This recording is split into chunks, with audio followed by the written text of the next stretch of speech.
I think it might just be. Welcome. I'd like to call to order this work session of the Forest Grove City Council. There will be no public comment taken. All councilors are here. Council President Valenzuela is joining us on Zoom. The rest of us are in the auditorium. We have city staff present and a few community members. At this point, I would like to turn it over to Jesse for some opening remarks, and then he will turn it over to community development. Right. Thanks, Mayor, members of the council. So we have an hour and 15 minutes for tonight's work session.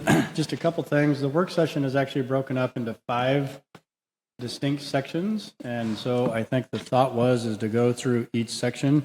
We do want to make sure the council feels as though you have ample time and that staff does as well to go through some of these changes. Some of them can be kind of complex in nature, and so we welcome questions throughout each section to make sure there's full understanding prior to going on to the next section.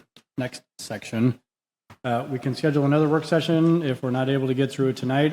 There are quite a few development code amendments that are being proposed. So with that, I'd like to turn it over to Brian Pohl, Community Development Director, and Matt Johnson, Senior Planner, and I think we'll go from there. Any questions for me to start off with? Okay, thanks, Jesse. Matt Johnson here, Senior Planner, Community Development. Today we're going to discuss in this work session some proposed development code revisions. Next slide, please. So our agenda today will be the purpose and background, and then the 5 areas that we'll discuss, as Jesse mentioned: industrial standards, residential standards, non-residential uses, non-residential standards, and mandatory adjustments. All right, so our purpose today is to seek feedback and direction for these proposed code revisions. The development code, what it is, it's a set of regulations and standards that control how land is used and developed within the city. So it's good practice to re-examine local standards periodically so we can support the community's long-term visions and goals through thoughtful and sustainable development that ultimately reflects the vision and priorities identified by our residents.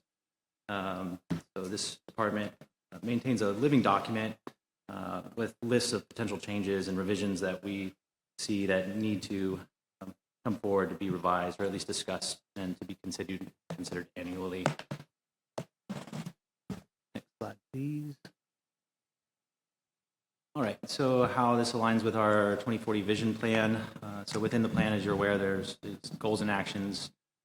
These are the ones that are going to be related to the ones that we're discussing today. Community growth, increasing supply of diverse and affordable housing options. Some of those actions include addressing rent burden in the community by expanding opportunities for affordable housing and develop policies and programs that allow for greater ADU flexibility, as well as the goal of increasing economic growth, create a balanced and diversified economy comprised of a variety of commercial and industrial businesses offering high-paying job opportunities. Some actions include increasing volume and a diversity of commercial development and increasing industrial business. Slide, please. How we got here today: the Planning Commission initially held a work session to discuss these potential code amendments on September 15th. On December 15th of last year, Planning Commission voted unanimously to recommend these code amendments to the City Council for approval. And here's the timeline where we're on today. A work session today, the 12th, and shooting for a single and final hearing at the end of the month.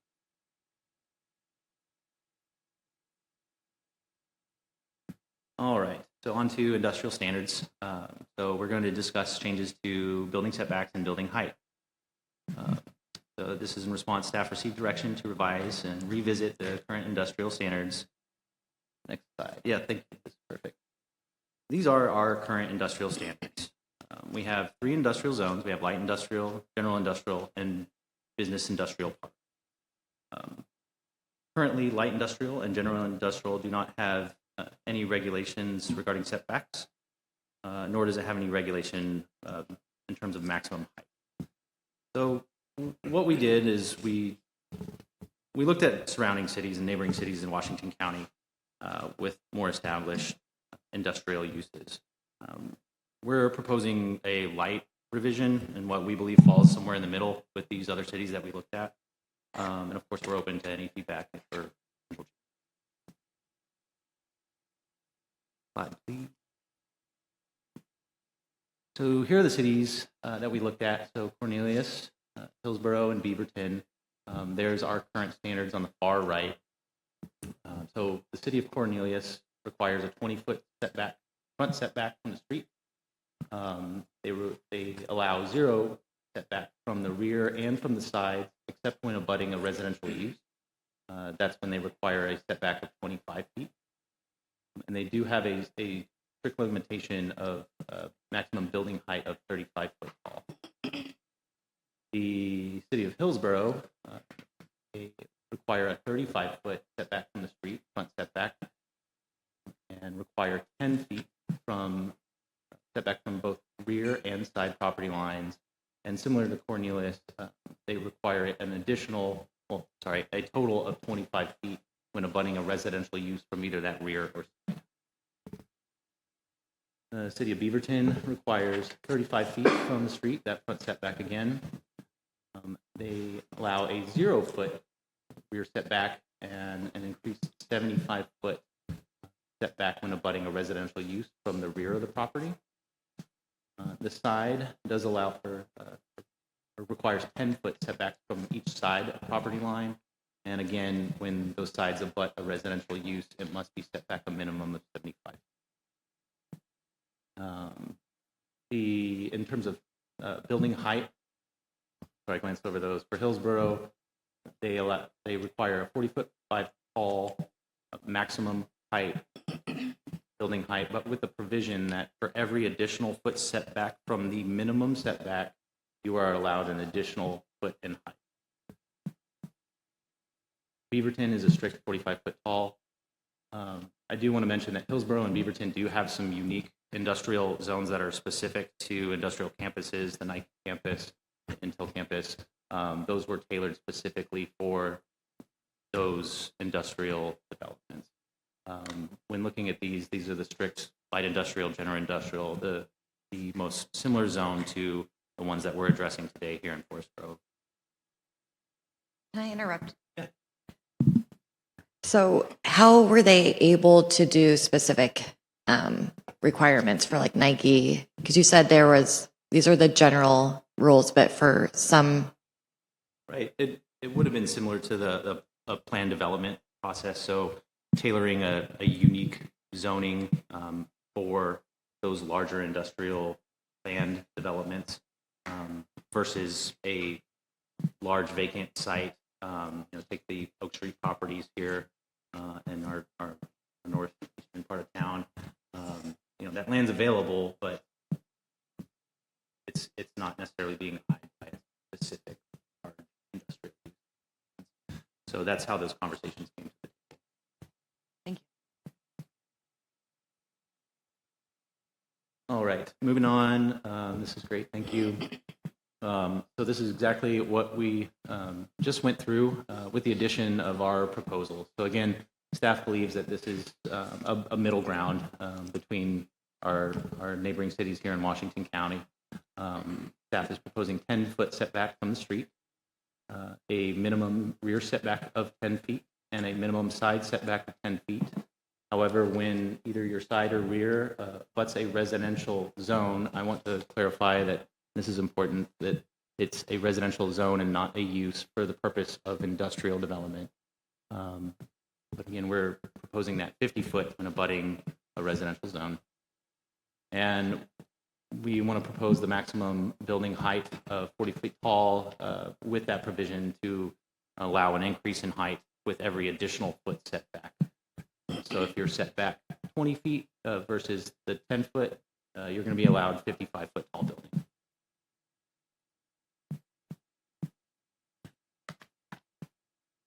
And we can go to one more slide just so we can see this is how the code will read, but essentially what we just discussed in that table.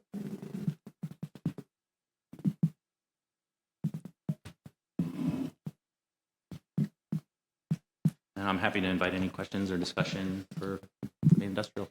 Counselor Faulkner. Sure. You might need to turn on your microphone, I think. I made a lot of notes, and I'm happy to just email them to you.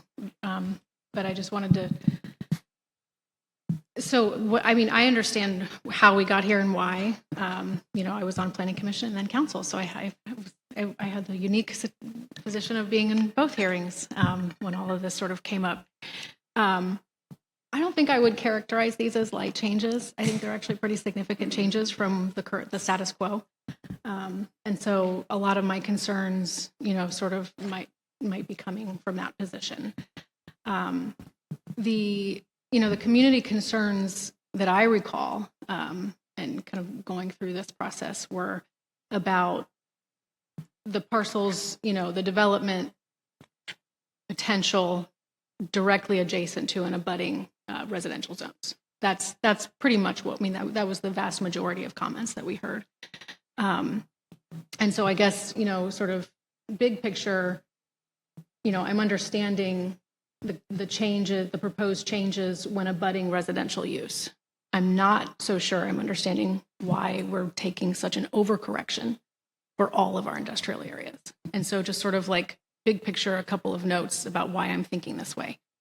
We're not Beaverton, we're not Hillsborough, and in a lot of ways, we're not Cornelius either. Our stated goal, where you started, was that our community has told us we need more jobs. We need to intensify the industrial uses on these lands. And I don't know what Cornelius's goals are, but any restrictions that we're imposing on these lands then makes it more and less likely that we'll see the type of development that we hoped to see to create jobs. And when I say we're not Beaverton and Hillsborough, what I'm specifically referring to is the lack of land. We are a community that has very few acres when you compared us to Beaverton and Hillsborough. They have hundreds more acres than we have. And so that sort of sprawling development requirements that they impose are unique to them. That's sort of their privilege and their, that's kind of how they do, right? They're big. They're always, and they're kind of usually asking the state for more land. That's not us. Forest Grove loves its farmland. We hear from residents all the time. Protect that, protect that UGB. And so in my mind, it's not in my mind. The reality is you can grow up or you can grow out. Those are your options. I really would like us to sort of have a deeper conversation about why we're considering imposing more restrictions on areas that already are encumbered quite a bit. And when I say that, I mean a lot of these parcels are small. If you look at, actually the next slide is more helpful, where we end up. We've already got minimum lot sizes. We've already got some building coverage and landscaping, which I'll say on the landscaping and the coverage, that makes me happy. It's very practical when you combine it with our code not having restrictions like setbacks and height requirements. It becomes impractical when you cumulatively add all those things up. We have a lot of parcels. This map is sort of helpful, but I found the one online to be more helpful because you can see that a lot of these zones that are impacted by these proposed changes involve a lot of really tiny, small parcels. And so we're precluding potential small local businesses from developing already because of some of the requirements that we already have in place. And now we're putting additional ones on top of them. So I'm really concerned about this. And I have some proposed suggestions, but I just wanted to sort of state my why and not dominate anymore because I've said a lot. Do you want to share your proposed suggestions? I would love to hear from other counselors if they have any reaction to that, sort of big picture. Counselor Schimmel.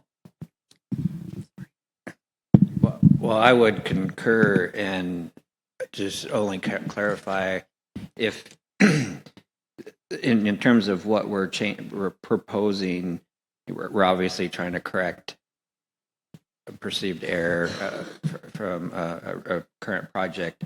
But anything that we're correcting, well, anything we're correcting is be able to articulate why. And given the, previously they weren't able to foresee a data center here.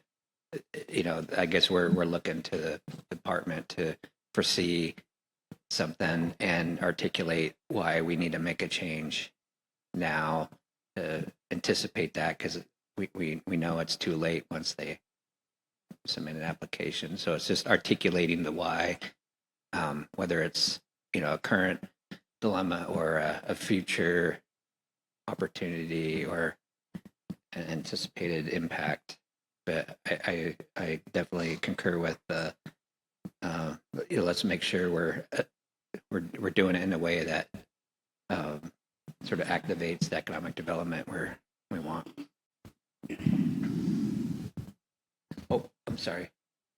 One other question about the three cities is, other than the data, were you able to interview them about prospective changes they're making because of the consequence of the current statutes? We were not. No, we're not. No, I mean, interviewing them about what they're experiencing with their current code and whether they're seeing consequences of what's on code right now that they might want to change. No. Okay. Before I ask for additional comments, did you want to respond to why there was the changes in the areas not abutting residential? I've heard that twice now. Yeah, so I mean, I guess I'll speak here. I mean, point well taken about adding setbacks and encumbering property further. I would say that staff is certainly not married to any of this. What we had heard was, just a for instance, and I hate to ever kind of go here with this conversation, because I mean, I don't like to dabble in the sort of ridiculous. Right now we're 10 feet apart, right? About 10 feet. But even if you're an industrial neighbor and not a residential neighbor, you could have somebody build up right up to the property line and build 200 feet under what we have right now. I say that agnostic. That could be okay. That could not be okay. We had the sense in sort of talking with ourselves and with what we saw in the community and stuff like that, that that was seen as a problem. And for whatever it's worth, I mean, you build a building to the property line, and then you have things like easements and things that have to be worked out for maintenance and stuff like that. And you got to paint that building that's built to the property line. A 10-foot setback was sort of a starting point for here's what might be reasonable. And again, by no means are we married to a 10-foot setback. By no means are we married to a setback at all. But that's the reality of our code today, is that we have there's no limitation whatsoever. Did we hit the right spot with it? I don't know. I mean, I think we hit what I thought was a pretty reasonable spot. This went to the Planning Commission. I thought there was no real kind of pushback there. But understood what you're saying. That's not to say that I'm even arguing what you're saying. That's just saying that's sort of like a beginning point for the discussion and kind of where it went with the Planning Commission. And again, we're open to change completely. Other comments? Councilor Martinez.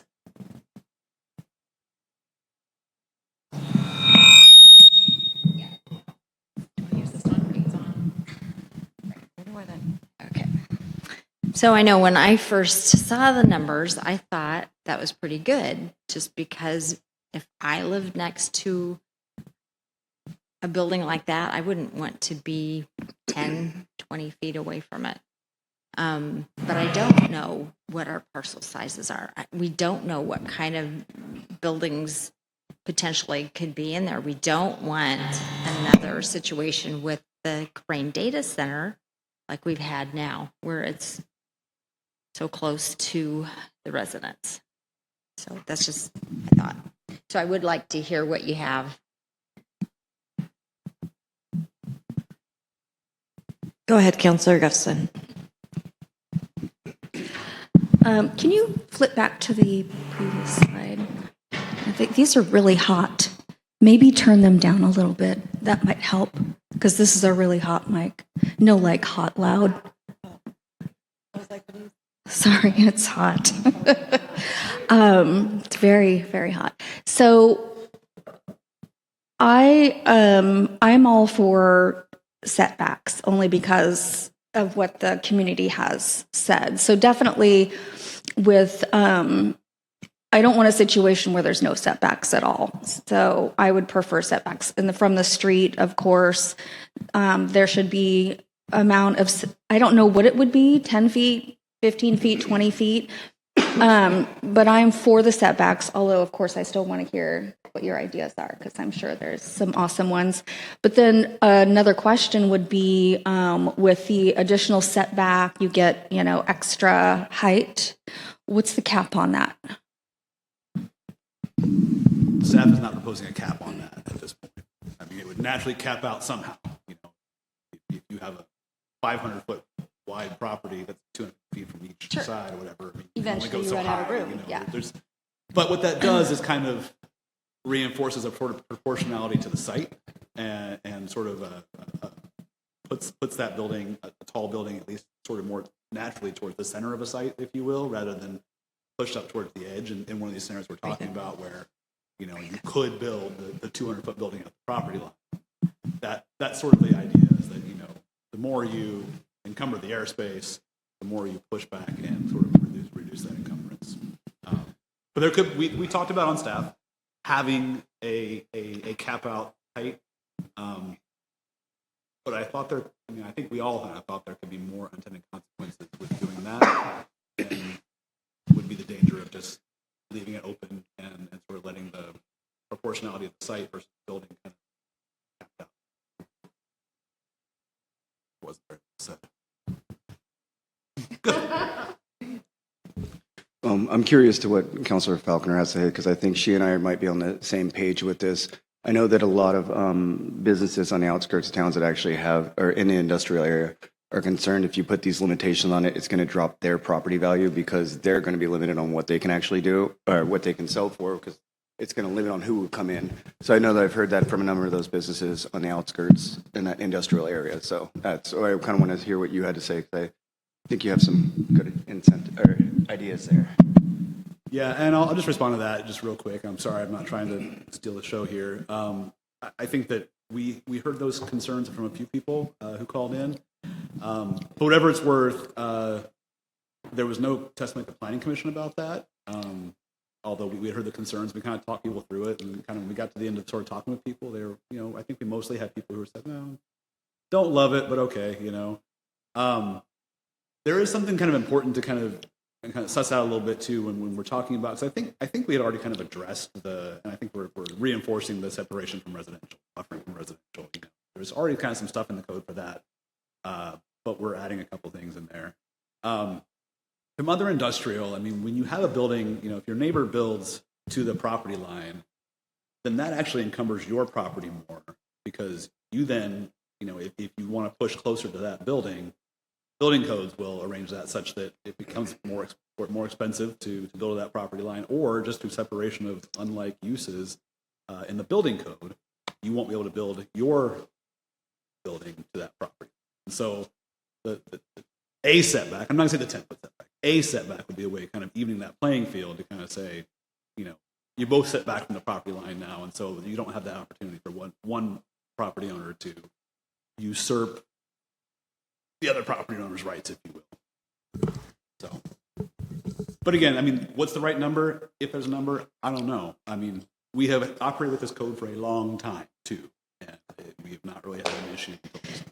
Yeah, and I would say that we've operated with this code a long time, and we haven't been able to draw industry into town. And so, one of the many things that keeps me up at night as the mayor of Forest Grove is financial sustainability as a city. And the best approach is industrial development. Like, that's the most important thing I think we're going to need to do with our economic strategic plan, is really figure out how we're going to incentivize and bring people in and market Forest Grove. I have some ideas, like spoiler alert, it's going to come up during when we talk about goals and objectives, whether that's an industrial URA, whatever it is, we need to start exploring this. And, to kind of circle back, I have to remind myself a lot not to be reactionary when making policy. And so we had a big project come through, data cranes, we had a lot of public testimony. It was really emotional. And I think that if we address the residential industrial zone things, that's being responsible. But if we take it outside of that scope, I think it's irresponsible. And, my recollection, and anyone can remind me, but it was the height because of residential and then water and electricity. And we know that Light and Power has done their work and we've addressed these things. And so it's important that we don't overreach and say, oh, there's a concern about this one thing, and now we're going to put all these regulations. And I think that's just balanced work. Okay, and then I'm going to pass it back to Councillor Falconer. Yeah, I think that's how I remember it as well, that the concerns were about, the industrial areas adjacent to the residential areas. And I want to, there's a couple of places where I think we refer to, we'll get to this a little bit later too, but the other thing I'm sort of taking issue with is residential use. I'd like it to be zoned. So, because I think that it's really important to recognize that we have some non-conforming uses in our industrial areas, and I don't think it's appropriate to essentially codify that. That's what we would be doing if we did this. So I think it's, that zoning change happened 40 years ago, right? A long time ago. So there have been some existing non-conforming uses, and I also just sort of and they're not all necessarily adjacent to residential zones either. So I think it's really important. I think that's really important. I would rather it say residential zone. Yes. Yeah. So my thoughts are essentially to strike the changes, except for where we're dealing with a budding residential zone. I think it's entirely appropriate. I think it's responsive to the community concerns to apply the setbacks and the height restrictions to parcels that are adjacent to residential zones. I think it is a severe overcorrection to blanket apply those changes to all of our industrial areas, which is what I think this proposal is. I'd also love to see, I don't think we need to necessarily do it, in this code change. I think we can deal with it. I think we are going to do the economic, I hope we're going to do economic strategic work. I think we'll get into more of this community conversation, in the comp plan update. But I'd love to see us, sort of deal with the minimum lot size issues. Because I think, like I said, I think some of those smaller parcels where maybe you could see somebody doing like, you could see someone like brewing microbrews or, some other some other industrial type use on a small lot, someone who doesn't have watch my language, a whole lot of capital to do like a massive development project, but those are jobs. Small businesses create jobs too. So I'd love to see us address that. But that's my suggestion. I don't think it's really all that radical. I think it's just you strike through the setbacks and the height restrictions, except for when they're adjacent to the residential zones. Jesse, you want to say something? I can tell. So, wow, you're right, that is a hot mic. So, Councillor Falconer, just to make sure that I understand, so the top one would be 0 then, the 10 would go away, the minimum rear setback would still be 50 feet, but it would be from a residential zone, not a use, correct? And the 10 feet would go away. From the minimum side setback, that again would be 50 feet from a residential zone, but the 10 feet would not apply. And then there would not be a maximum building height. Is that correct? Just wanted to make sure I understood what you were suggesting. Maximum building height I was saying maximum building height would apply when abutting residential zone. When abutting a residential zone. Okay, Right. got it. Yeah, and I would just, Copy. I also just want to real quick respond to a couple of things. Brian, you mentioned, a 200-foot building. I think that's really unlikely. I agree. I just- laying it out. Because it also has to pencil out for someone who's building a building. But, we can, I mean, I'm not saying that like we shouldn't entertain some kind of a cap. But the idea that you are encumbering, your neighbor's parcel, I guess I would push back a little bit on that from, we see the development happen all the time. I mean, there's skyscrapers that get built downtown that are literally share walls, so I don't think that that's quite true. I mean, yes, it makes it more difficult. I don't think it actually makes it impossible and you see in established industrial zones, in sort of the older parts of the metro area where you've got, separate industrial facilities working side by side, and, they didn't have setbacks. And I would also just say, like, you drive a few miles down the road and there's a 100-foot tall grain elevator in Carlton. And it actually fits quite neatly and quaintly in a residential area. So I would also just sort of push back against this idea that, all tall buildings are bad, because I've lived in them, I've lived directly next to them, I've lived among them, and I don't necessarily share that conclusion. Is it okay with staff if we kind of chew on this and work out the consensus on this before moving on? Okay. So there's a proposal by Councilor Falconer that we eliminate the setbacks and building height except for adjacent or abutting a residential zone. And I've heard some feelings about it, but let's just do like a pulse point. Is there any agreement for that? Does anyone agree with that? I see Councilor Schimmel agree with it. Falconer, Marshall, and I agree with it too. So there's 4. Excuse me. Oh, sorry, Council President Valenzuela. I'm so sorry. Go ahead.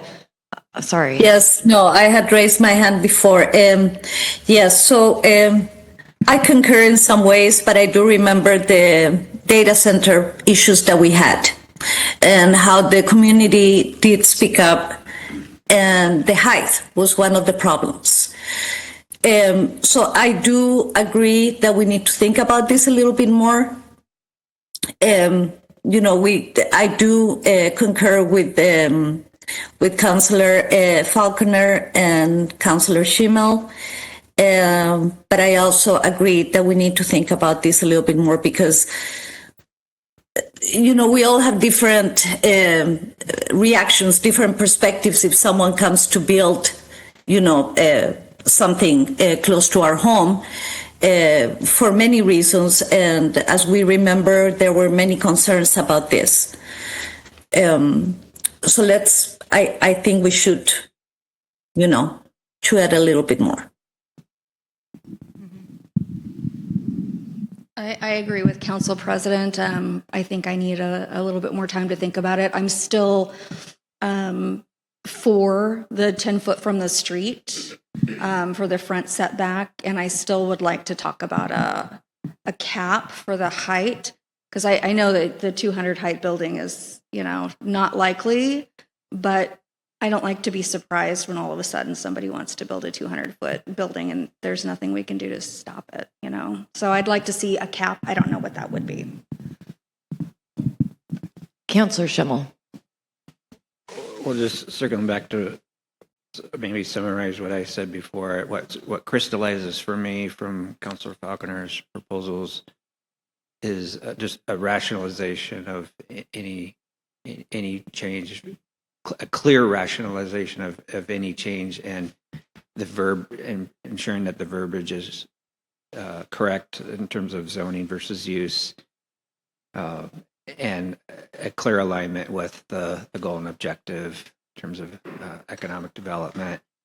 And also, when we reference outside cities, I would appeal for an interview with those cities to understand, what their experience is with their current code and what they might be considering, or what have been the consequences, or what or if you look, especially, well, I guess they're all east of here, but what is emerging for them that might provoke changes that it might creep out here?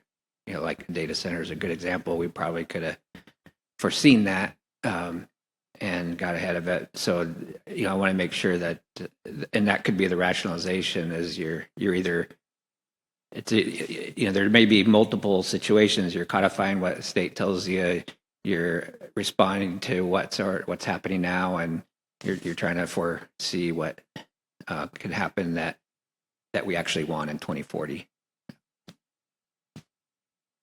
I guess one thought I'm having too is if part of our provision with height is, so if you start at 0, then you just move a foot back to go 40. I mean, I don't know. So where we are right now, I want to respect, and I apologize, Council President Valenzuela.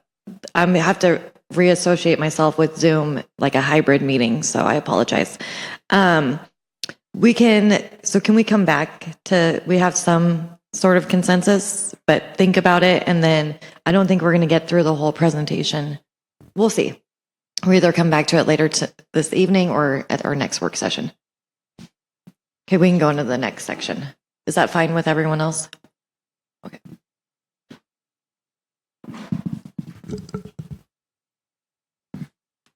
All right. Thank you.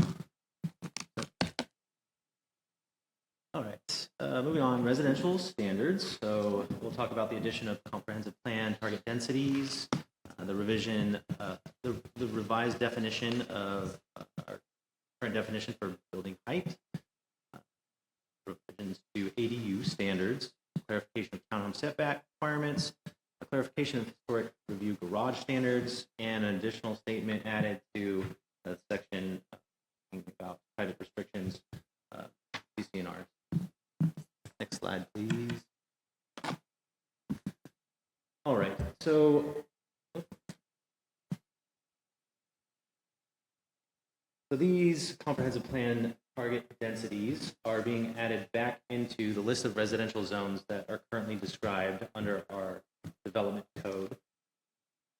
So the intent of this is to provide clarification on target densities. It's often our department gets calls and says inquiries that I'm looking at this tract of land, it's on this, how many units can I get? Obviously, we're not going to know exactly based on the amount of infrastructure required to service it, landscaping, all those things. That's for a designer, a civil engineer, or architect to figure out the deep depths. But in terms of initial analysis of the property, this is helpful for folks looking to develop with.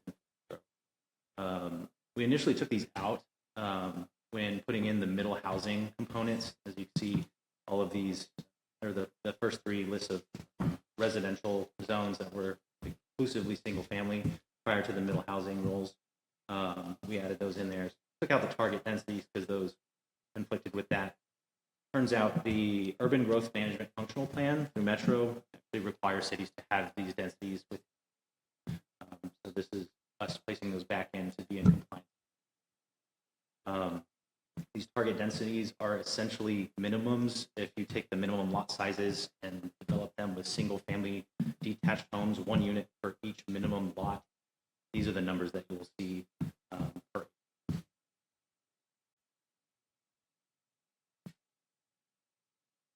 Do you want to do questions about that now, or should I rip through the next few and then? I think you can rip through the next. Are there questions about that? I'm going to have questions. I thought we were dealing with them individually. So I do have questions.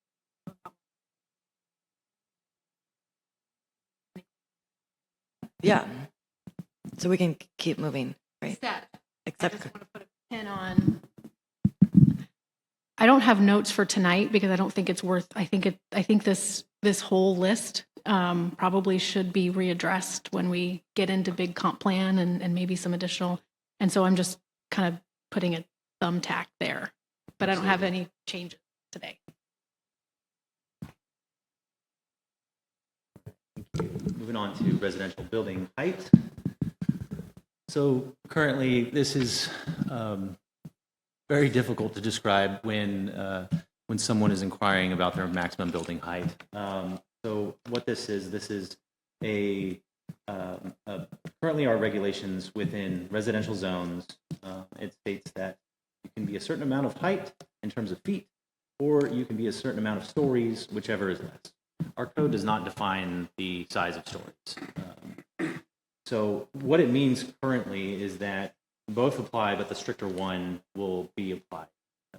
So if it's only 2 stories, you can't exceed 35 feet. If it's under 35 feet, you can't be 3 stories. You can only be 2.5. Again, our code does not define what a story is. Typically in building code for a residential property, residential home, that can be about 10 feet, basically, after your finished floor and finished ceiling, typically at 8 feet in between. What that looks like in terms of design, how pitched is your roof? Is it flat? Staff sees this as a constraint to design and housing. Really, it should just be a flat seat, regardless of stories. The visual impact is virtually the same. The use will continue to be, whether it's a duplex, it's still only 2 units, whether it's a single family attached, single family detached, still 1 unit, all of the height will remain the same. If I can also, with that provision, we also, the 2.5 stories or 35 feet introduces a certain level of ambiguity, that we're supposed to have any ambiguity in our residential zones as far as what can and can't be built. That's another issue there. So I see nodding along, but I was a little bit worried about this one, but I think we're all agree with Yeah. decent change. Okay. Okay, and then just below that, there was another one that we just saw as unnecessarily restrictive. So in terms of townhomes, referring to the side yard setback, so attached single-family townhomes, row homes, what have you. It's another and or. The town currently the code reads it shall be a minimum of 5 feet from the sides, 0 feet from the firewalls, obviously, or 1 foot from the side for each 3 foot of building height at the eave line. So what that's saying is that if you have a row of townhomes and the one that is breaking the pattern and its side adjacent to the property line, it's saying it should be 5 feet, or if you have a 21 foot tall townhome, which is very common, usually more, the 21 feet would require a 7 foot setback. Again, staff sees this as a single family dwelling, regardless if it's attached or detached. We believe it should align with what is currently applied for single family detached. Thoughts, questions on that increased setback for height for attached single family homes? I don't see any questions. Okay. All right, next one, ADUs. All right, I'm excited to talk about this one. So we are proposing to allow greater square footage for proposed ADUs. So currently, right now, a detached ADU, so if you want to build a separate structure from your existing home and build it as an ADU, you're currently limited to 720 square feet, gross square feet. So that includes non-habitable areas, meaning your garage, an unfinished attic, an unfinished out a sunroom or screened-in porch. All of that counts towards your allowable area for your ADU. The code revision is going to align it with exactly what's allowed for an accessory structure. So currently, accessory structures are only limited to a ground floor area of 720 square feet. We discussed earlier in building height that accessory, I don't know if we discussed it, but in the previous slide, accessory structures are allowed up to 25 feet tall, regardless of its use.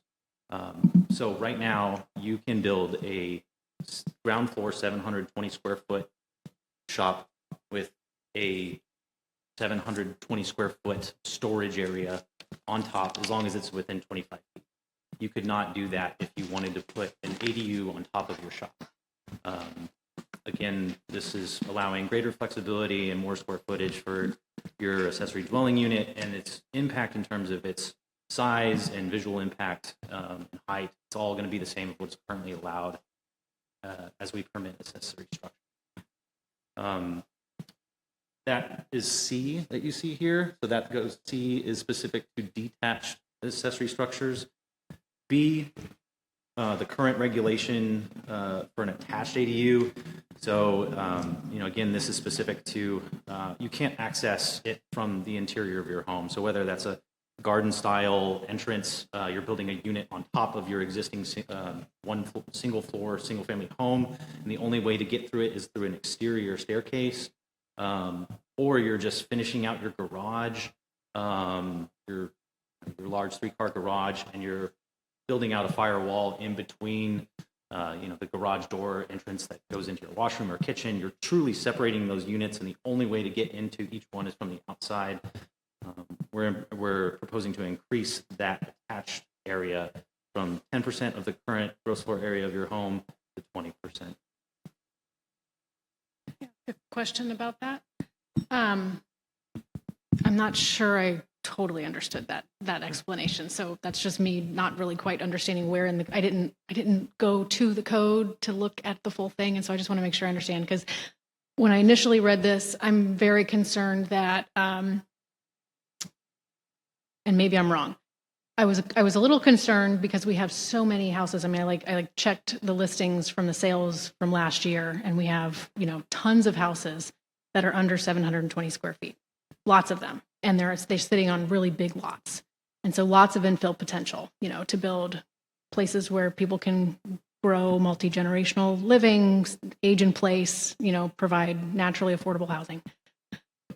So what you're saying is that B doesn't apply to, let's say, a 680 square foot house that wants to build a 720 square foot, well, maybe that's not, some small house that is less than 20% below the threshold, that would not impact that house? Correct. Maybe If my you're question's thinking- bad. If it's separated, they could still build to 720 square feet no matter what. Correct. Okay. This is a limitation to how much you can add on to your existing. A connected ADU. Correct. Okay.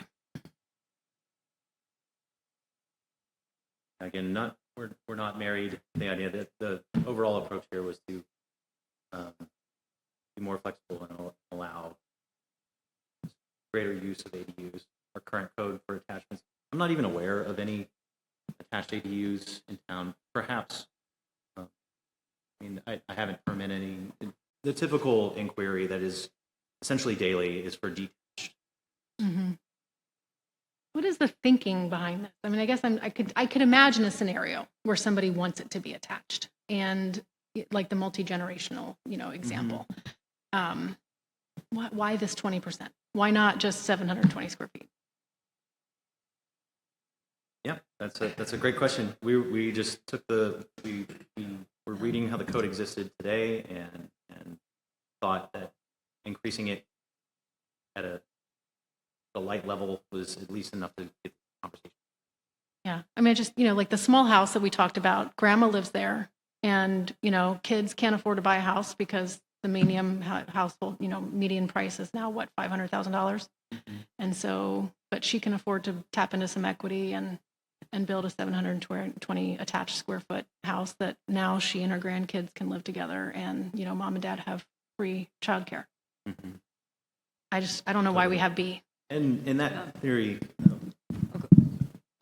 I was just going to say, typically when it's specific for family, it's just a building addition. Folks want that ability to be able to get to the separate unit that's not really a separate unit anymore. I want a door to as if I'm the family caretaker, I don't want to have to walk outside, nor do I want to go through the extra building expense of building a firewall between these attached units. Again, it's pretty rare, not just here in Forest Grove, but in general. When folks are looking for just strictly, additional flexibility in renting rooms in their property, they truly want that separation, and usually that comes with the detached. It's significantly less in terms of cost to a building addition versus pay for the impact of another unit. So when attached, normally they just keep a door in between and just call it a building expansion. Yeah, what you were saying, I agree. And the extended families has become more popular quite a bit. In fact, in my neighborhood, they built the houses with little apartments just to accommodate the families living together, unlike what we've done in quite a while here. So I think that also, I mean, that's health right there. That's a healthy environment, is having that, family stay with the kids and all of that. So I think that we would be, if we enable them to be able to do this easily, I think it's going to be healthy all around. So there was a recommendation to just remove B from this. That's what I heard. And wait, Councilor Schimmel, did you? Sorry, could you repeat that? To take B out of the development code. In other words, if someone wants it would be 720. It would be, there's no increase by 20% or 10%. If someone wants to add on or create an ADU attached, it could be up to 720 feet. Is that correct, Councilor? So is there any discussion on that? Go ahead, Councilor I Schimmel. guess my question might be sure I'm understanding it correctly. Or could you recap the provision that addresses the inclusion of square footage not touched by the addition, for example, like the garage itself that you're adding above or adjacent? Correct. So currently, the gross floor area cap at 720 square feet is inclusive of garages and other non-habitable areas. So, for example, if I have a detached garage behind my property,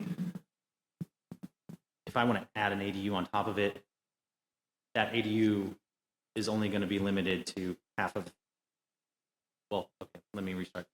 The garage and the ADU on top can only total to 720 square feet. So that means my garage can't be more than 310 square feet, and my ADU can't be more than 310 square feet. The gross floor area is inclusive of non-habitable spaces, where this is just saying your ground floor area. So it could be non-habitable area like a garage, 720 square feet, and then an ADU on top. It really doesn't matter how the configuration is. Now it's just saying that you are allowed the footprint, the building footprint, to be 720 square feet, and you can go up to you can go up to 25 feet tall, and whether that space is habitable or not, if it's all habitable and all ADU, if it's mostly shop and a small loft, the flexibility is there for you to make it what currently exists for our accessory structures, where you can build 25 feet tall, 720 square foot footprint, but no ADU. So that currently the ADUs are more restrictive in terms of how they can be applied. It's a good point with the garage. We get that a lot. Calls on how can we add on, and oftentimes due to the code, we're unable to allow that. So the advantage with this proposal is that 720 would, although it includes the ground floor garage, it gives them more space to work with in the current code. Absolutely. Yeah, personally, I'm all about making it easier to do ADUs. And I think for all the, we don't need to recap it, but for all the reasons that my colleagues have said. So I would be in favor of that. I don't know how, if anyone else has comments, just a thumbs up or a thumbs down. So thumbs up, striking B, and C is good. Yes, thumbs up to strike B and leave C. Okay, I'm seeing, and I see it from Council President. Yep. Okay, we're good to move on. All right, thank you. Perfect. Here we go. This is simply correcting a scrivener's error. So our code currently, when related to applying design standards to historic districts, specifically building a new garage, in terms of the door, our code reads with the question mark in there. And I went back to the original ordinance. Long story short, when sent to the publisher, I guess it didn't recognize the fraction there, the 1/3. So in our code, it was embedded with a question mark. So I went back to the original ordinance, found that this is how the code reads. This is simply replacing or correcting that scrivener's error. Next, yeah. I'm like, hopefully I was on council.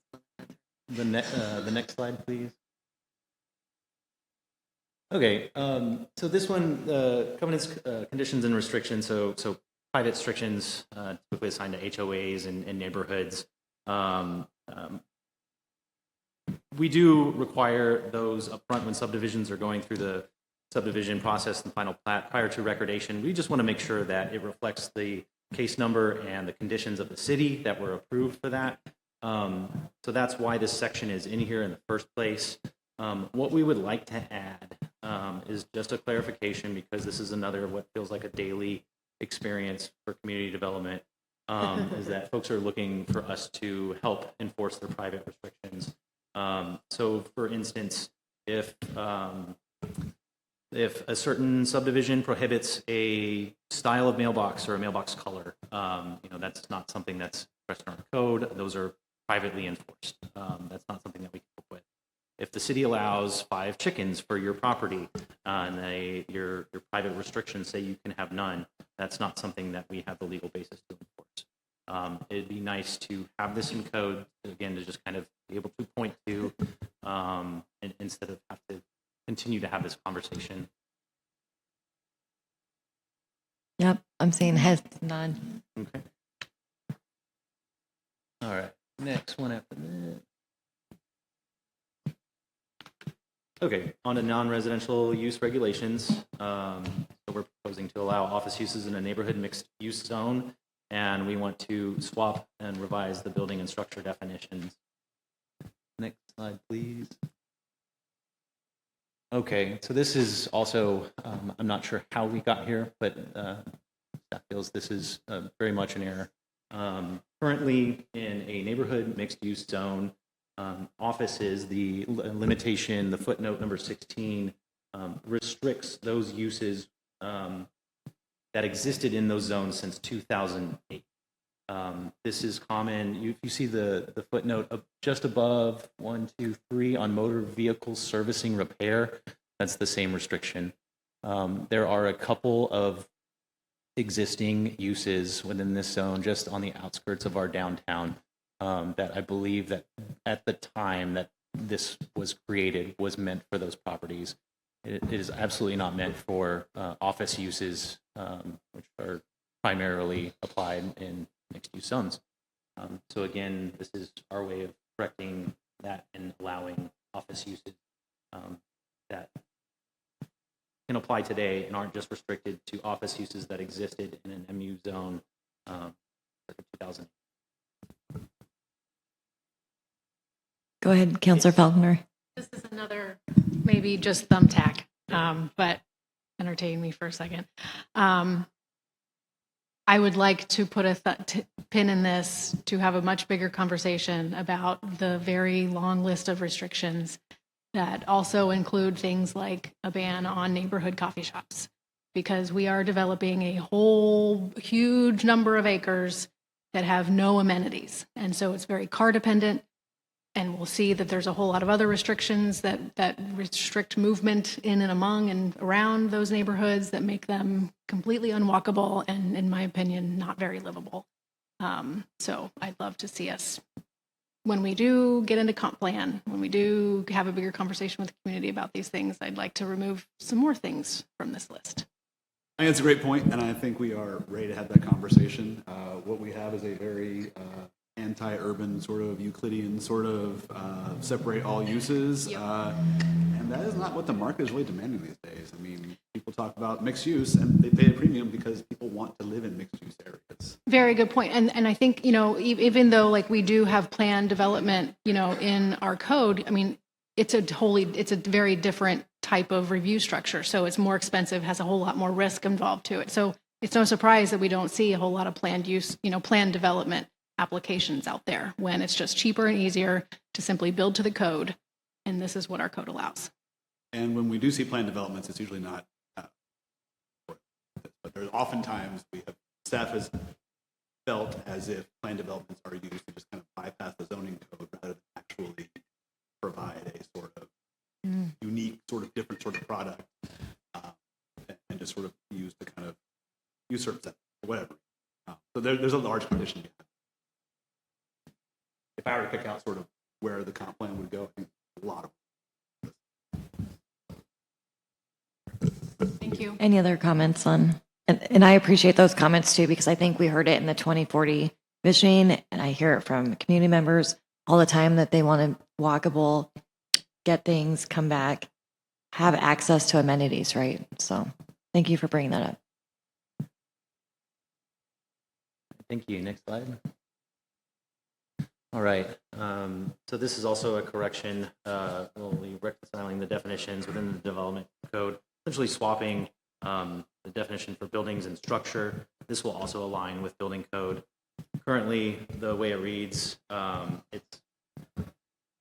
it's saying that a building can be anything that is built, so retaining walls, fences, whereas a structure, it is defining a wall, roof, building, including large storage tanks, visual impact of the building. The building is always a structure, but a structure is not always a building, and structures should not be structures such as walls, fences, things like that should be subject to building. So again, this is fixing a contradiction in the code. If you want a real world example of sort of what this is, I mean, right now, basically a fence meets the definition of a building, and that means every fence should meet building setbacks. That means that probably almost every fence in Forest Grove is not compliant.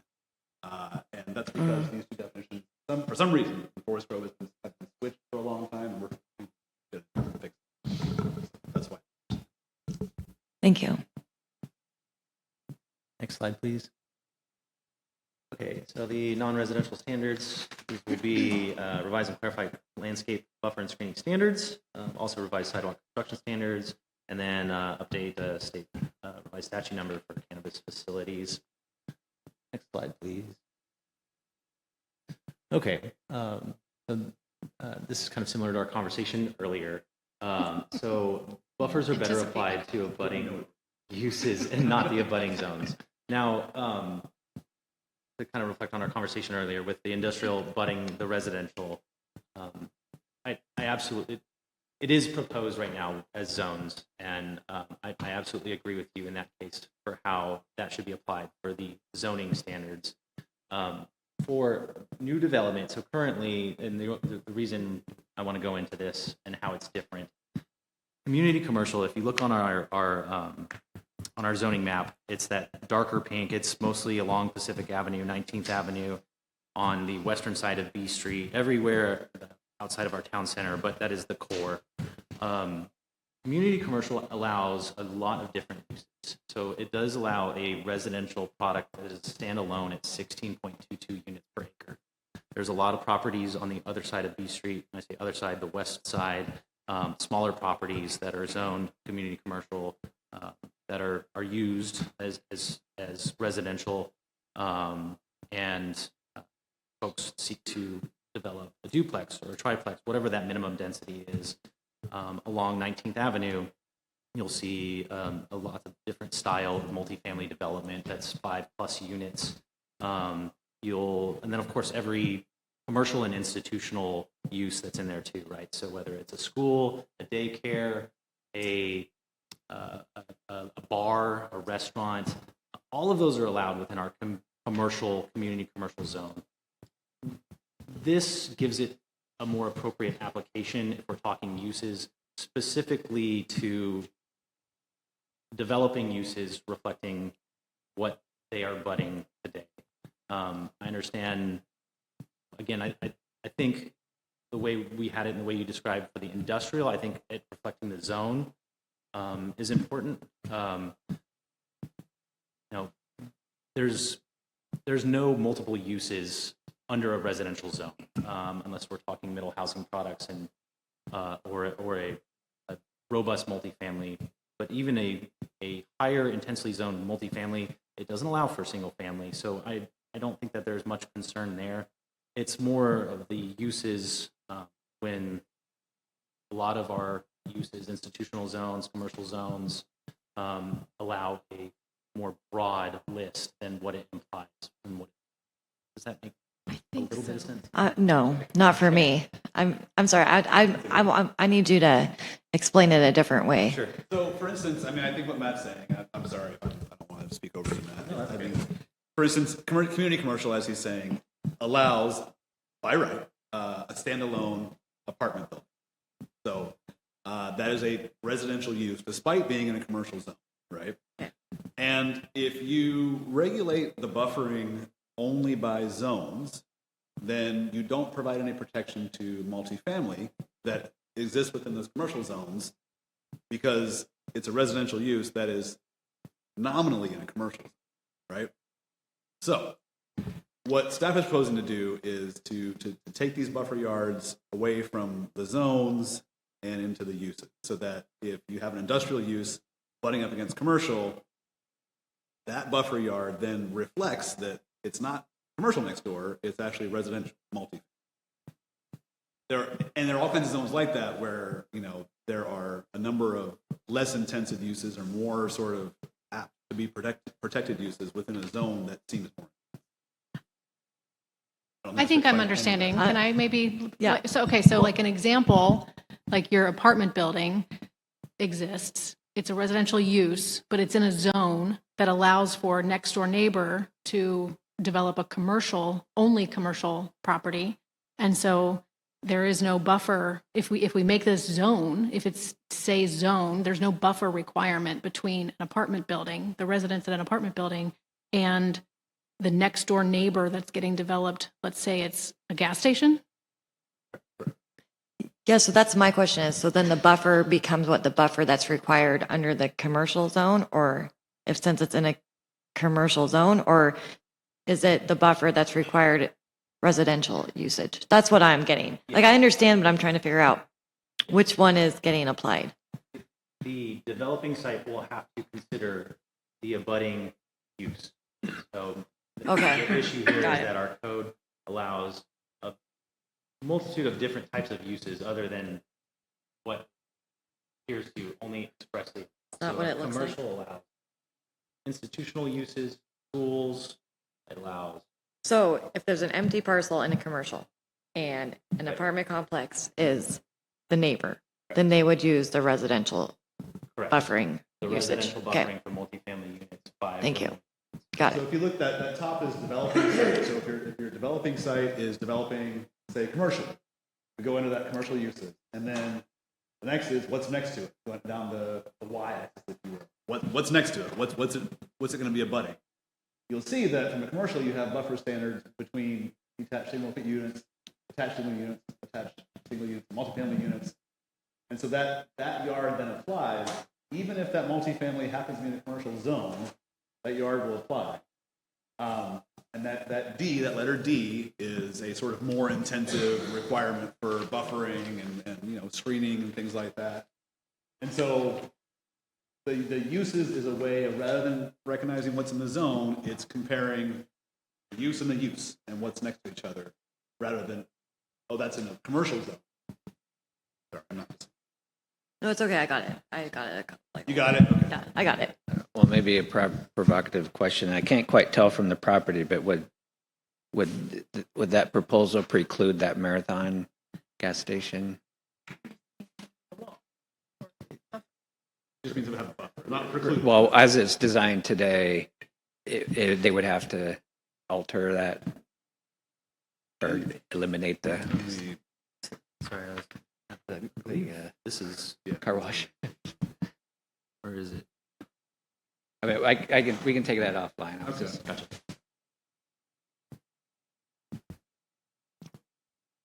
So any discussion on this? Yeah, I just figured it out, so I'm not ready. I mean, I'm just going to be honest. So All right, next slide, please. So this kind of goes with what we just discussed, but these are the options that a developing project has to utilize their buffer. So that table we saw previously prescribed the different types. These are the different types with the different options within those different types. What staff is adding is a footnote to this section that currently reads in code that there is already a prescribed basic, that there is no option. You have to do this bare minimum in addition to one of these options. Again, this is just kind of for folks designing projects, taking a stab at it, trying to get it right the first time. Everyone that designs projects, they look at these tables. Rarely are they trying to verify that there's other things in addition to these tables. This is the one-stop shop that shows that these are the options that you get to choose when abutting adjacent uses, but keep in mind that there is also, in addition, the bare minimum across the board buffer in this section.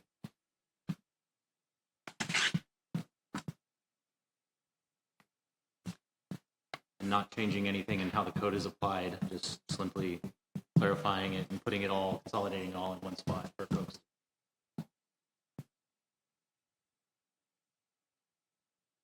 We have about 4 minutes left. And I would honestly almost recommend, I mean, how long do you think the next meeting's going to take? 10 minutes? Yeah. Okay, yeah, so if we could get to a stopping place in the next few minutes, that would be great. Sure. Yep, next slide, please. All right, so this is just making sense of new development. We are not removing the requirement for sidewalks on collector streets proposed within new subdivisions. We're simply just allowing them to be installed at a later date. The example for Parkview Terrace, Lake Avenue, that runs through it is a collector road. The issue was requiring the sidewalks prior to the builders coming in and essentially moving their heavy equipment and deteriorating, destroying this new sidewalk. This will give us the flexibility to allow those sidewalks to be installed after the bulk of the construction from the individual homes happen, and then we get a sidewalk that hasn't been ripped from. Next slide, please. Same thing here, just correcting an error. The state statute for cannabis facilities is not 475B, it is 475C. We'd like that reflected in our code to reflect the standards that are within this. Next slide, please. Is that a good stopping point, you think? Okay, cool. Did staff get what they need from us? Okay, cool. So thank you. I'm going to adjourn this work session, and we're going to reconvene in the conference room for an executive session. Executive sessions are closed to the public. No formal, well, do I have to read that? Do I have to read my executive session? I'm going to read it. No formal decisions or actions will be taken per ORS 192660. Representatives of the news media may not attend executive sessions on labor negotiations. So I will see you all in the conference room.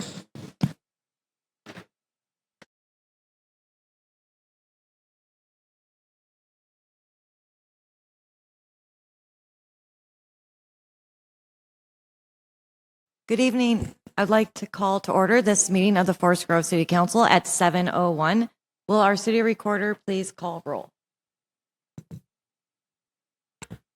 Councillor Gustafson? Here. Council President Valenzuela?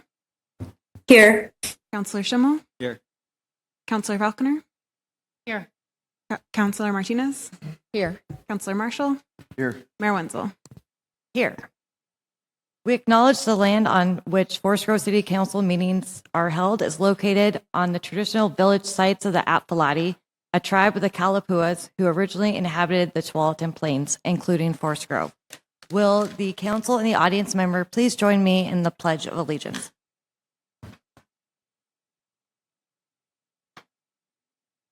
I pledge allegiance to the flag of the United States of America and to the republic for which it stands, one nation, under God, indivisible, with liberty and justice for all.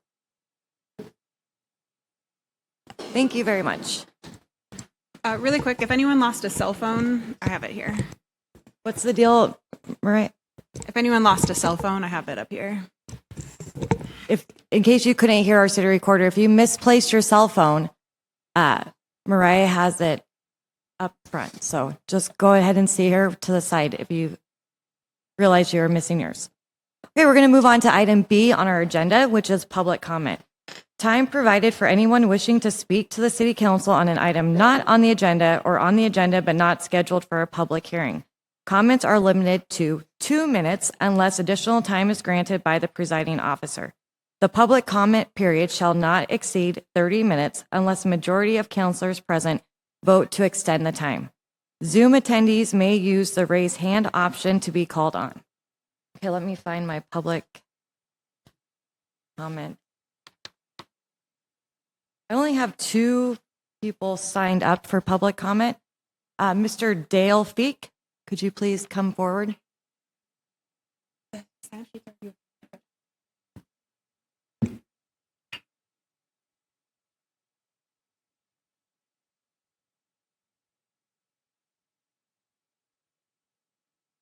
Mr. Feek. Hi, Mayor Wenzel, Council President on Zoom, Venezuela, and councilors. Dale Feek, lived in Forest Grove since 1966. A wonderful city to live in and raise a family. I have 3 comments, but I'm going to do just 2 here because I signed up also for testimony for the sanctuary city. Mike Rogaway, and I've already sent an email to you to this effect, wrote a story titled A 9 Gigawatt Problem, Surging Demand Pushes New Energy Crisis. Data centers lured by billions of dollars in local tax breaks turned everything upside down, while consumer and commercial power demand has remained relatively constant for more than a decade. Big tech companies have sent electricity consumption soaring from one side of the state to the other. I appeal to you and also to the Planning Commission to stop Crane Data Center from being built in Forest Grove. But I lost. The huge energy use by Crane will lower the residential combustor rates, as you know, as Director Keith Foreman has told you, but in the long run will contribute to the state regional energy crisis. You know, it's a trade-off, right?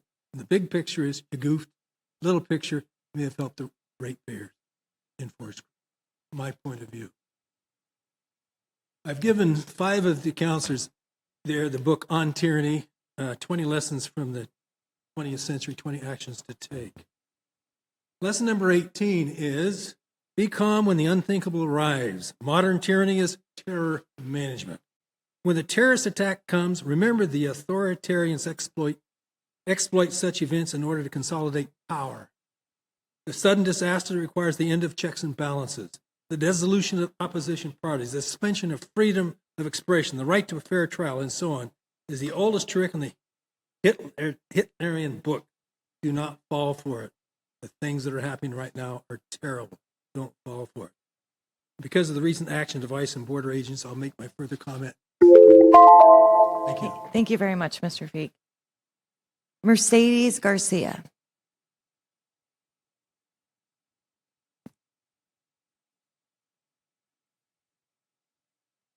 Good evening, Ms. Garcia.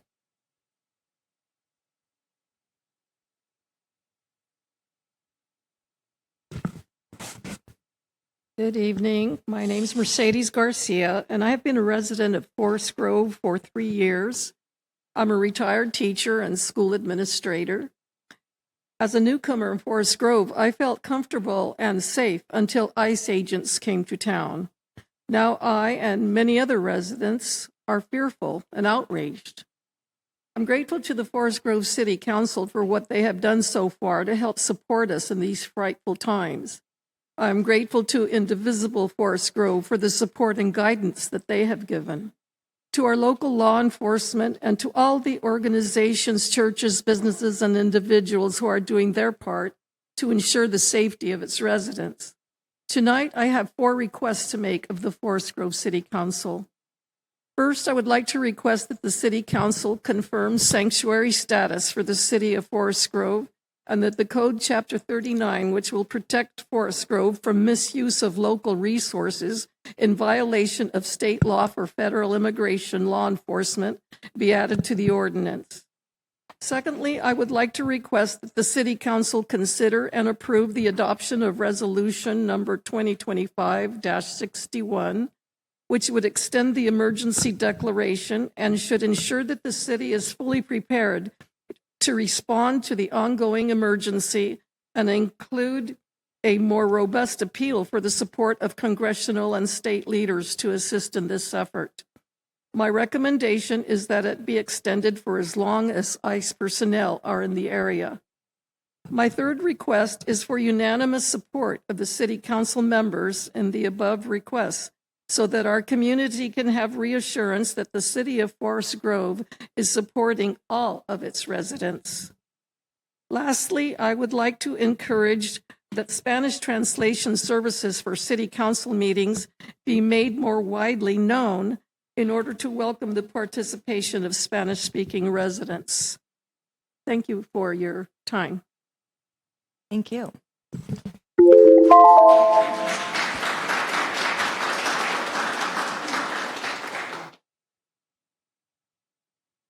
There are no other individuals signed up? Oh, okay.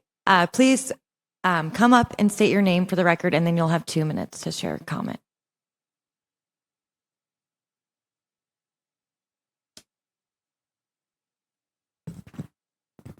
Hi, Good my name evening. is Annette Herrings. I was severely assaulted and attacked by ICE in Forest Grove on December 9th of last year. I'm a Forest Grove resident. I'm white. I'm an American citizen, and I'm an attorney. I was driving down the road. I'm not affiliated with any groups. It's just me. This is my neighborhood. I saw masked men surrounding a Hispanic woman. I pulled over. It's my neighborhood. That's my right. And these men, none of them were white, by the way. None of the ICE guys were white. Some of them were speaking with accents, Filipino and Mexican accents. So when I rolled in peacefully to the parking lot, I rolled down my window and I said, Guten Morgen, meine Nazis, wo sind deine Führer?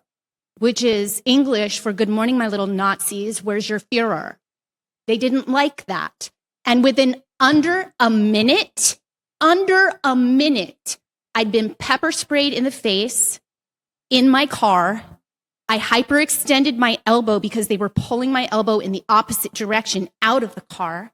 It took 4 of those losers to take out a 50-year-old fat woman and throw her onto the ground, wrestle her, push her head into the concrete, giving me whiplash.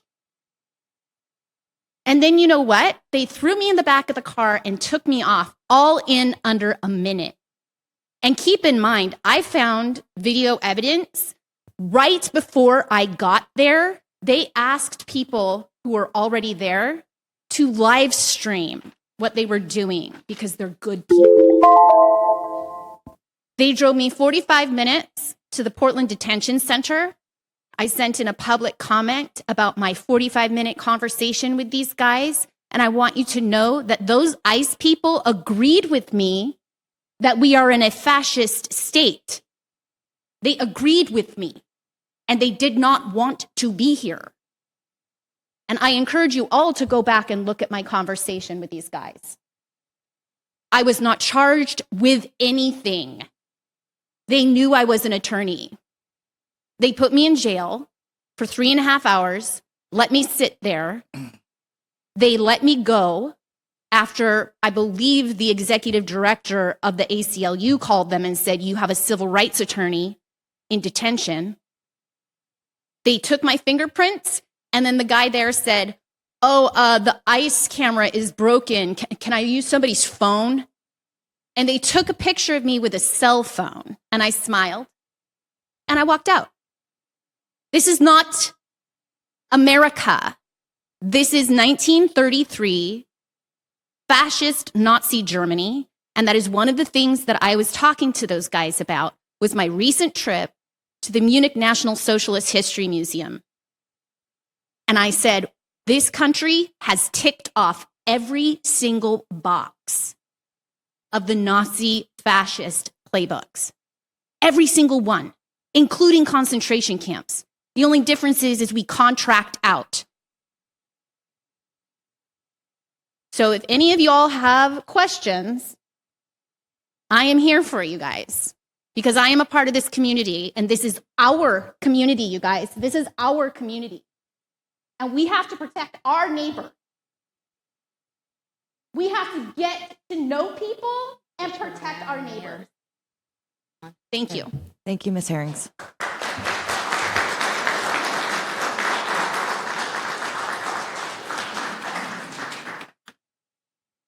Are there additional individuals who would like to provide public comment who may not have signed up? Okay, go ahead. Come on up, Ms. Lume.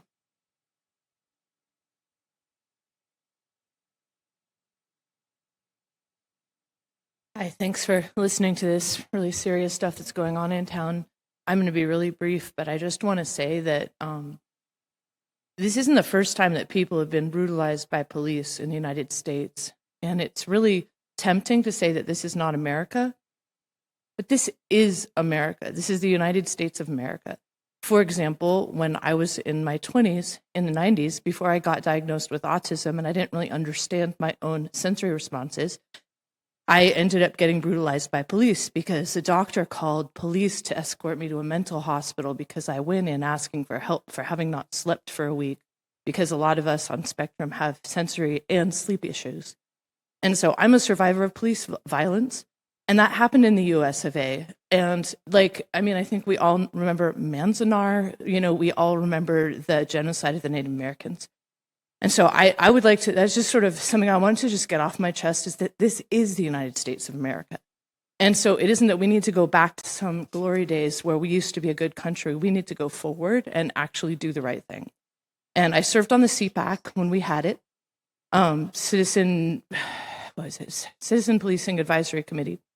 And it's been discontinued because, I know that it's hard to handle that many different boards and commissions, and I hope that y'all take up that stuff in the future.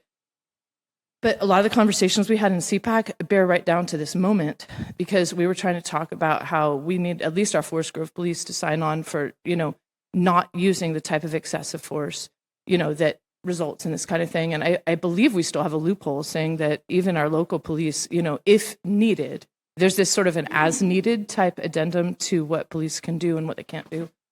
So I just want to say that, as we move forward, trying to deal with what I think we all know is wrong, having federal agents breaking the law and terrorizing our community, I just would like us all to bear in mind that this is the United States of America, and we need to do better. We don't need to return to something that glory days that didn't exist before. Thank you, Ms. Lume.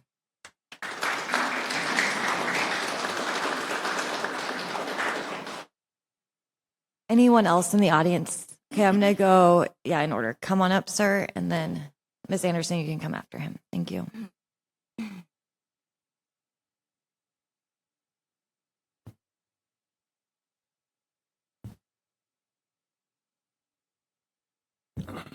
My name is Michael Johnson. I am with Indivisible Forest Grove, and I'm signed up to address the sanctuary law, but I, after listening to this, cannot resist putting my 2 cents worth in.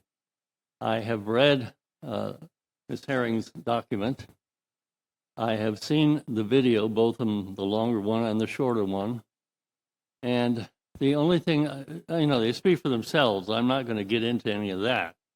I'm just going to say that this is what you get when you promise to deport, I don't know how many million people, 11 million, 20 million, soon it's going to be 40 million, who knows, and then hire a bunch of unqualified people, give them minimal training, hand them a lot of technical gear that half of them don't know how to use properly, and give them guns, and tell them, you got to arrest 3,000 people a day, because that's how many I want to deport. That's what happens when you do that. I can't even begin to tell you how many constitutional principles and principles of just basic fairness that violates. I won't even try. I will simply ask, imagine yourself a jury or a judge or a defense attorney interviewing some of these officers who are doing these terrible things, And some of the simple questions you could ask. Did you think about going over and asking Miss Herring to move her vehicle politely? Is it possible you could have backed up and gone around her that way? Did you have to drag her out of the car? Did you have to practically break her arm? Did you have to throw her on the concrete and pepper spray her in the face? Was that all really necessary? Wouldn't we fire any officer in Forest Grove who behaved that way? I believe we would. Thank you, Mr. Johnson.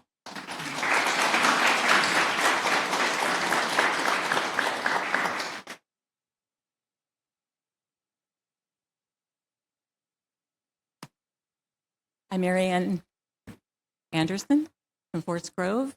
On December 9th, I happened to be at a bus stop here in town, and a Hispanic mom came up to me, terrified, and showed me a video that had happened to her that morning when she had pulled into a parking lot, and ICE agents were there and approached her, and she was terrified. I believe she had her kids with her, and no warrant, no reason to approach her, except probably because she was Hispanic.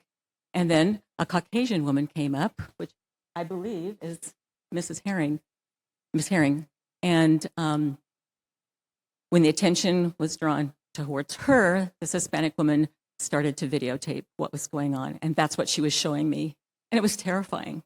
Terrifying what happened to her. These four big guys holding her down, throwing her into a car and driving off with her. I had no idea. We had no idea who she was, what had happened to her.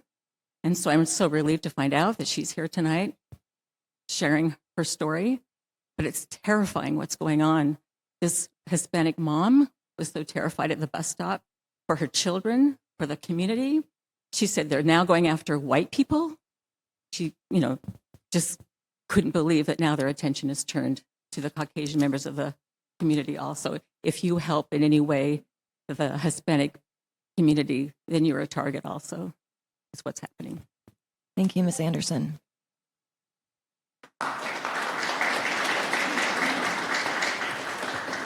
Further public comment from members of the audience? Okay, come on up, please, sir.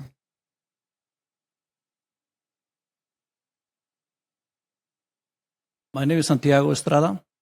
I have been a member of this community since 1978, in and out. Graduated from Forest Grove High. My entire family did.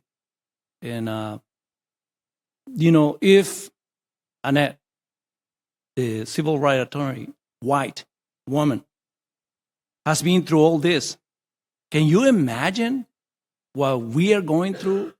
People that look like me, just by being Hispanic or having an accent? It's horrible. I've been in many countries. I visited many, many countries, including Nicaragua, and never had any issues with police. I never seen anything. I was born in Mexico. I'm a U.S. citizen. I'm terrified of what's going on over here. I'm terrified to go outside without my documents. Should I carry them in front of me saying, hey, watch, I'm a U.S. citizen? Why? I think everybody here and everywhere that is non-Hispanic or white that are stepping up, to do something, to say something, because it is terrifying and it's not going to change. It's getting worse. It is getting worse, and I don't know what to do. I just came over here to listen to what's going on and see if, we can come up with a change. They look at me and they look at somebody else that is, looks like me and immediately think is a bad person just by, how we look. And take you. If Annette was taken, being an attorney, imagine what the rest of the population is facing. Thank you very much. Thank you, sir.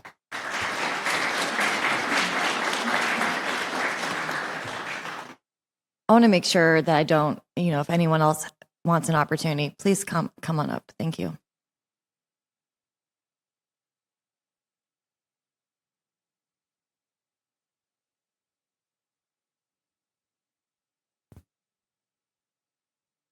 Hello, my name is David Dione. I've been a resident of Forest Grove since 2009. And I'd like to point out that as horrific as the racial and political motivations behind the events that we're seeing are, we also have to address a more basic truth. And that is that these are masked men who come into communities wearing no identification, claiming authority that cannot be verified, and frequently acting against people who ask for that verification. There is more danger here than just a political operation to ethnically cleanse this area and this country. There is also a challenge to the basic structure of law. Our police force is supposed to keep us safe, but is being forced to accept an arbitrary authority from a group that habitually refuses to identify itself. When masked men approach someone on the street, we cannot be certain without putting ourselves in danger, whether we are looking at federal agents or kidnappers taking advantage of the situation. And I think that's something that we all need to keep in mind when we're discussing this issue, because that is beyond dangerous. Thank you. Thank you, sir.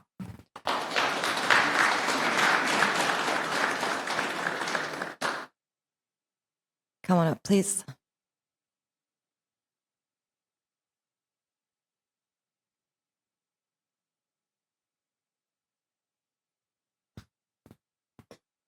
Hi, my name is Aaron Graham. I've been here 4 years-ish. I was also present at the event on December 9th with Annette.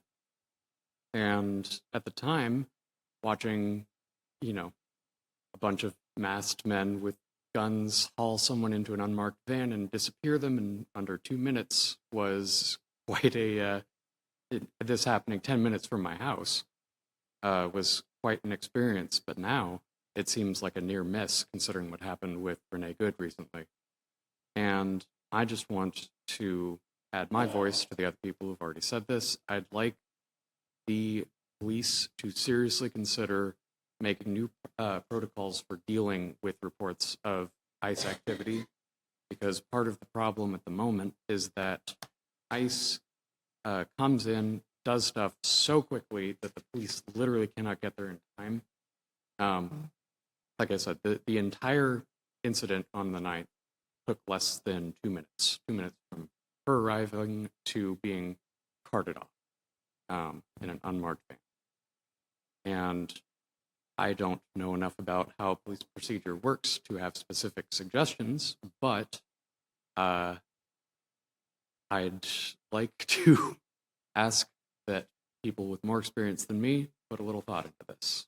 That's all. Thank you very much.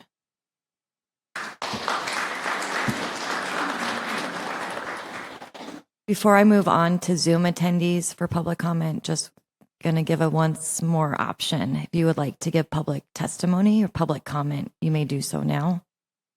Okay, seeing no other hands, I'm going to ask participants on Zoom, if you would like to share public comment, please use the raise hand feature. We'll give it a minute.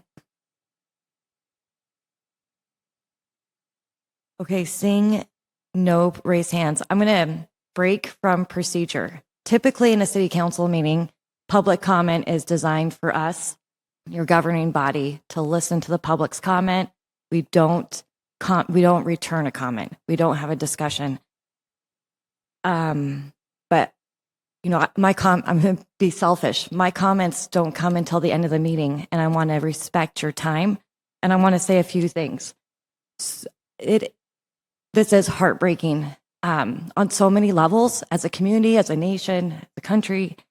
And this council, has tried to brainstorm approaches. This is what I can tell you right now. We have committed as a council to use one work session a month. And I'm going to tell you when it is so you can attend. The second council meeting of the second council meeting of each month will be a work session on the city's response to federal agents in our town. So during my council comments tonight, I'm going to propose some topics for next week to discuss. In the meantime, as the mayor, I'm on the Metropolitan Mayors Consortium. I'm meeting with regional leaders across this area. And Congresswoman Bonamici attended one of our meetings on Monday. So there's some federal legislation that she is working towards with her colleagues. And I'm just going to highlight some of those for you now. And that would be delegating, or they're trying to coordinate preventing a detention center. You might have heard about Newport, but really in the whole state, we really don't want that. And then legislation priorities also include allowing virtual immigration hearings to protect people, because people have been getting picked up on their way to do it, quote unquote, legally. So there's legislation for that. Protecting sensitive locations. There was guidance in the last in 2016, the first time this administration was in charge, that prevented ICE agents from going onto schools and churches. That has gone away. And so Congress is trying to ask for that back. And also addressing what a few community members said and what we've talked about, which the ask is to prevent masked or unidentified ICE agents from working in our areas, and then allow people to be released on bond. So those are the key legislation on the federal level that I can share with you at this point. And then also some mayor comments at the end, and then a work session. We do have an ordinance on the agenda for tonight that would potentially codify sanctuary city status and create some other protections. All I can say for myself is that I take my responsibility seriously, and I will continue to work. I don't have the answers, but all I can tell you is that I will continue to chat with my other mayors in the region, work with my council, ask the Attorney General. I'm going to draft a letter this week to try to send to the Attorney General. We're just going to continue to work, and we're going to continue to stand with our community and the Constitution. And I appreciate all of your comments, and stay posted. Keep calling us, keep emailing us, hold us accountable. And if you have ideas, share them, because we're in this together, and I just appreciate the things you do in your daily life as well. Okay, with that, I'm going to move on to item C.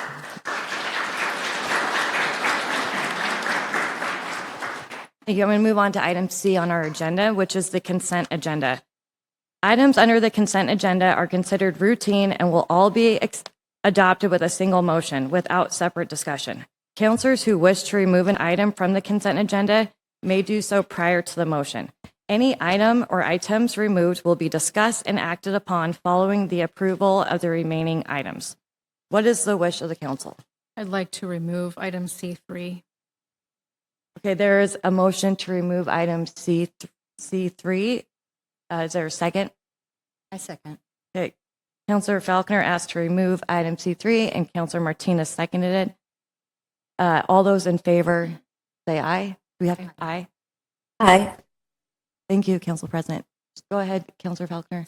I'm looking at the list, and I'd like to add Human Rights Day and International Women's Day. Okay, so there is a... what was that, Council President? Just second that. Okay. Yes, I was going to second that. Perfect, thanks. So Councilor Falconer asked to add Human Rights Day, and this is to our proclamation list for those in the audience who are wondering what we're referring to. So International Women's Day and Human Rights Day. It was moved by Counselor. have some. Okay, let's work on Sorry, that just- motion first. Okay. Any sorry, go ahead. Just as a point of order, the rest of the consent agenda should be voted on before the Oh, hold geez, items. you're right. My apologies.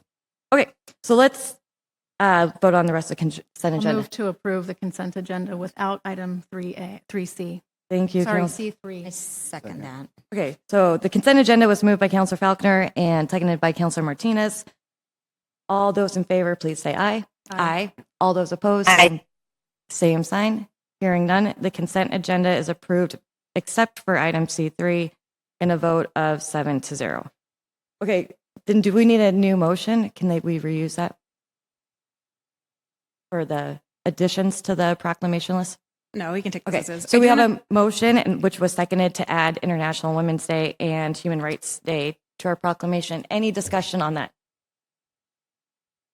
Okay, all those in favor, please say aye. Aye. All those opposed, please say aye. Hearing none, that addition has been added in a 7-0 vote. And then Councilor Martinez, you had an amendment? So I want to remove Pride Month and ban Books Week. You want to remove Pride Month and ban Books Week? Correct. Okay, is there a second on that? Hearing no second, the motion dies. Okay, is there a motion to approve? Are there any other additions or deletions proposed for C3? Not hearing any other motions. Is there a motion for item C3? Did we already do it or we're done? Well, did we approve all the other ones? We just approved. I thought we just approved your two. We haven't approved the whole list. We just approved her. Yeah, we just took that whole thing out and now we're adding to it. So it's just changing. Mariah, I see Human Rights Day did you add International Women's Day? I'm just looking at your typing on the screen, so I just. Sorry, will you repeat your question? International Women's Day, did you add it? Okay. But we still have to pass C3 with the Right. list. Yeah. Yeah, that's. Okay, so is there a motion for? I'll move to approve Second. C3. Okay, item C3 was moved by Counselor Falconer and seconded by Counselor Gustafson. Discussion? Hearing none. All those in favor of approving item C3, please say aye. Aye. Aye. All those opposed, please say aye. The item C3 is approved by the Forest Grove City Council in a 7-0 vote. Moving on to item D, additions or deletions. City Manager, do you have any additions or deletions? I have no additions or deletions. Thank you, Mayor. Thank you. Any proposed by councilors? Counselor Schimmel. So I move to add a resolution reissuing the City of Forest Grove's state of emergency, originally resolution number 2025-61. Second. Perfect. Okay, there was a motion by Counselor Schimmel and a second by Council President Valenzuela to add resolution 2025 what? Oh, 61. 20-2561 to reissuing the state of I'm going to start over. There's a motion by Counselor Schimmel, seconded by Council President Valenzuela to reissue the previous state of emergency resolution 2025-61. And I'm going to add that. Do I have to vote on it if it was seconded? Yes. Yeah. Okay. All of those in favor, In favor of the addition? in favor of the addition, please say aye. Aye. Aye. Aye. All those opposed, please say aye. Aye. Aye. It is approved by the Forest Grove City Council vote in a 6-1 vote to add resolution reissuing the state of emergency. And I'm going to add it as I'm going to put it on the agenda as item F5. Thank you. Yeah, because then I have something to look at too. Great, thank you. Okay, so now we're going to start our presentations, and the council will hold questions to the end of presentations. Presentations are 15 minutes. However, I want to be really clear. Our first presentation has 2 topics in one. So there's going to be 15 minutes for Washington County Housing and 15 minutes for our homelessness update. Both are from Washington County, but we're doing it at the same time. So I would like to call up Washington County staff members Jill Chen and Jess Larson. Hello, ladies. Thank you.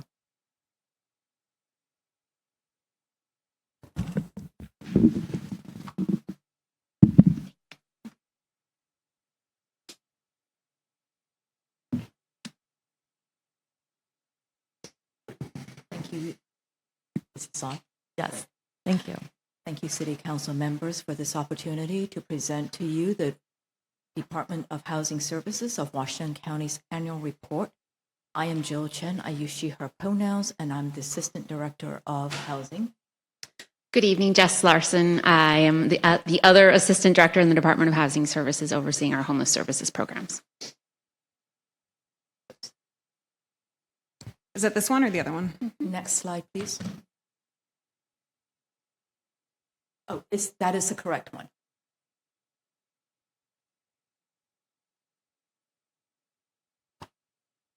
Okay, we'll just start off about our vision and our mission. And our vision is that we envision a Washington County where everyone has an affordable home with the supports and opportunities each of us need to thrive. Our mission is part of that vision, and the mission of the Department of Housing Services creates pathways out of homelessness, promotes housing stability, and invests in affordable communities for Washington County and our residents. And I want to make sure that we are all sitting here trying to enable that. We start off with some of our stories of strength. This is a story of Jasmine. It is in our annual report with a little QR code. She was one of the folks we helped to go into affordable housing at Terrace Glen and turn her life around with her family and her 2 children, where she was able to get her degree and start creating a stable life and a stable home. Next slide, please. Oh, sorry. Thank you. In terms of the straight up numbers, we provided support for 20,700 individuals in all Washington County. That is the population of the city of Sherwood. For us, that is critical. We want to help all of our folks in the county. We have 26 capital projects, and we'll talk about that in a few minutes, that's spread out also throughout the county. On the right side is how do we help our residents? More than 7,700 folks with short-term housing assistance, more than 31 folks with shelter, and over 10,000 folks with long-term rental assistance, and over 1,100 affordable homes that the county itself provides. Next slide, please. But these are just numbers, and I will hand it over to my colleague to talk about the housing spectrum. Thank you, Jill. And here are some more numbers. And it's a real pleasure to be back with you. We try to make this visit once a year to give you our annual report update. It's our last year's fiscal report, though it was just completed a couple months ago. And we're pleased to just keep you posted on the progress we're making across Washington County with the various resources we have from the federal, state, and local levels to invest in housing solutions across the county. And these numbers, Jill was highlighting some of our successes, which are included in that annual report that was just passed around. These numbers are also in that report, but sort of speak to the need that remains in our community. So I won't go through each. We have limited time before you this evening, but I'll call your eyes to the 2 numbers in the center of this page. First is the average income of households that we're serving is less than $1,000 a month. I think you all probably know there are no available apartments that rent for $1,000 a month. And in fact, the average or the median rent in our community is closer to $2,000 or $1,773. I believe this is for a 1-bedroom apartment. I'm sorry, I don't know that detail off the top of my head this evening.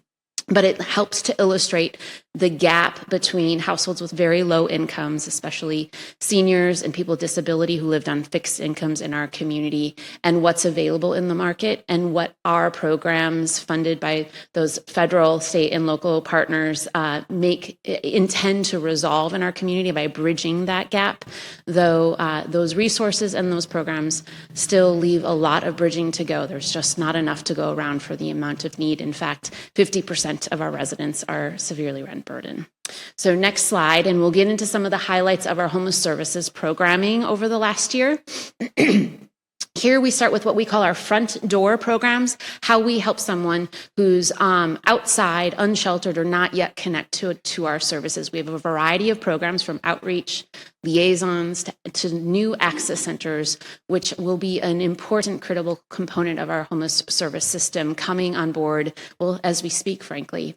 So we have 9 geographically assigned outreach workers across the region, across the county. And I want to shout out to Sean and his team at Forest Grove Foundation, who are the outreach providers here in Forest Grove in Western Washington County in partnership with Salvation Army as well.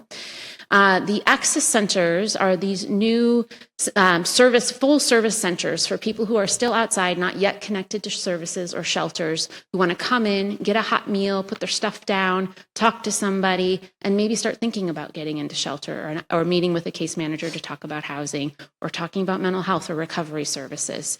These access centers will be open 7 days a week, 24/7, but 7 days a week from 7 to 7 p.m., where all of those services will be available. And the key is connecting people to that next step in their plan for care. This is similar to the work. Oh, let me mention about access centers. Another key component that they will bring on into our infrastructure is the ability to turn into an overnight emergency shelter when we go into inclement weather. We've been relying on gymnasiums and church basements to try to respond to that crisis when the weather turns. And now we'll have purpose-designed buildings that can be ready no matter what when we need them. And next, note on our housing liaison program, these are the housing navigators of our system who know how to connect people to all the different kinds of services that are out there. And we just want to highlight that 682 households were placed into, whether it was a shelter or transitional housing or some kind of care facility, or ultimately their own home, because of the work of those housing liaisons. So we look forward to their work continuing in all of these front door programs that we host across the county. Next slide. So the next step in our front door system are those shelter and transitional housing beds, where someone can start to really get good sleep and start to stabilize in their experience of homelessness and make a plan for long-term housing. We're proud to have over 400 shelter beds that operate every day of the year, serving families with young children all the way to single individuals and even their pets. So a variety of different shelter options so that we can meet every unhoused and unhoused person where they are at, and provide the different kinds of needs that they may bring, including a medical respite shelter for people coming out of hospitals where they're still sick and recovering, though they don't need to be in a hospital bed. So they can be in a shelter bed, and in fact, a motel room, where a medical trained professional comes to visit and check up on them and make sure they're continuing in their path to recovery. We're also proud to be increasing transitional housing in Washington County. We have 2 important projects underway as we speak. One with Transcending Hope, which will focus on wraparound services that are tailored to address mental health needs while people stay in a setting that's a little more robust and enriched in its services than a shelter might be, designed to serve people with those mental health needs.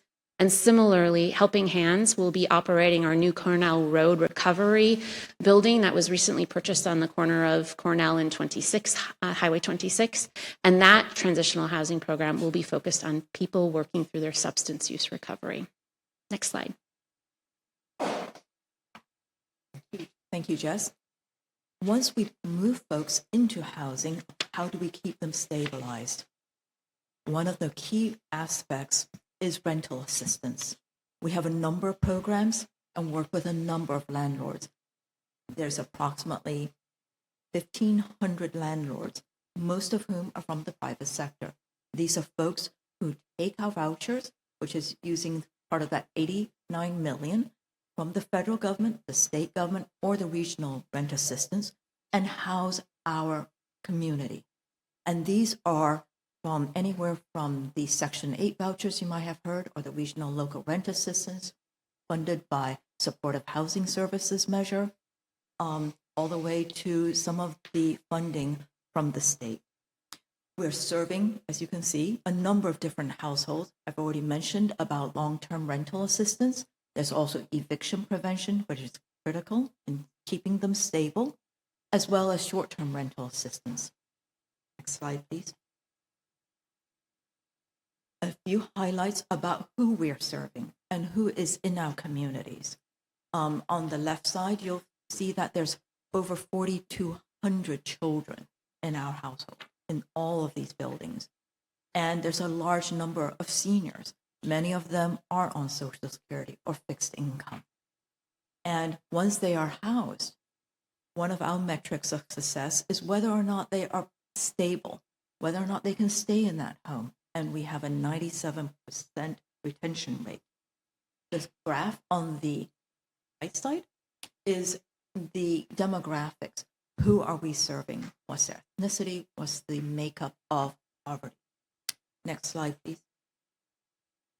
And where do they serve in our affordable and community supportive communities?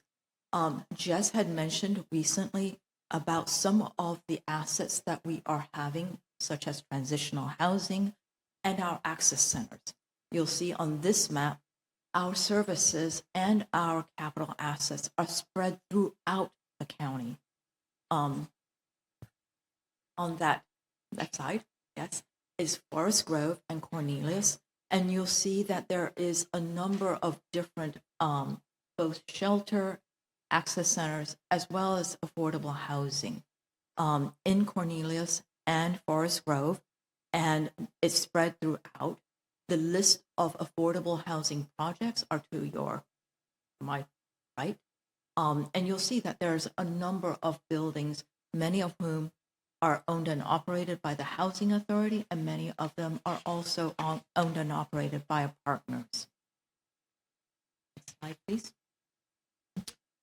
One of our projects in Cornelius, and well, it's actually, I think this is Cornelius. It's right over here near the Fred Meyer, is the Plaza Los Amigos with Reach and Hacienda CDC. This is a signing and the ribbon cutting. We are so thrilled to be able to support our partner in this project. It is part of the Metro Affordable Housing Bonds with $192 million, which is fully committed throughout the region.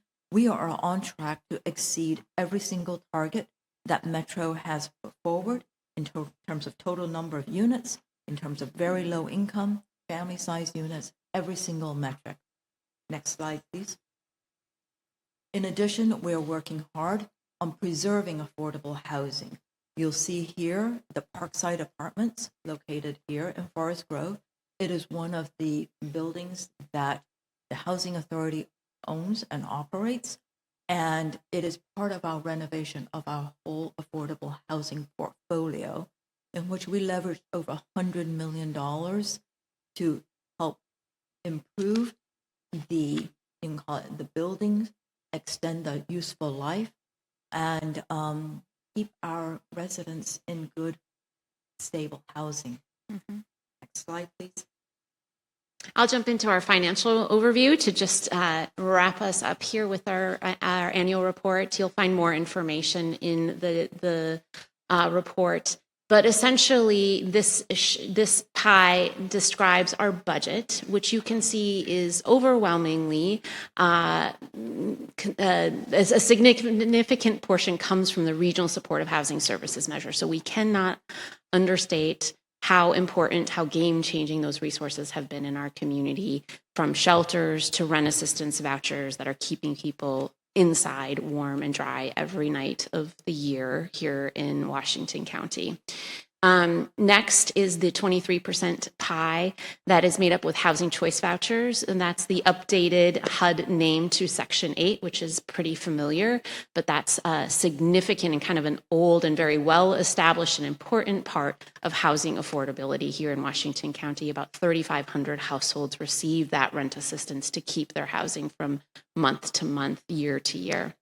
And then a smattering of other important key resources, including just what's left of the affordable housing bond, not much more, but other smaller federal programs or state funding. And not what's not included here is important leveraging of resources like LIHTC to develop affordable housing. So it's not the full story, but it gives you a sense of the range and importance of the various funding sources our department manages.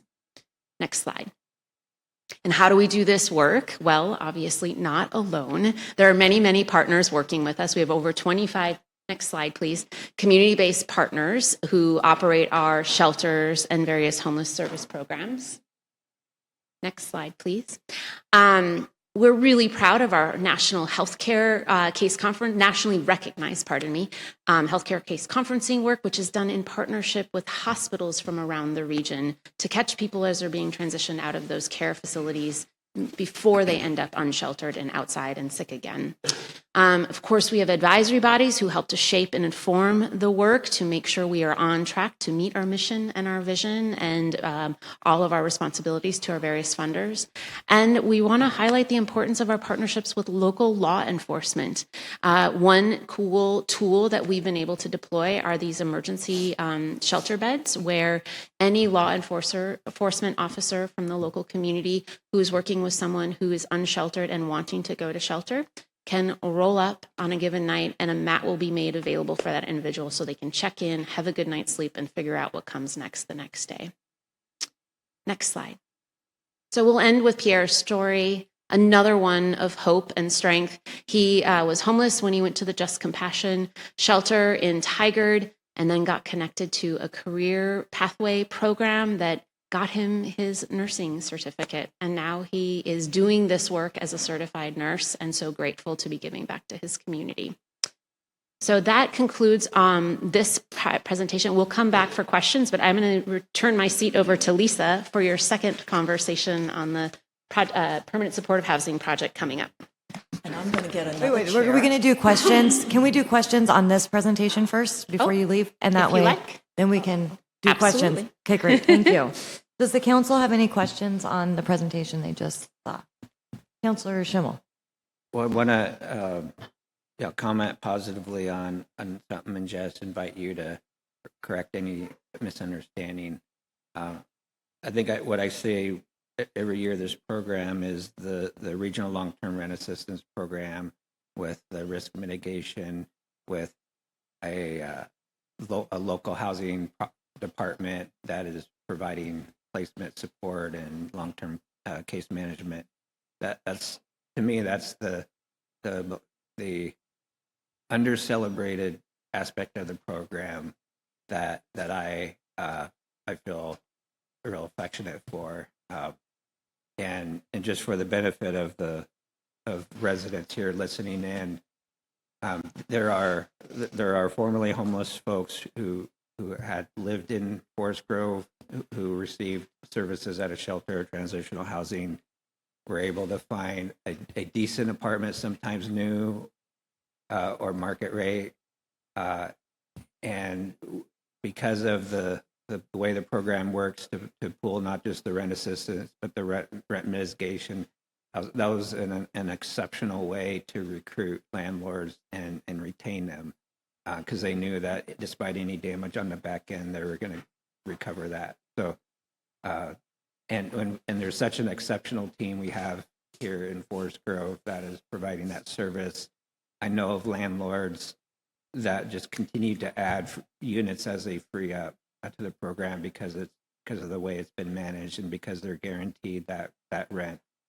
So Forest Grove can be proud of how we, being the programs and the folks here, have maximized the resources and support from the county to be able to to affect some positive change here. So I just think that Arla is particularly under-celebrated. And so thanks for arranging all the pieces of that, because I think that's where the county excels over your other counties. Thank you, Counselor. I couldn't agree more. Rent assistance is often not the tool that's talked about. It's not as exciting as a shelter bed, but it is the tool that ends homelessness. And we have, I believe, 1,500 households now who are no longer homeless because of the Arla voucher. So thank you for being a champion of that program. Great. Thank you. Thank you, ladies. We're going to call, I think Lisa's coming up now.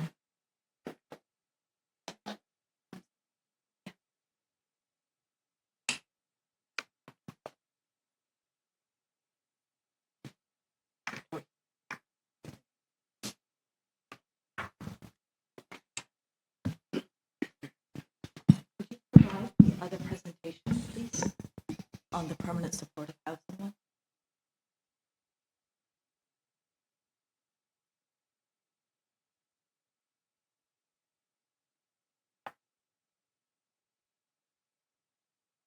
Thank you so much. Again, I'm Jill Chen, Assistant Director of the Department of Housing Services. We're here to give you an update about the permanent supportive housing project in Forest Grove. And with us is our partner from Central Cottrell, Corey Fletcher. And we are so pleased to bring this project to you because we just closed on the site acquisition end of December. So we wanted to make sure we reached out to you and gave you all an update about what is happening with this site and any questions you might have. Please. So we'll give a quick, and this is where the site is. You'll see that's Jim's Auto Shop, right on Pacific Avenue. We'll have a short overview, some background, current status, and some feedback, and of course, Corey's here. So, I'll hand it over to Lisa Varon. Good evening, Lisa Varon. I'm the real estate manager for Washington County's Department of Housing Services. I use she, her pronouns. So today we're going to give you, next slide, please. Oh, great. So Jim's Auto Shop, located at 3127 Pacific Avenue, Forest Grove, is a project that we're partnering on with Central Cultural and Care Oregon. We are looking at up to 60 homes serving formerly homeless individuals and couples with a culturally specific focus for Latin participants to reflect the population here in Forest Grove. We selected this site due to its accessible public transportation, employment opportunities, services. It's very close to the senior center, the library, grocery, pharmacies, and really a good location in a commercial corridor of town. Next slide, please. We were accepted into the Oregon Housing and Community Services Permanent Supportive Housing Institute in 2024. That was a 6-month program that took the 3 partners, and we learned together and developed, learned all the ways in which are the ideal operations, development, all the different portions of creating these kinds of projects. Our staff got trained, and then that helped us start to develop the program that we'll provide at the site based on best practices. The Institute really was a great opportunity, and what it does is it puts this project at the front of the line at OHCS in terms of consideration for funding. And then after a year-long purchase and sale agreement term, while we went through quite a bit of due diligence on the property, we did purchase it in December, so that was our Christmas gift. Next slide, please. So the current status is that we've evaluated the zoning, the code requirements, existing site conditions. We have an architect on contract and a development consultant to help us make sure prior to purchasing the property that we could actually build these kinds of units at this kind of multifamily property at this location. We conducted an environmental review and found that the property actually was in pretty good shape. And there's not a need for significant remediation due to the auto body use at the site. And we're currently evaluating the financing options. One really great part of the story is that we're already coming into this deal with $9.74 million committed between Metro's PSH fund, which was a special fund, and $3 million from Care Oregon. So that gap financing is essentially taken care of, and we're really excited about that. Next slide, please. So our project timeline is that we're going to be working on planning and funding applications. The 9% low-income housing tax credit application opens up at the end of this week, and we will start the process of putting together an application, pulling together our project team, which will include an architect, a general contractor, various consultants, and coming up with a full application. So it's a two-part application at the state. You just do an initial quick application, they accept you, and then you provide a full application in the middle of the year. And we're looking toward the end of the year, early 2027, where we would get into permitting and construction start with about an 18-month construction period, then another 6-month lease-up period through the Continuum of Care program. Next slide, please. Okay. Good evening, Mayor and councilors. My name is Tori Fletcher. I am the housing director at Centro. I use she, her pronouns. Centro has served Washington County for over 50 years. We are well known for providing wraparound services in Washington County. We have partnered with Forest Grove Senior Center to provide services here. We have it's a core part of our work focused on individuals experiencing chronic homelessness, many of whom face layered barriers related to health, trauma, income, and language access. We have a workforce development program that we have education on youth development. We have employment coaches and small business that we help connect all of our participants to within Centro. We have senior programming. We have a food pantry. So we provide services from anyone that walks through our doors, any community member in Forest Grove, but we also have a culturally specific lens for our Latin community members, which reflects the population in Forest Grove and Washington County as a whole. You can see here a photo of Washington County when we were touring our Casa Amparo non-congregate shelter. We focus on serving families and our seniors and folks who identify as having disabilities. We will serve anyone that comes through our doors with empathy and compassion and tailored services to get folks housed and stay housed. So that is why we are partnering with Washington County over about quite a period of time for the Permanent Supportive Housing Institute that was just highlighted. We are very excited about the PSH program, our opportunity to partner with this in Forest Grove, because these are the residents this is designed to serve. As was highlighted in the previous reports, there was 940 people experiencing homelessness that were identified in the point in time count in 2025, and we want to connect those folks to services in their communities where they're from and are supported to, and with their services being on site with resident services. We want to make sure that we have our community health workers there, that we are having folks with peer support specialists on site. We really want to make sure that people are getting the services there. They are going to be able to access transportation right there, which is highlighted next.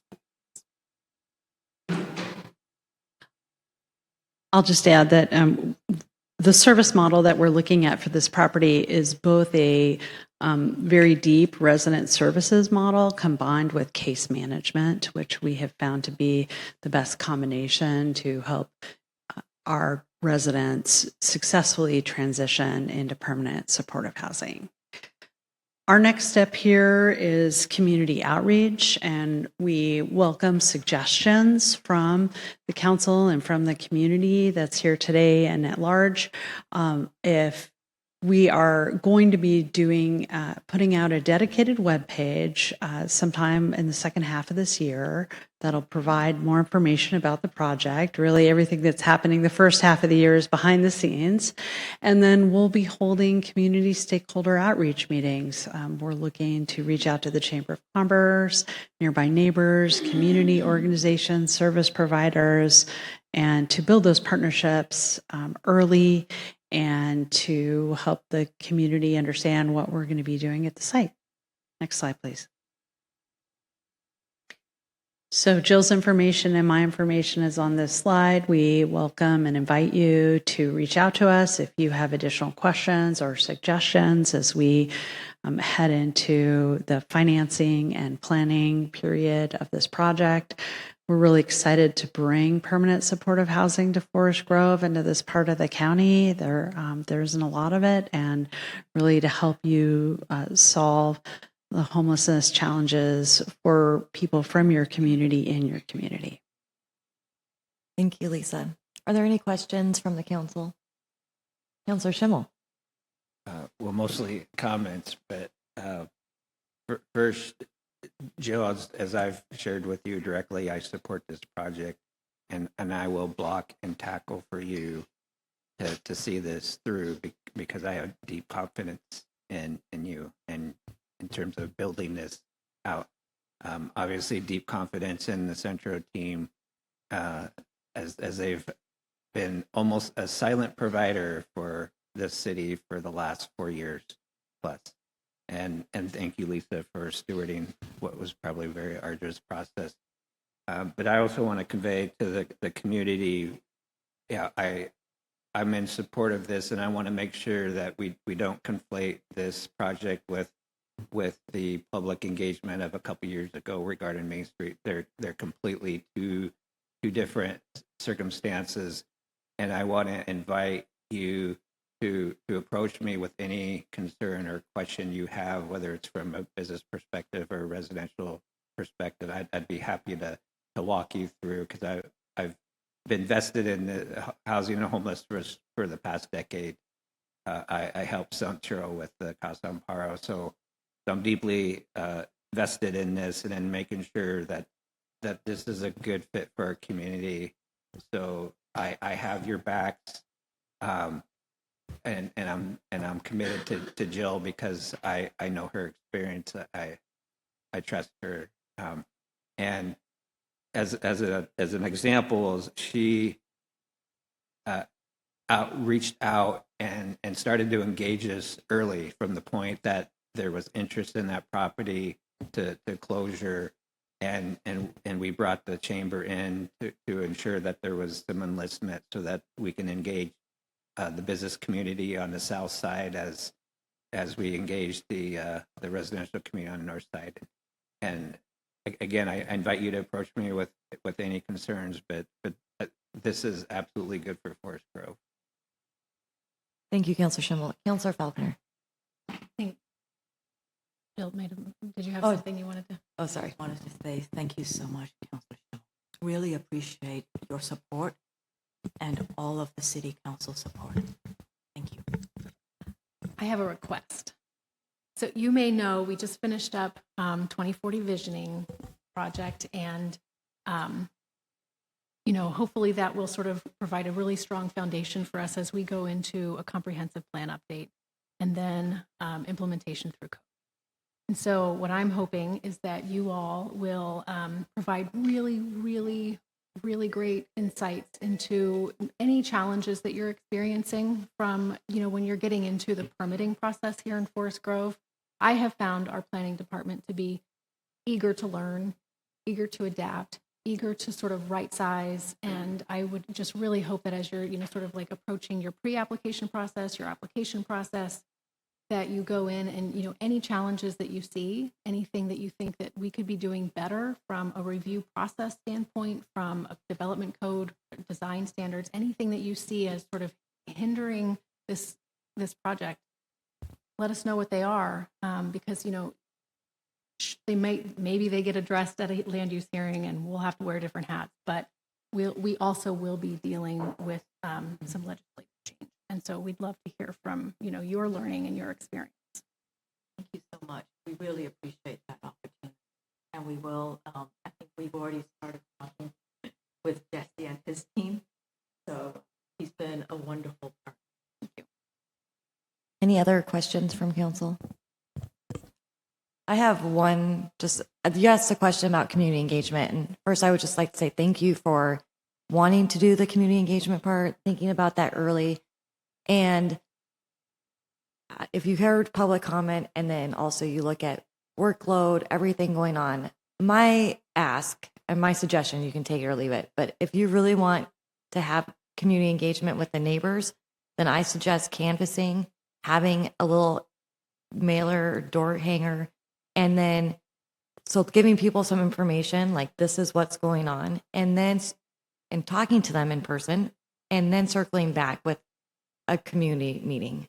And, the closer we can get to that neighborhood to host the community meeting. So whether you reach out to the school district and see if you can use the Neil Armstrong cafeteria to host it, but really meeting people where they're at and doing the work that way instead of, meaningful community engagement, hosting it here and then not really telling people beforehand, you're not going to get a lot of people. And so I just ask that you meet people where they're at for community engagement. Yeah, thank you very much, and we appreciate the update. Thank you. Our next presentation this evening is from our Senior Center updates, and we have Ana Gonzalez.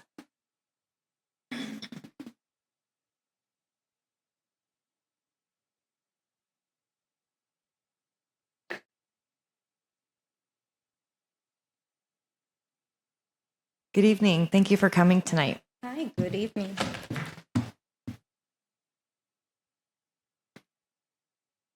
Good evening. Good evening.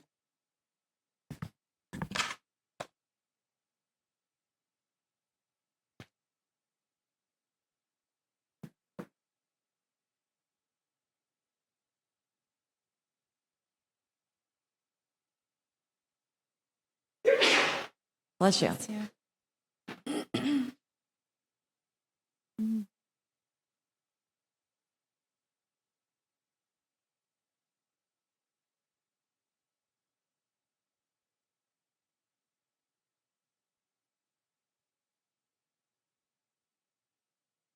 You must have a lot to update us on. I was going to say that's a big file. Seems that it's a big presentation. There you go. There we are. Yay. Yay. So good evening. My name is Ana Gonzalez, and I am here on behalf of Central to talk and give a report about the Senior Center, as we are already celebrating a year working with the Senior Center. Next. I'm just going to give a brief agenda about all the scope that we have done. But again, it's just the big picture of everything that has happened. Next one. We continue with the same team and with the same structure: director, manager on site, administrative assistant, and the Rotary cook. Next one. And we also have a wonderful team of volunteers who provide all the support on a regular during the weekdays. What I want to focus on today is to talk about the participation and the utilization of the building. So regarding the attendees, we have seen an increase in the second semester of the 2025. We continue providing the exercises that were since the beginning, like the yoga, the stretchers, senior exercises. The regular attendance goes from 4 to 15 seniors, depending on the weather. to be honest. We have added new programming such as the Zumba, karaoke, and Tai Chi, just to bring another variety for the community. We have also identified that the meal programs through Meals on Wheels have registered an increase of attendance to almost 80 seniors on Tuesdays and Thursdays. Next. Also, we have the assistive devices. This is a project that seniors have decided to continue working on, which basically focuses on when they need a walker or a wheelchair, they can come to the center and grab it from the shed that we have all the devices. In the last 6 months, we served 82 residents. In total, in 2025, 153 seniors got benefited by a walker or a wheelchair. Social events, we have done a couple. The attendance is really big on those events. You can tell we have 126, whether it's dinner or breakfast activities. We hosted a bazaar during October, and we got around 150 attendees. And we had 20 small businesses who supported this event. Also, during the summer, we have the Side program, and we got 11 participants.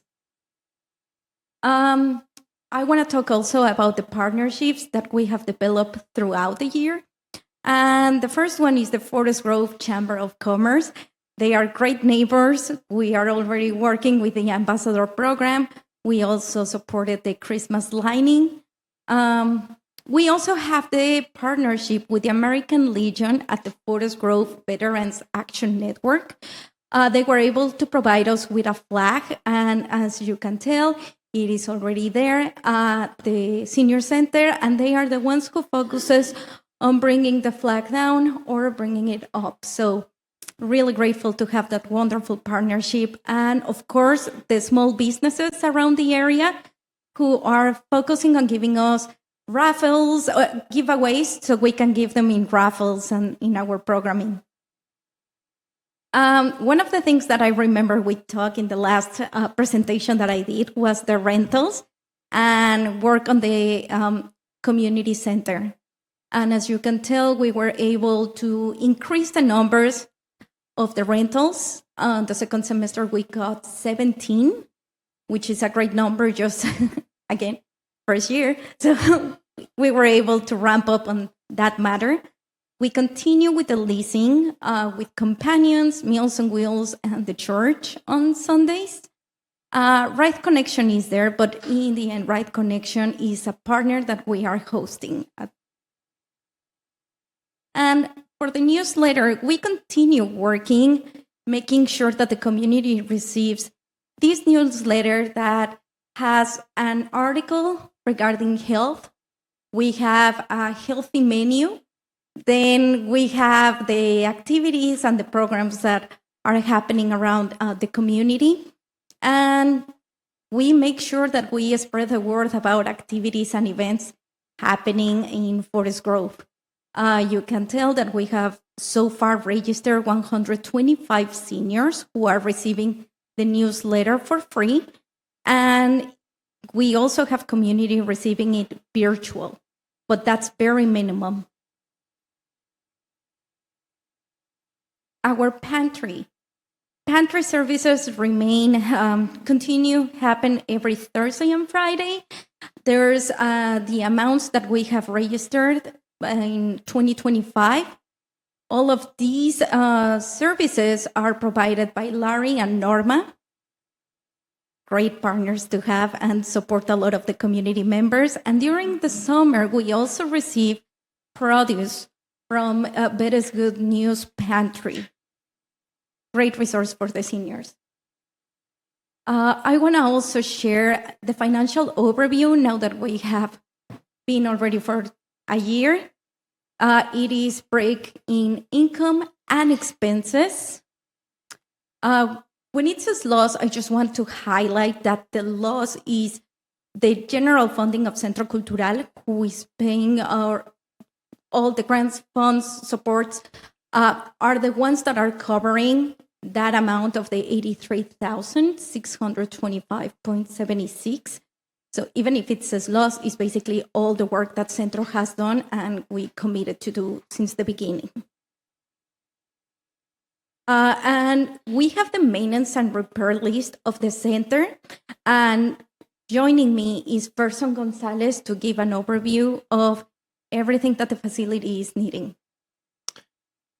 Good evening. My name is Person Gonzalez, and I'm the Director of Operations for Centro Cultural. And we have created this small list of items that the senior center is in need. Some of those are a big priority, like the windows are completely off, the framing, the coolers are damaging walls, flooring, and other structural items inside the walls. There is some other repairs that need to happen. The roofs on the south side of the building, it's actually already damaged, so the water leaks through it.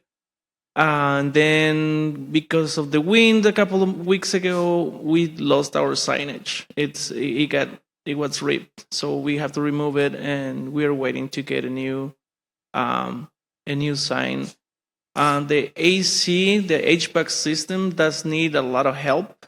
Unfortunately, those units were installed incorrectly, so it freezes overnight. So pretty much every night, in a cold night, all the bottom of the units are frozen. So they've been having a lot of issues with that, and also is creating the cost, right? Because they have to be fixed. And the last build I saw for some parts and labor was over $2,000.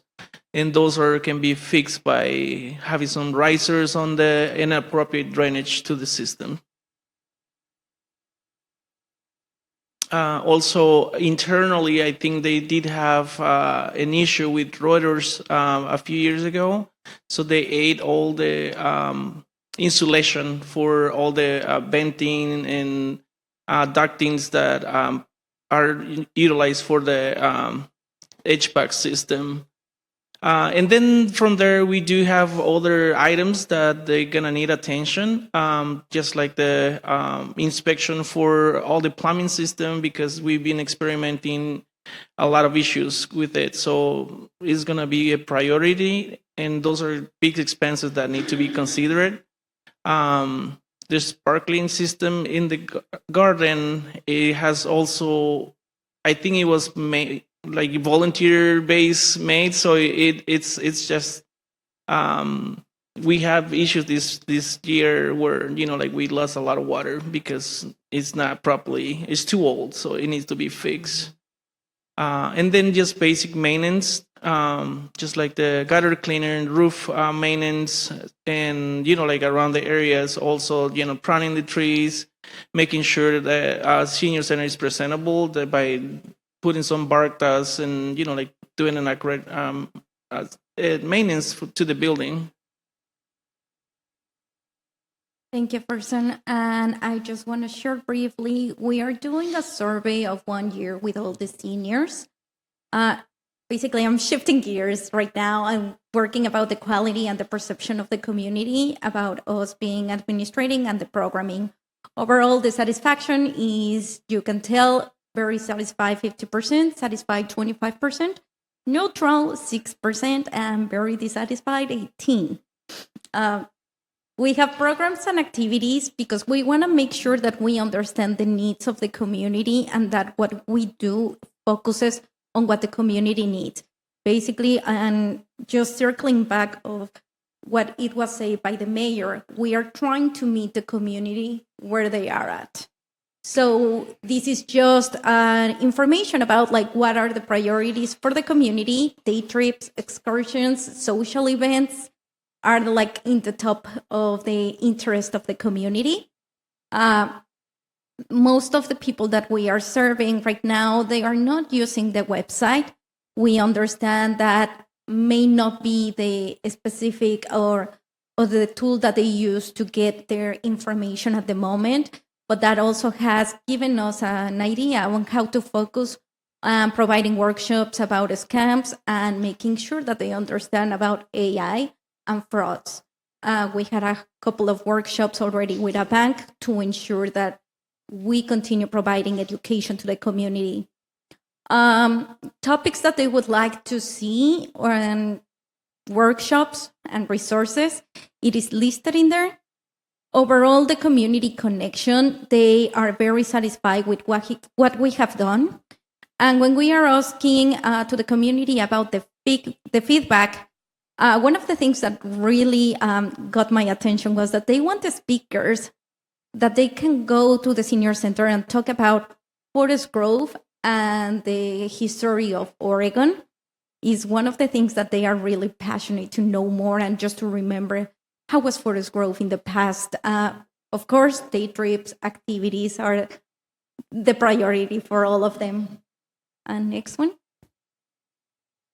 Our goals for 2026 are continue providing the same programming that we have been done and that we have identified that has success, such as the social events, dinners, and breakfast.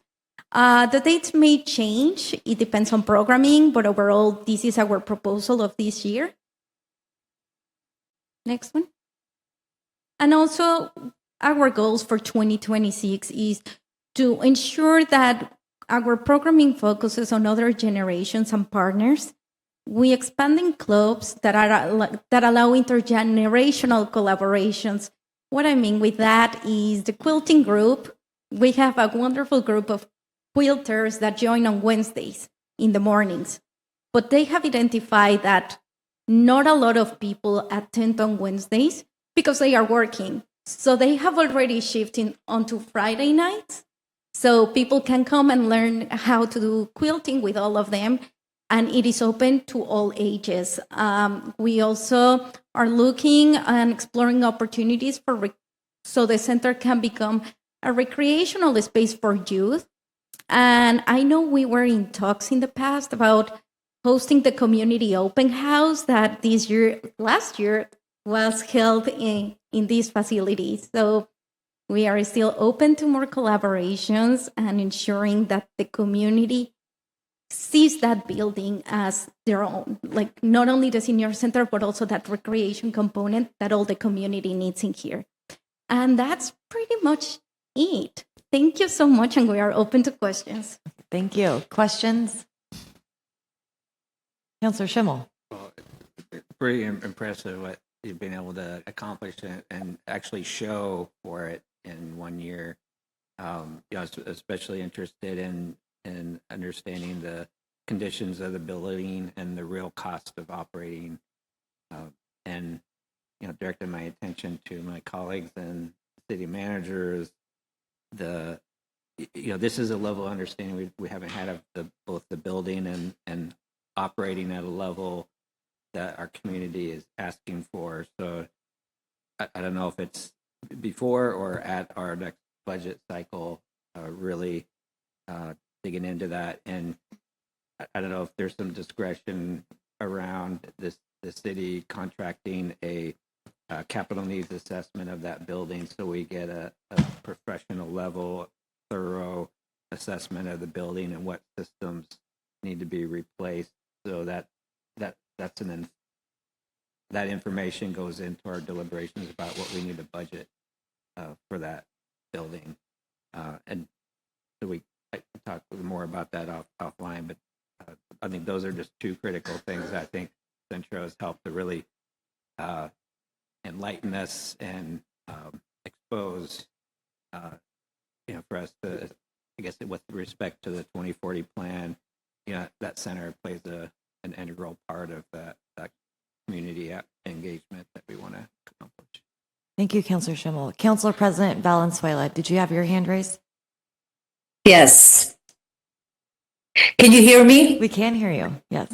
All right. Well, hello, Anna and Ferson.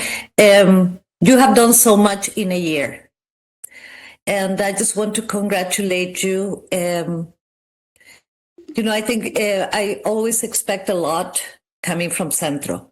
But you have definitely done more than just a lot. And I am so happy that you're all here in the community. And thank you so much for making Forest Grove a better place, or for reflecting what Forest Grove is about. Thank you. Thank you. Yeah, thank you, Council President. Well said. I would agree with my colleagues. And then, also, I was at the Senior Center today because I think this is my 4th time in a year donating blood with the Red Cross. So there's lots of partnerships and opportunities that you have opened the doors to and allowing people to come in different capacities. So well done. Thank you for partnering with the City of Forest Grove, and we appreciate it. Thank you so much. Thank you. Have a great day.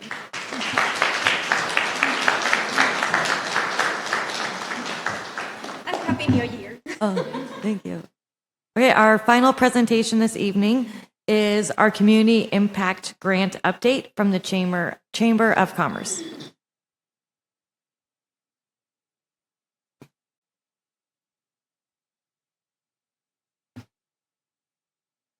Hello, ladies. Hi.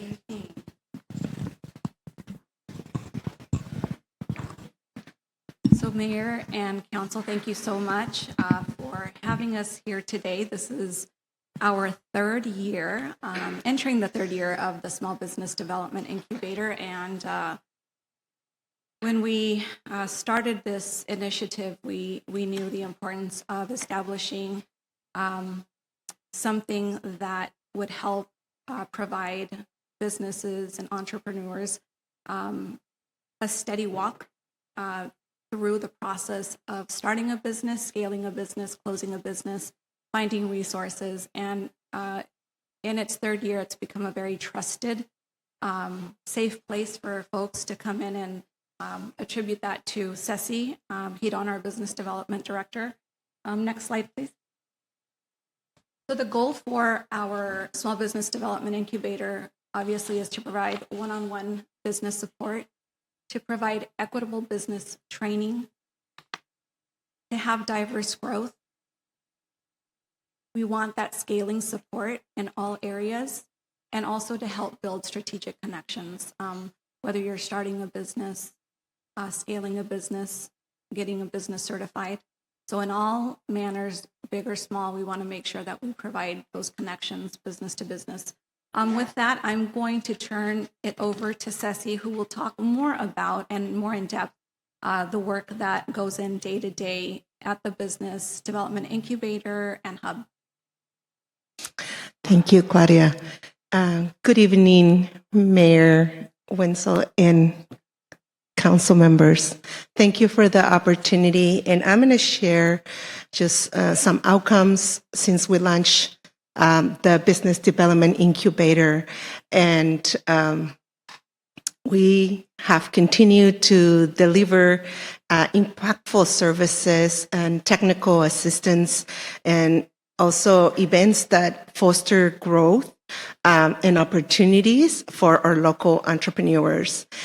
During 2025, we supported over 250 community members, small business, connecting them with vital businesses resources as well as guidance. Next slide. And continue with the outcomes. We have offered one-on-one technical assistance delivered to our small businesses, and are being personalized based on the needs of our participants.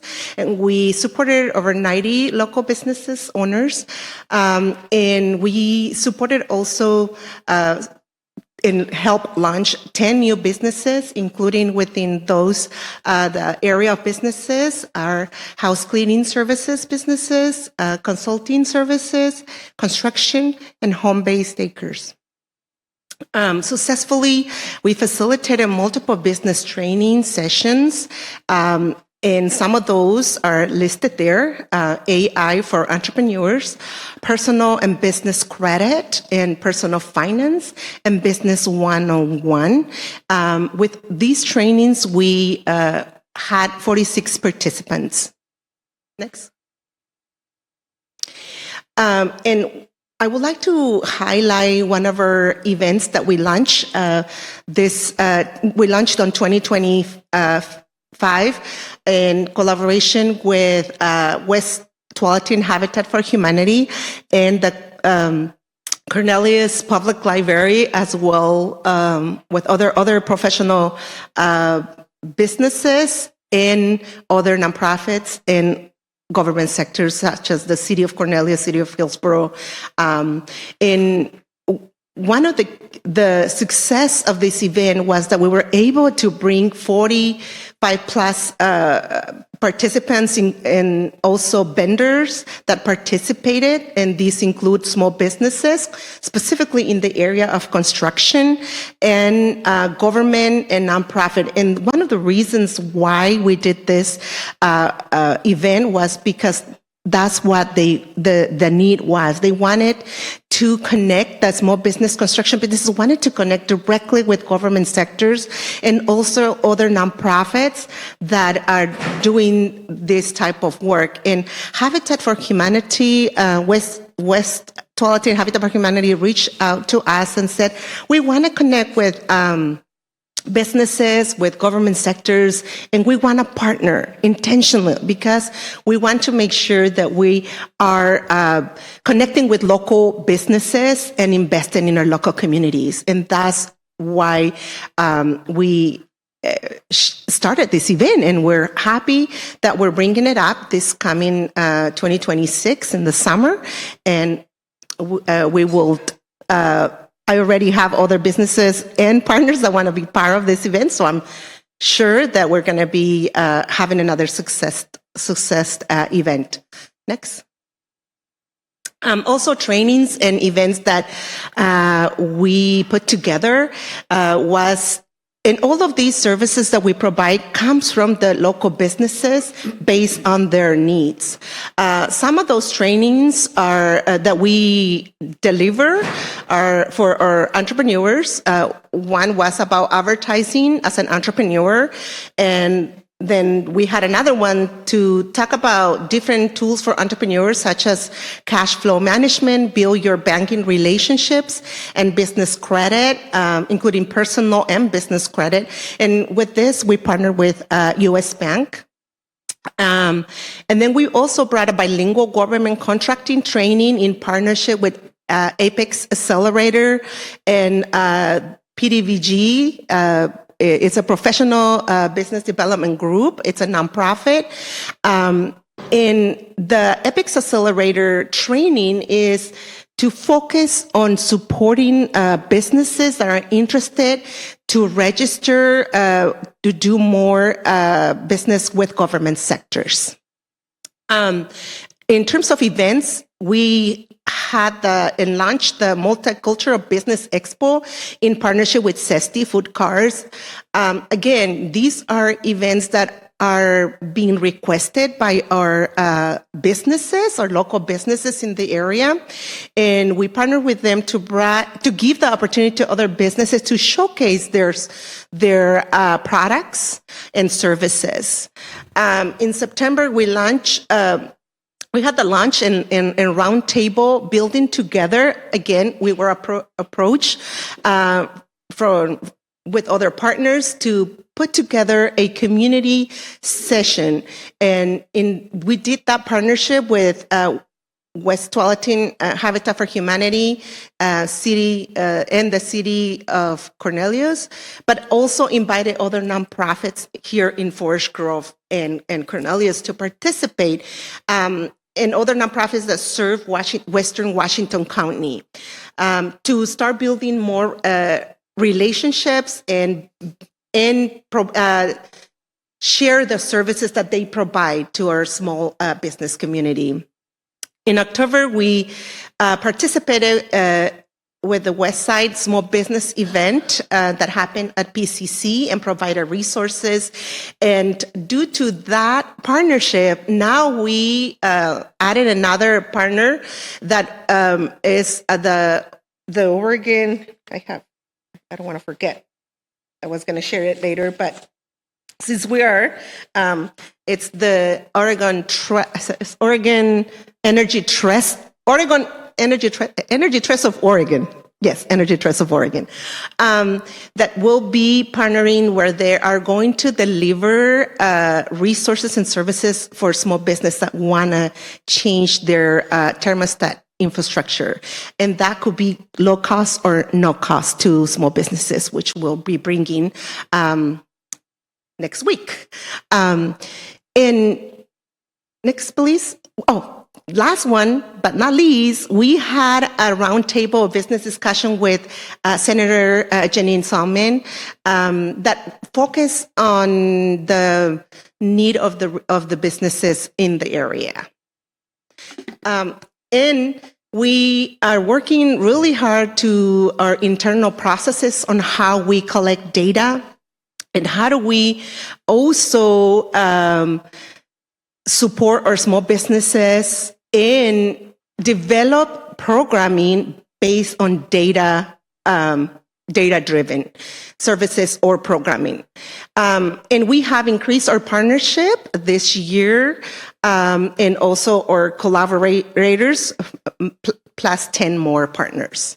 County-wide services, we have supported Western Washington County small businesses, not only necessary from the city of Forest Grove or Hills or Cornelius, but all Western Washington County businesses that have come to us, including working with our partners, Adelante Mujeres and Centro Cultural. There also have been businesses that have come and attended our workshops.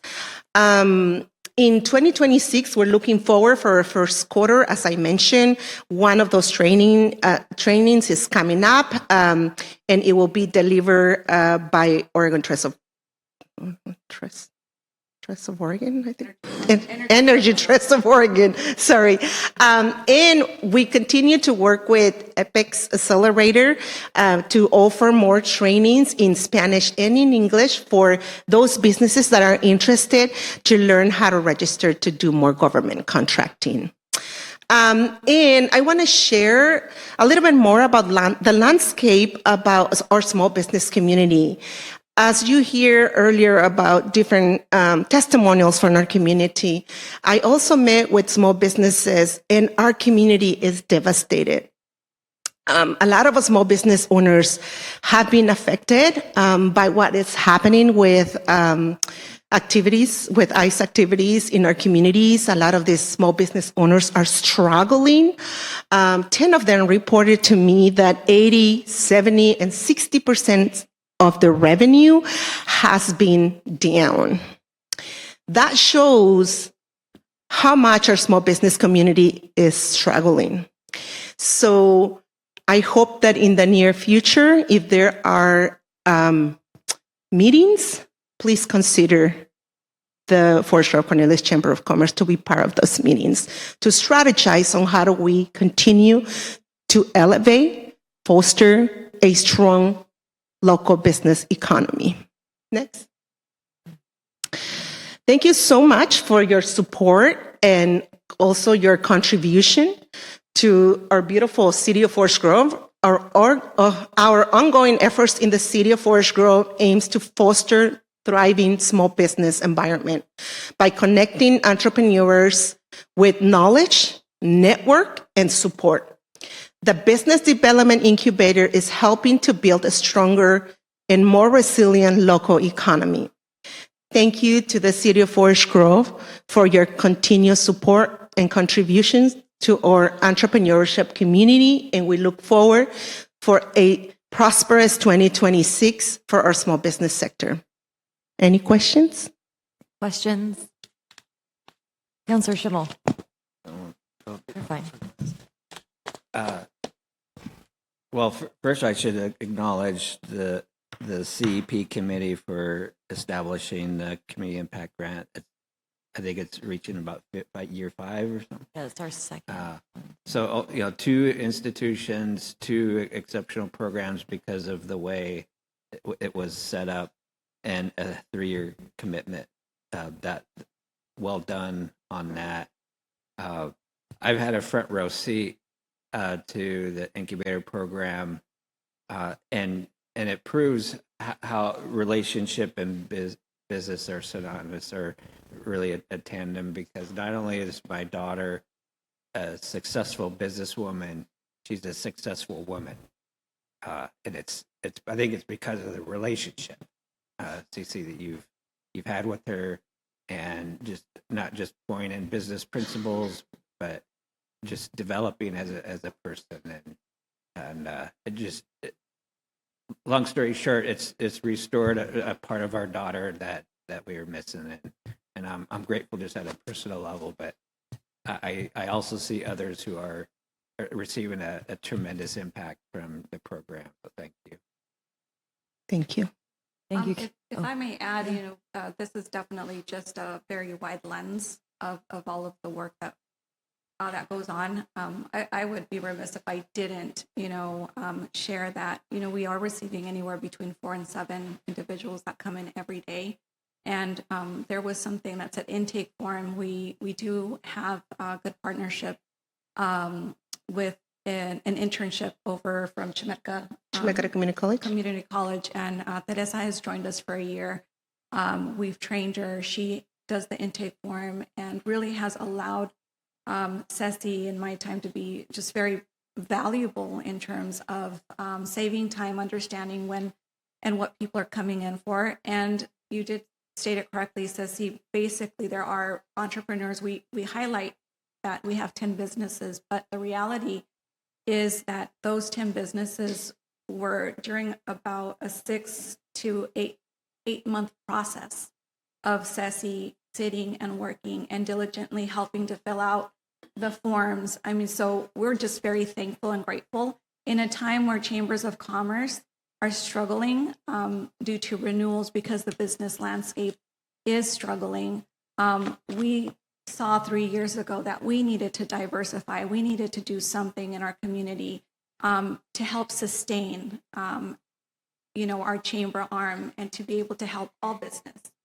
So we're very proud of the work that we're doing with small business, and we're very proud with the relationship that we've built with the city. And, the entrepreneurs that are coming in, people that are coming in day to day aren't coming in from Forest Grove Cornelius. They are coming from Salem, from Woodburn. I mean, and it is because they trust and they know Cecilia. So they know the caliber of help that they are going to be receiving. So we look forward, to having another solid year where we can, at our 3-year, show you all of the highlights of what really transpired from year 1 to year 3. And we just want to thank you so much. And I just want to thank Ceci for the great job that she's done with this endeavor. Absolutely. Thank you both. Great job. Thank you. Have a good night. We're going to move on to item F.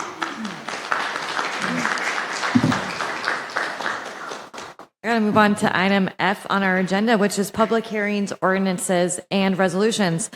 Item F1, I guess I should just start by.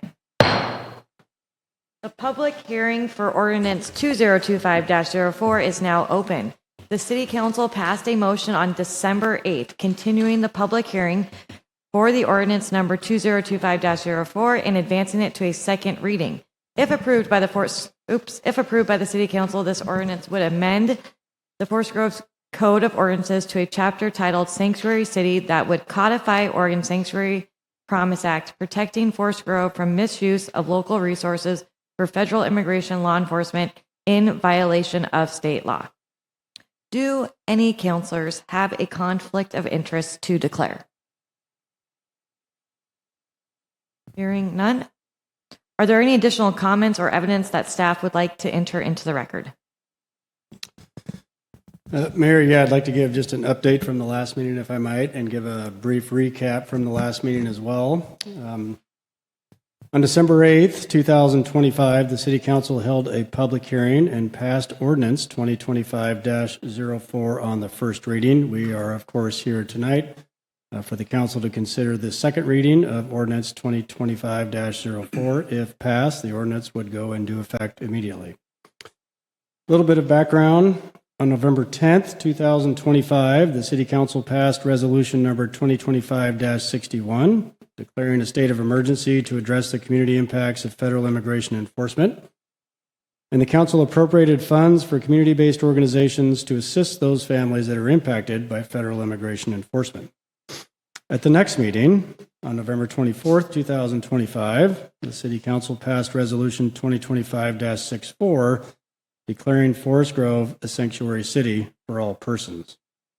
At that same meeting on November 24th, the City Council held a work session and reached a consensus to codify what's known as the Oregon's Sanctuary Promise Act, that is contained in Oregon Revised Statute 181-820 through 181-829.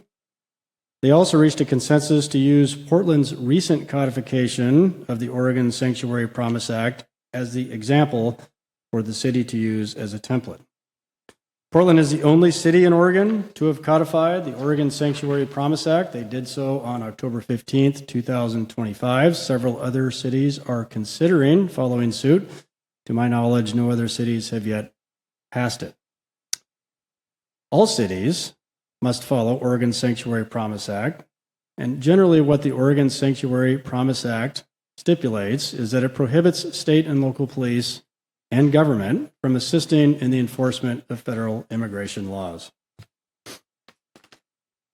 A little bit of background about proposed ordinance 2025-04. The proposed ordinance essentially mirrors the provisions listed in Portland's ordinance.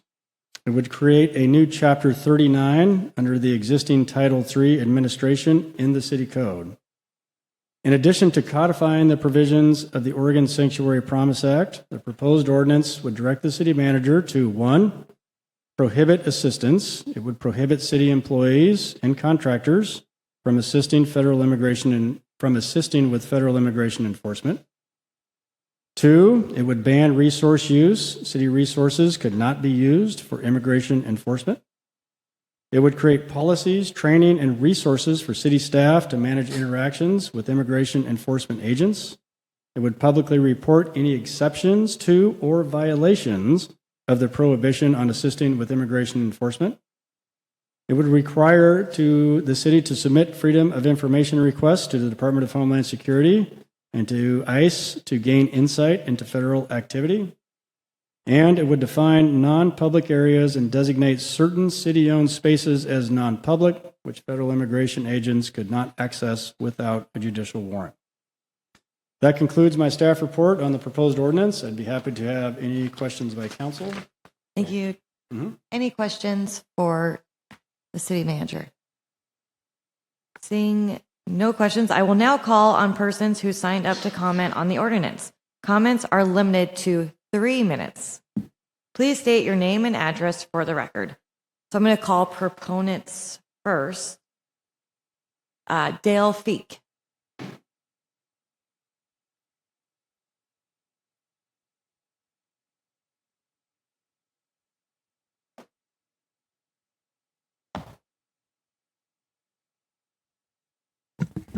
Mayor Wenzel, Council President Valenzuela, and councilors. Dale Feek, 3363 Lavina Drive, Forest Grove, Oregon. Little history, and I appreciate what City Manager Van der Zanden gave to you, all accurate. I was here when you led the debate about all the attributes of the ordinance and the legal issues and not, and I thought you really demonstrated your teacher leadership skills, Mayor Wenzel, when you did that. And I was really taken back, surprised, cried with you, Mayor Wenzel and Councilor Falconer, when you each gave your own example of people that have been unduly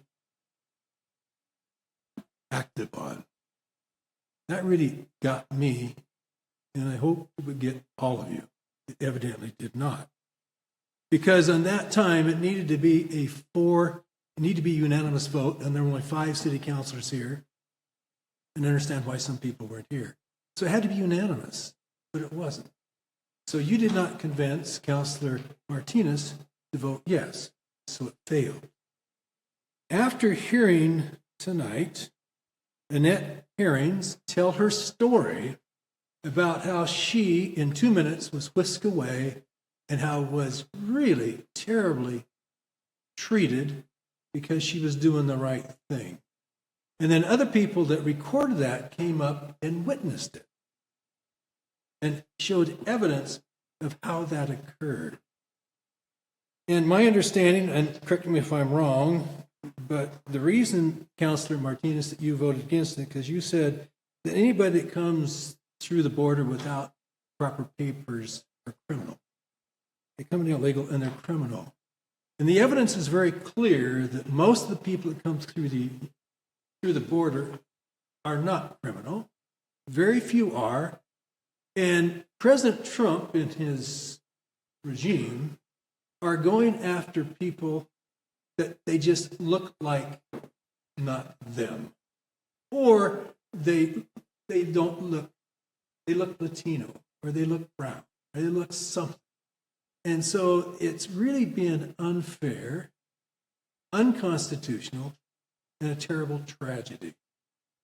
So my hope is that all of you, deep down, will see the humanity in the people that live here, even though they came across the border maybe without proper papers. But most of them have been upright citizens and have contributed to our work, our way of life, and are helping other people, us, in the way they do the labor and everything. So I just hope all of it, it's a unanimous decision tonight, even though it wasn't, I know it'll pass with majority, but I hope it's unanimous tonight. Thank you. Gabriel Arel, I'm sorry. Yes, come up. If I mispronounced your last name, I apologize.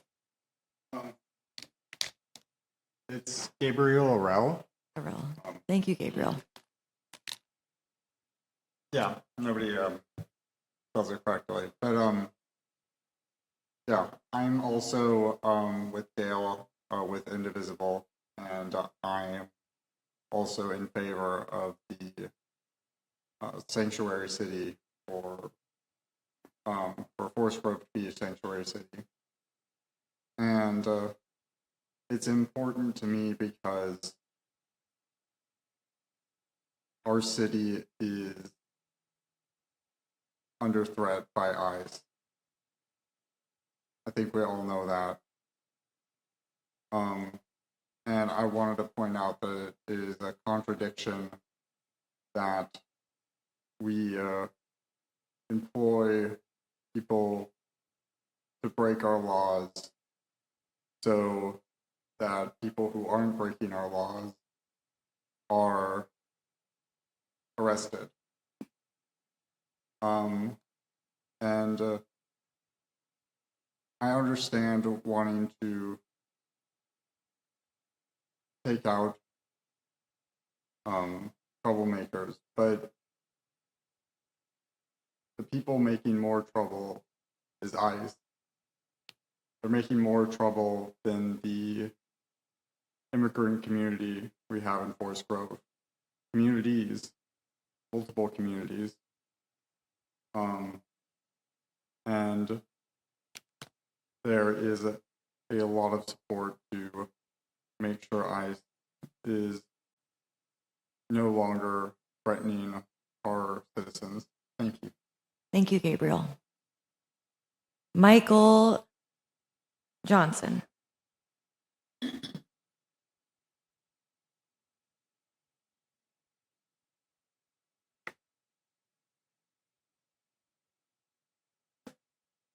Hello, it's me again.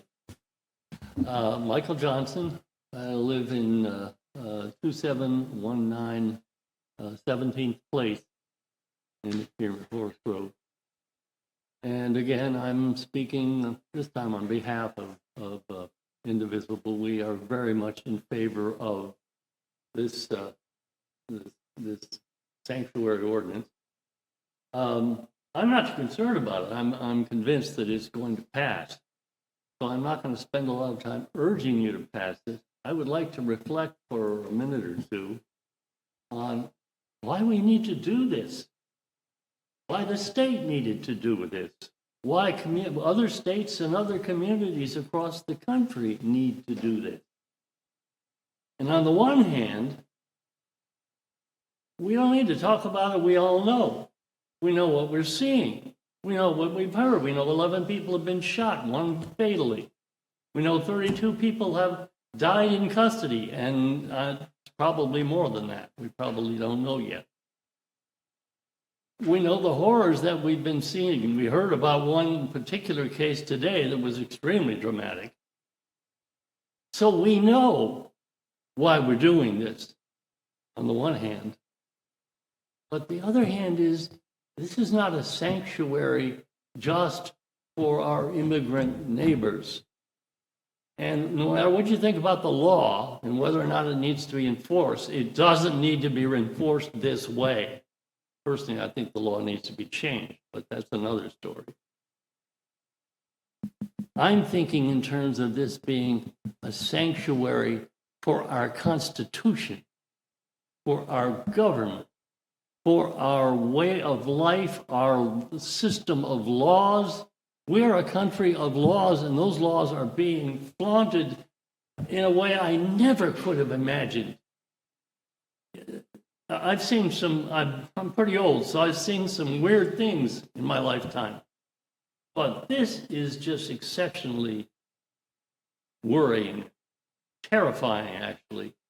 And that is why we don't have the luxury of putting our heads down and letting somebody else do the work. Everybody here, everybody sitting up there, everybody in this country who gives a damn about the Constitution and the rule of law had better be standing up to do something about this. The more roadblocks we throw in their way, even though they'll run right over them, we know they will. We may pass an anti-masking statute or something like that, and they'll just plow right past that. But every time they do that, they give us another cause of action. And a cause of action is a potential lawsuit, civil or criminal. And that will keep them busy enough to maybe we can survive past the next election and the one past that. Thank Thank you. you. Thank you, Michael.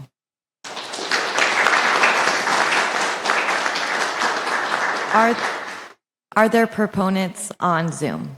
Are there proponents on Zoom who would like to give testimony? Okay, moving on to opponents. There's no one signed up to speak opposing the ordinance. There's no one signed up in the other category. Would city staff like to respond to any of the testimony? No, city staff does not have a response. Thank you, Mayor. You're welcome. The hearing is now closed. Is there a motion from the council to approve the second reading of ordinance 2025-04? So moved. Second. Moved by Council President Valenzuela, seconded by Councilor Falconer. There's a motion on the floor to adopt ordinance 2025-04. Is there any discussion from council? Councilor Martinez. So I want to say, Mr. Fickno, you were mistaken in repeating what you thought were my words. Anyone can go back to the previous meeting and listen to the exchange that was done at that time. I never said that anybody who came over the border was a criminal. That is not so. I said that there were criminal elements that came from there that need to go back because they're causing problems in our country. And for those people who can be here and live peaceably with everyone else who want to build a life. I have family that came here and she married my father-in-law and they built a great business together. People who come here from other countries are motivated to build the American dream because that's what they feel that they can do here.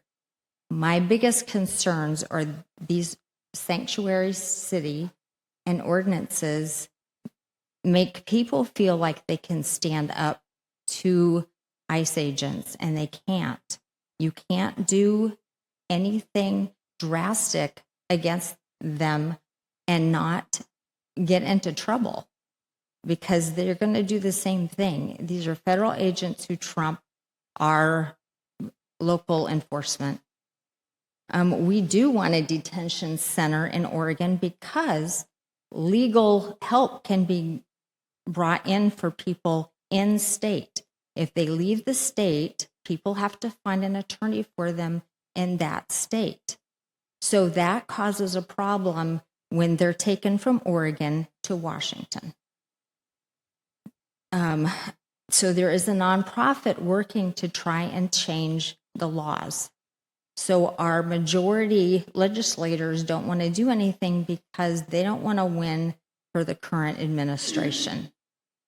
So that's a problem right there. So we need to be pushing on them and helping this nonprofit come together and work on getting the laws changed so that it's not such an issue for those who are here. Why are people taking so long to get their citizenship? So 20 years, that's a long time for some people to get a citizenship. They should be working on that right away so that they can be a part of our community and not worry about deportations that have been going on since Bush, Clinton, Obama.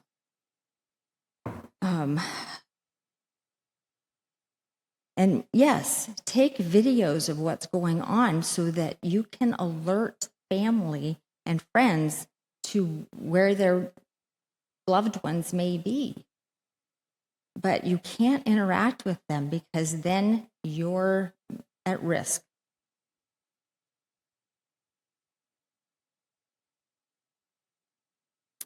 You know, they started masking and covering their identity when people were threatening their families and ramming their cars.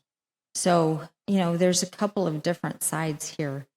So you can thank our previous administration for all the millions of people that they let into the country without any sort of vetting. That's all I have to say. I have one. I'm going to turn it over to Council President Valenzuela, but I have one clarifying question. In one of your statements, you said, we want a detention center. Who's the we you're speaking for? We should have a detention center here. That's your opinion. I just want to be clear when you say we. I just want people to know that's not. You don't get to speak for me. We should. That's fine. So I think we should have a detention center here, so that people can be detained here and get the help, the legal help that they need. Okay, but I'm going to ask for it. We're having a council discussion. I understand that but right now I can't have back and forth with the audience. I just want to clarify for the record that it's your opinion, not a we of like, we think this. It's a, I think this. I have other sources that I've gotten this information from. I don't have that with me. Oh, okay. I just wanted to make sure. I didn't want anyone to think when you said we. Oh, that it's a council. council. No, yeah. That's not a council. That's an individual counselor opinion. Yes. Okay. Council President Valenzuela. Yes. One of my first jobs was for a nonprofit of the Diocese of Las Cruces, New Mexico, to work completing applications for the amnesty program that took place under President Reagan. Because this party used to be different a while ago. And President Reagan, because immigration has been happening since way before President Obama was born and President Clinton was born, it has always taken place everywhere in the world. But that was, one of my first jobs. And President Reagan had the wisdom to see that, the value of the United States, a country of immigrants. And he made something happen, that amnesty program, to get people legalized, people who had been here for at least 5 years. My job was to gather information as part of the application that they had been here for 5 years. Then it was taken to El Paso, Texas, and people were given a green card. President George W. Bush tried to do something similar, and his party opposed him. It didn't take place. Before the last election, there was another some immigration legislation.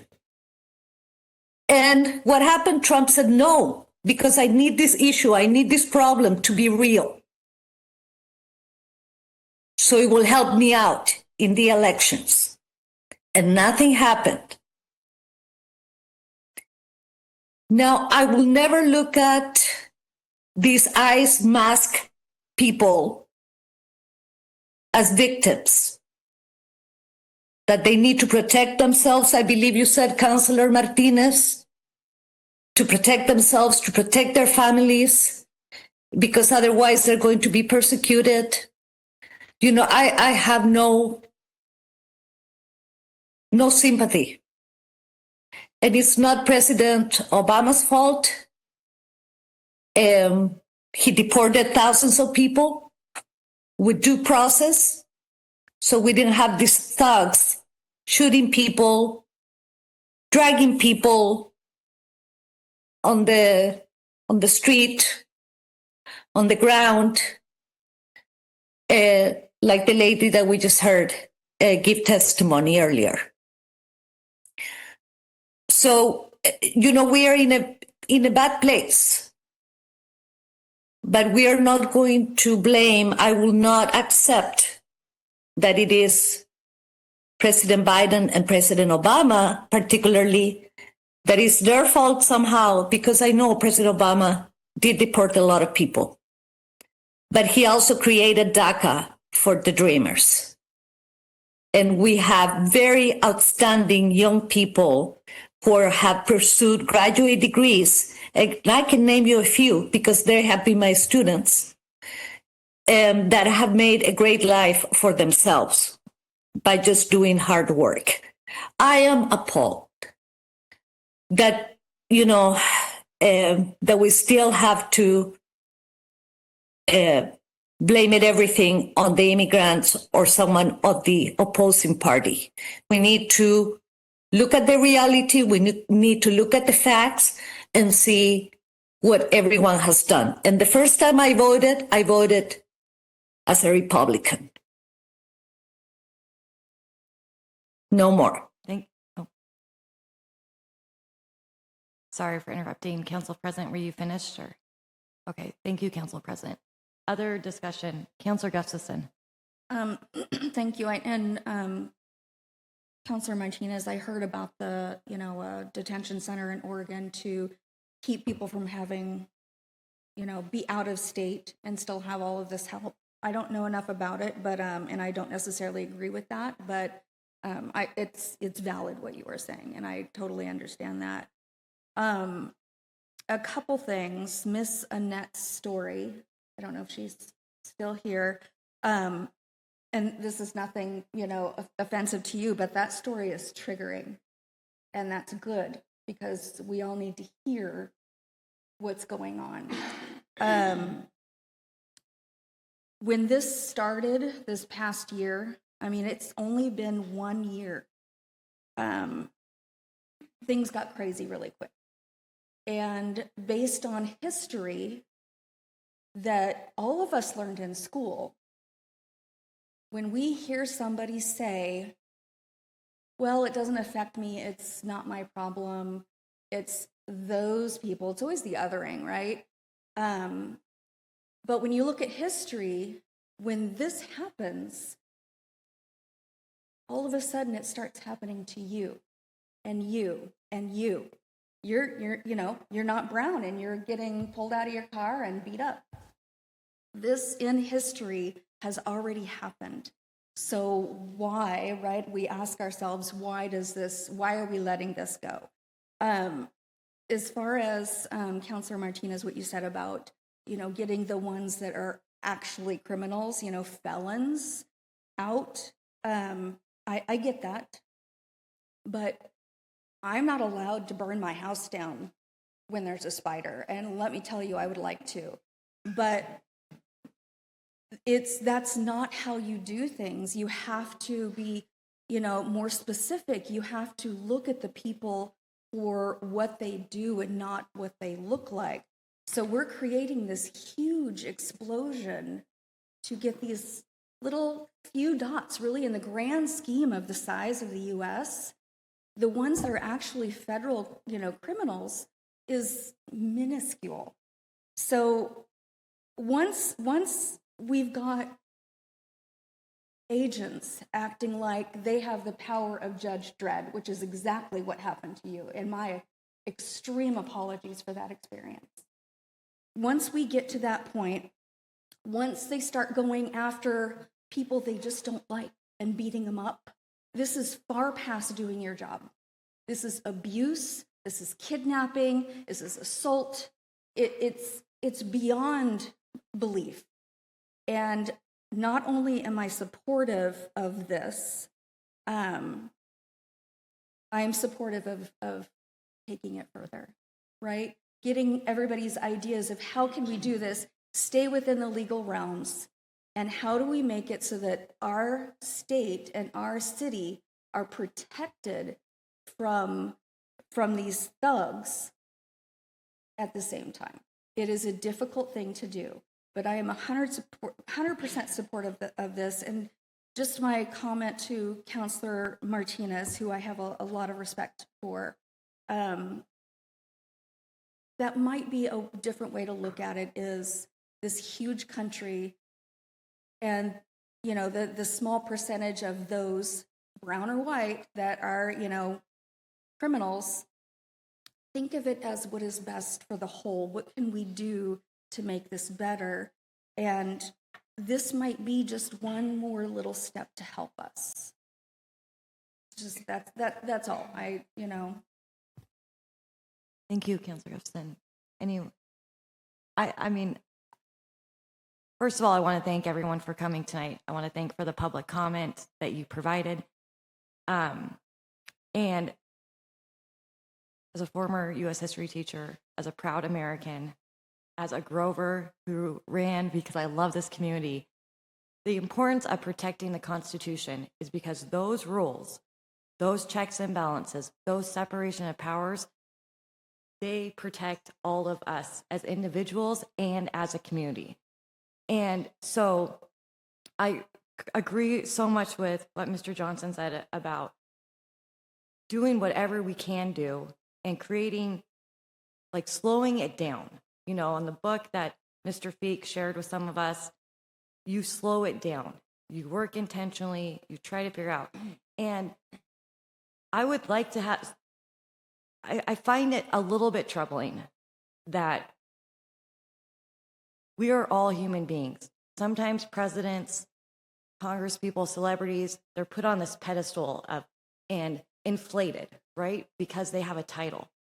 But at the end of the day, we are all equal. And when I start hearing people I value and respect, whether it be a family member, a colleague on council, not being willing to see a fallacy in a human being, of like this holding on tight to the defense of unlawful behavior, I'm concerned.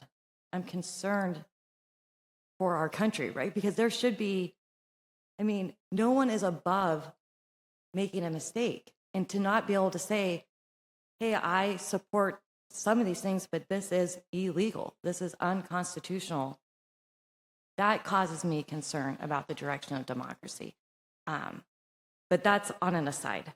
So I very much so support this ordinance. And I really, as Mr. Feek mentioned, I really wanted a unanimous vote before the end of the year. But you can't always get what you want. So if there's no further discussion, I'll ask the city manager to read the ordinance by title only. Ordinance 2025-04, amending Forest Grove Code of Ordinances Title 3, Administration, by adding Code Chapter 39, Sanctuary City, protecting Forest Grove from misuse of local resources in violation of state law for federal immigration law enforcement. Thank you. Will the city recorder please call a roll call vote? Council President Valenzuela? Yes. Councilor Schimmel? Yes. Councilor Falconer? Yes. Councilor Martinez? No. Councilor Marshall? Yes. Councilor Gustafson? Yes. Mayor Wenzel? Yes. In a 6-1 vote, ordinance 2025-04 is approved by the Forest Grove City Council.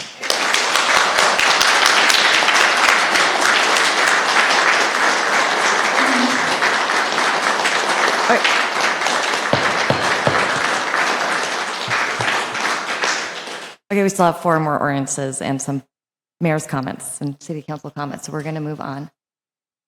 Resolution 2026, now I have to switch to the year 2026, so hopefully I don't mess up too many times. Resolution 2026-02, electing a city council president. Staff, I'll give you guys a minute to clear out if some of you want to leave. That's fine. I still have someone's pink iPhone. Is there someone's iPhone with a pink case?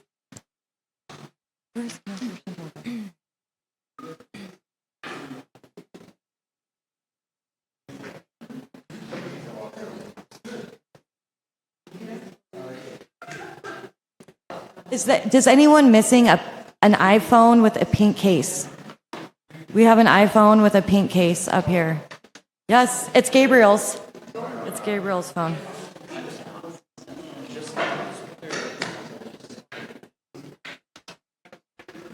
Okay.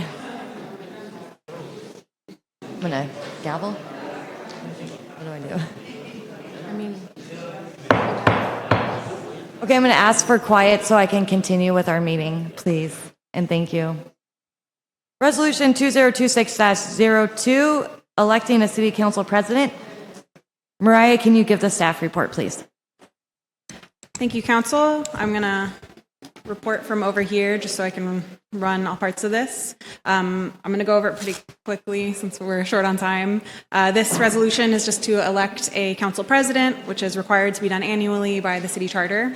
The process should be pretty straightforward. We'll begin with nominations. Sorry, projector went off for some reason. We'll begin with nominations. Each councilor may nominate another councilor or themselves. If another councilor nominates you, just state whether or not you accept that nomination. We have a ballot here that I will type all nominations into. And then at everyone's desk, you should have little sheets of paper that have your name at the top. So once the mayor calls for a vote, you'll just write the person that you'd like to vote for. We'll go around and pick those up. It's not a blind vote, so we will, as you can see on the graph, we'll write your name where you voted. This is just so everyone can vote without knowing everyone else's. So I think with Council President Valenzuela on Zoom, I think we'll just have you state your vote once I've collected everyone else's, if that works for you. So everybody else's is secret except for mine. There won't be a secret. It'll all get announced in the end. So we'll show everyone's votes. So yeah, that's, I believe, the end of the staff report, unless anyone has questions. Any questions for Mariah? Seeing none, any motions on the... I would like to nominate Councilor Valenzuela. Does Councilor Valenzuela accept that nomination? I do. Thank you. We have Councilor Valenzuela. Any other nominations? I just had a question. Sure. I thought that at one time we talked about circulating it through. It's a 2-year. 2-year. Okay, 2 years, good. I and wanted to make sure I didn't miss something, or we talked about it but didn't follow through with that. Okay. I believe it's on the chart for 2 years. That's fine. Yeah, That you is can correct, be- yes. Correct. Yeah, or city council rules, not charter, sorry. City council rules, 2 years. So any other nominations? Hearing none. I'm going to nominate Falconer, but she's already nominating. I'm nominating current council president. Thank you.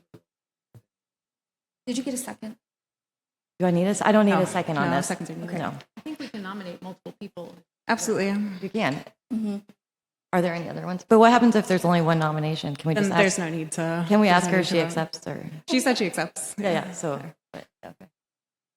So, I don't hear any other nominations. I want to make sure. I just make a motion to accept the. I don't think we even need to do that. That's what Mariah just said. Because there's only one, and she accepted the thing. So, congratulations, Council President Valenzuela. You got another year. Thank you, Mayor. Thank you, colleagues. Thank you. So I just with want that, you all to know that I do respect each and every one of you, and I'm very grateful to be part of this team. Thank you. Okay, cool. So now we're moving on to F3. We're going to call up Sorry. We still need to vote on the resolution. Oh, we have to vote on the resolution. That's what you were saying. I was like, I thought we were just done. So since it has a blank, the recommended motion that we have is for someone to say, I move to adopt the resolution 2026-02 with Councilor Valenzuela as council president. I move to adopt resolution 2026-02, electing Mariana Valenzuela as the city council president. Second. Okay. Resolution 2026-02 was moved by Councilor Schimmel and seconded by Councilor Gustafson. Do we have to read it by title only and have a discussion and all that stuff? Can you read it by title only, please? Resolution 2026-02, electing City Council President Mariana Valenzuela. Is there any discussion? I might have done it in the wrong order, but okay. All those in favor, please say aye. Aye. All those opposed? In a 7-0 vote, Councilor Valenzuela is our council president. Congratulations, Council President Valenzuela. And Thank you. Thank you. And resolution F3, or item F3, resolution 2026-3, authorizing execution of a labor agreement between the City of Forest Grove and the Forest Grove Police Association effective July 1st. Oh, I don't need to read the whole title. I'll turn it over to Brenda Ann Henry. Good evening, members of the council. I think my mic is on. So we come before you this evening with a resolution for you to approve a new contract for our police association. Our current contract expired June 30th, 2025. And although we did begin bargaining back in January, about a year ago, we have finally come to an agreement, and the agreement that is in your packet has been ratified by the union and is before you this evening for approval. So just really quickly, some of the major things that we'd like to talk to the council about is 24 articles were opened in the contract, which is unusual, but there were a lot of language changes. The union had a new president. We did a lot of looking at things. A lot of them were just clerical errors, clerical changes to the contract. So not a lot of substantive things there. We agreed on a 3-year agreement. Wage increases for everyone in the unit, 4% each year of the contract, all 3 years. We also had some spot adjustments, 3% for sergeants, code enforcement officer, 3%, and property and evidence specialist, 2%. And those were based on our market study, and that was just in the first year of the contract. We also expanded the service recognition benefit from just sworn employees to our non-sworn employees as well. There were 5 non-sworn employees in this bargaining unit. So I'll just remind you really quickly about that program in which employees get credits toward a VIBA contribution each year of service. It's $500 for the first 5 years. If the employee is still here after 5 years, that banked money is then contributed into their VIBA account. And after 5 years, so 6 years, 10 years, that bank goes up to $1,000 per year of service. And if the employee is here at the 10th year, then all of that money in the bank gets put into their VIBA. If they leave any time before that, that money is forfeited. So basically, it's intended to encourage employees to stay with the city and for the retention. Also, after 11 years and forward, the employee gets $1,000 every year that they're here into their VIBA account. The sworn officers had a couple of provisions in their longevity VIBA account that was not extended to non-sworn, and that was the retention bonuses at 5 and 10 years. That's not new, that's already in the contract, and also an additional 40 hours of vacation at 5 years of service. But instead of those things, the city has agreed to provide a one-time $1,000 retention bonus for non-sworn employees upon the ratification of the collective bargaining agreement approval by the council, and once it's signed, that will go into effect. The last substantive issue that I wanted to discuss with you this evening is in our incentive and premium pay. Currently, the city had a 6-level incentive pay matrix that we use that combined education and DPSST certification for 6 different levels of certification pay that an employee could get. To simplify things, and because education is already taken into account when for employees who are going to get their next level of DPSST, that's hard to say, certification, we have taken out the education component, grandfathered it in, and now we just have 2 levels, which is 4% for intermediate and 8% for advanced DPSST certification. The last thing is currently our premium and incentive pay is capped at 14%. So in a combination, no officer can receive more than 14% of their base pay toward incentive and premium pay. We have several different premiums that employees can get for assignments that aren't ongoing. DPSST is an ongoing incentive pay, whereas field training officer is one that's assigned. We also have a bilingual premium for employees who speak fluently another language. So the premium amount didn't change, but we took into account that we don't have anyone who's reaching the cap right now, but we could. We have more employees we're hiring who have bilingual premium pay. They could exceed that 14%, and then it would be a disincentive for them to be a field training officer or go into detectives or somewhere else where they then would be capped at 14%. So in order to address that, we removed the bilingual pay premium from under the cap. So the cap remained the same, but now the bilingual pay is separate and not under the cap. And it's 5% for someone who's fluent. Those are the major changes to talk about, except that the contract that was in your packet originally, just want to let you know, it was brought to our attention that we still had some references that were not gender neutral in a few of our articles. We had changed most of them, so we did go back and make those changes. Those changes were made in the packet in the contract that was sent to you, I think, earlier today.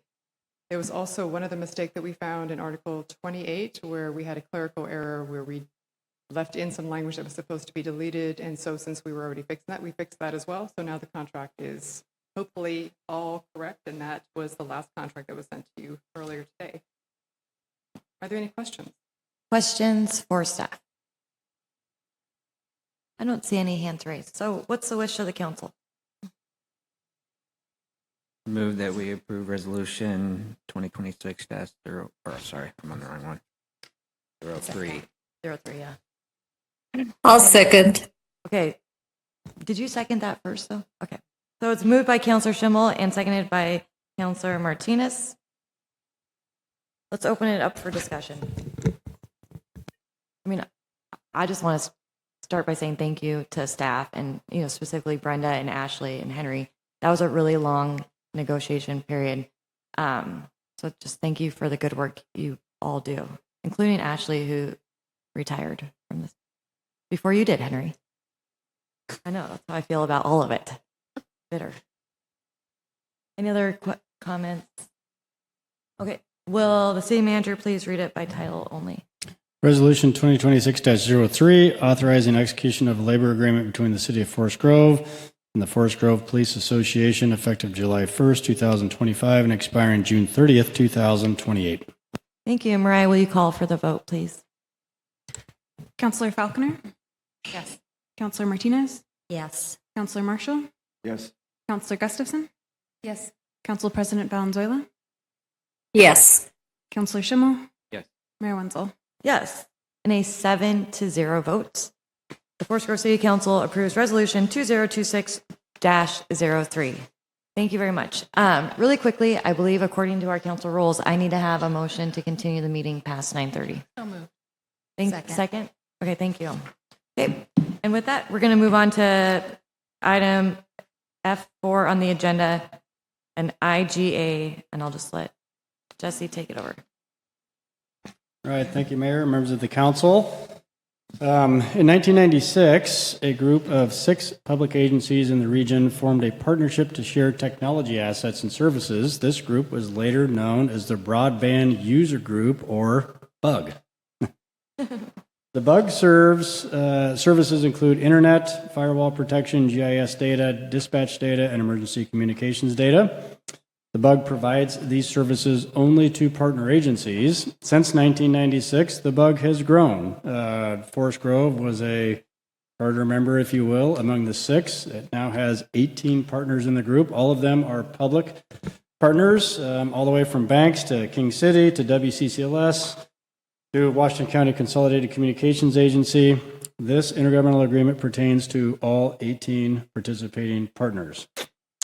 The partnership continues to provide better services at lower costs than the partners could achieve on their own.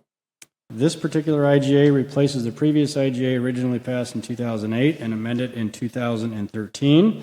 It is nearly unchanged and contains only housekeeping items to clarify certain portions. The new IGA is for 5 years, effective January 1st, 2026 through January 1st of 2031. From a financial perspective, the expenses of the BUG are already built into the budget. They are projected to be $30,800 next fiscal year and then $31,424 in fiscal year 26-27. That concludes the staff report. If there's any questions, I'd be happy to try and answer them. Thank you, Jesse. Any questions for staff? Seeing none, what's the wish of the council? Move that we pass Resolution 202604. Second. Okay. Resolution 2026-04 was moved by Councilor Martinez and seconded by Councilor Gustafson. Any discussion? Seeing none, all those in favor of approving Resolution 202. Oh, wait, Jesse, can you read it by title only, please? Sure.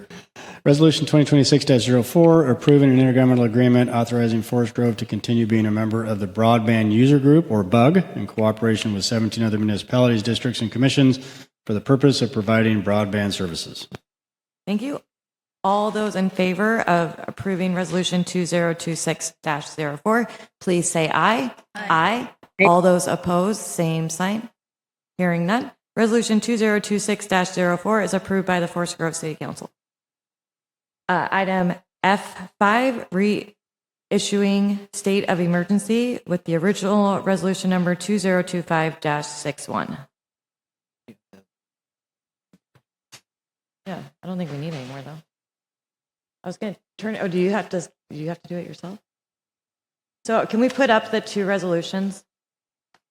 I don't know what I did with it. Hang on. You need it? Jesse, are you going to run this? You want me to run it, or does Brian have to run it? What do you want to? How do you want to do this?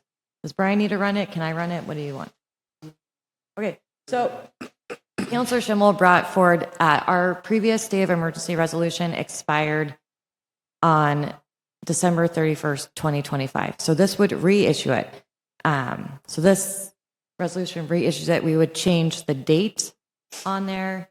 I believe we would also take out the $50,000, the amount. And then if there was a financial request, we would bring a budget issue forward after that. And is there anything else we're going to change? Do we need to change it? One, language is weird. Yeah, we need to, yeah.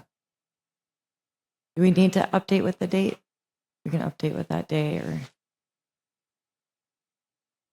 And then we're going to switch the expiration date.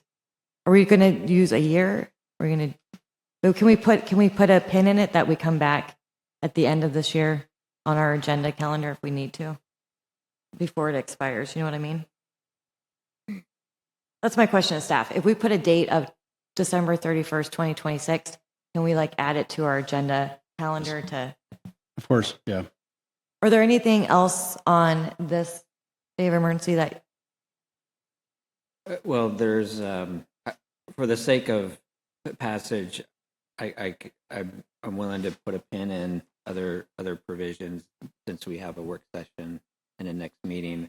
I just want to make sure if we pass the resolution to merely extend or reissue the current state of emergency, that we can come back after the next meeting with any additional provisions to that, whether it would include money or another section to it.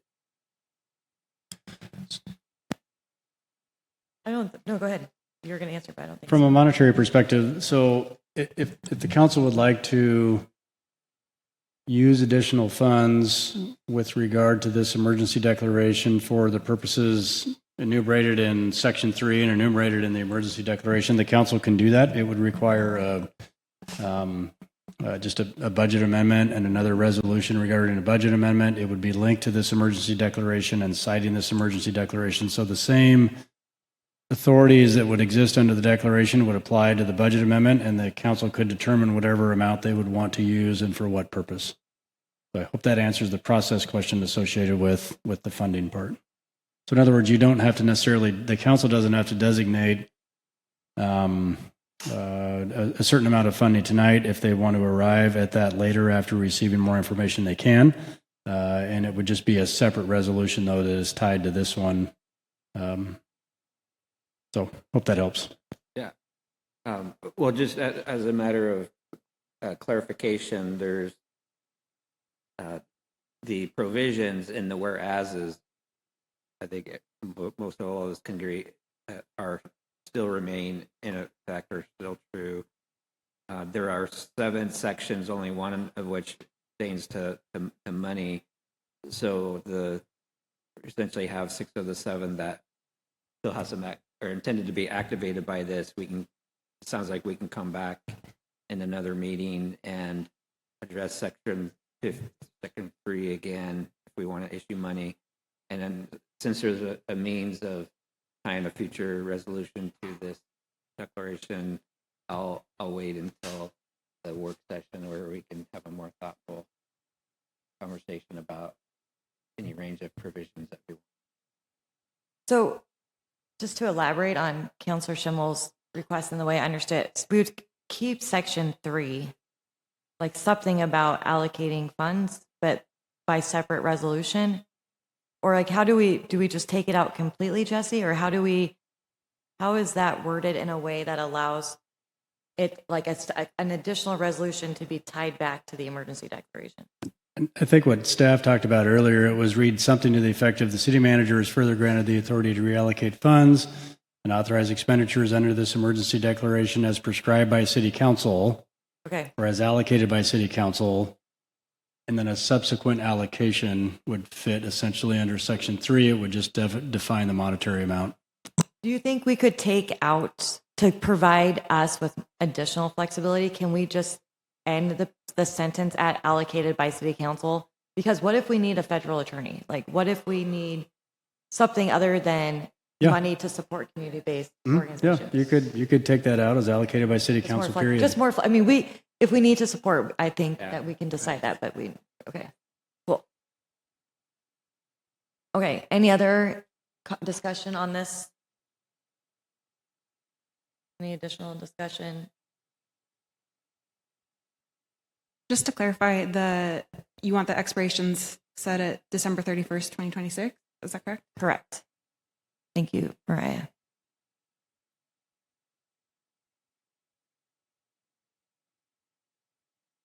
And I don't see any other questions. So is there a motion? In a second? Or what's the wish of the council? I move that we adopt resolution 2020. It's going to be 2026-05. Yeah. With the amendments discussed. Okay, second. I'll second. Okay. Thank you. So resolution 2026-05 has been moved by Councilor Schimmel and seconded by Councilor Falconer. Open for discussion. Any discussion? So, yeah, what are we doing then? This just basically creates a system if we need to procure funds to respond to anything regarding federal immigration. Go down to the sections. Then we're able to do that. There's 6 of the 7 that are declarative, and the 3 we just have to circle back with the money. So the sections are what it means to do, intends to do. Yeah. And so we're leaving the monetary open-ended No. to whatever needs to be done. No, it means that that council could allocate additional funds under this So this is just a just-in-case type of thing. It's giving authority to take lawful actions to mitigate. It's allowing the city manager to act on a regional basis under section 2. Me to continue to meet with MMC to do work. And then section 3 is further grants authority to reallocate funds. Like, so it's a placeholder. And then what would happen is if there is funding that needs to be accessed, a separate resolution would be brought forward by council and we would vote on it and say based pursuant to section 3 of this emergency declaration. I'd say section 4 is probably an important relevance to doing it tonight as opposed to waiting, because I mean, given the heightened violent responses, you know, our cities around the county, you know, need some authorization to take necessary action and coordination. So that I think that in particular is an important one immediately. I mean, just to clarify why this is important. Further discussion? Hearing none. Will Jesse read the resolution by title only? I'm sorry, I was preoccupied. What was that again? Okay, Mayor? you're just like my Apologize. students, so I'll just wait. I'm just using wait time. Could you please read the resolution by title only? It's Yes. 2026-05. Resolution number 2026-05, resolution declaring a state of emergency to address community impacts of federal immigration enforcement. Thank you. And Mariah, will you do a roll call vote, please? Councillor Marshall? Yes. Councillor Gustafson? Yes. Council President Valenzuela? Yes. Councillor Schimmel? Yes. Councillor Falconer? Yes. Councillor Martinez? I'll just abstain. Mayor Wenzel? Resolution 2026-05 is approved by the Forest Grove City Council in a vote of 6-0 with 1 abstention. And we're going to move on to councilor communication.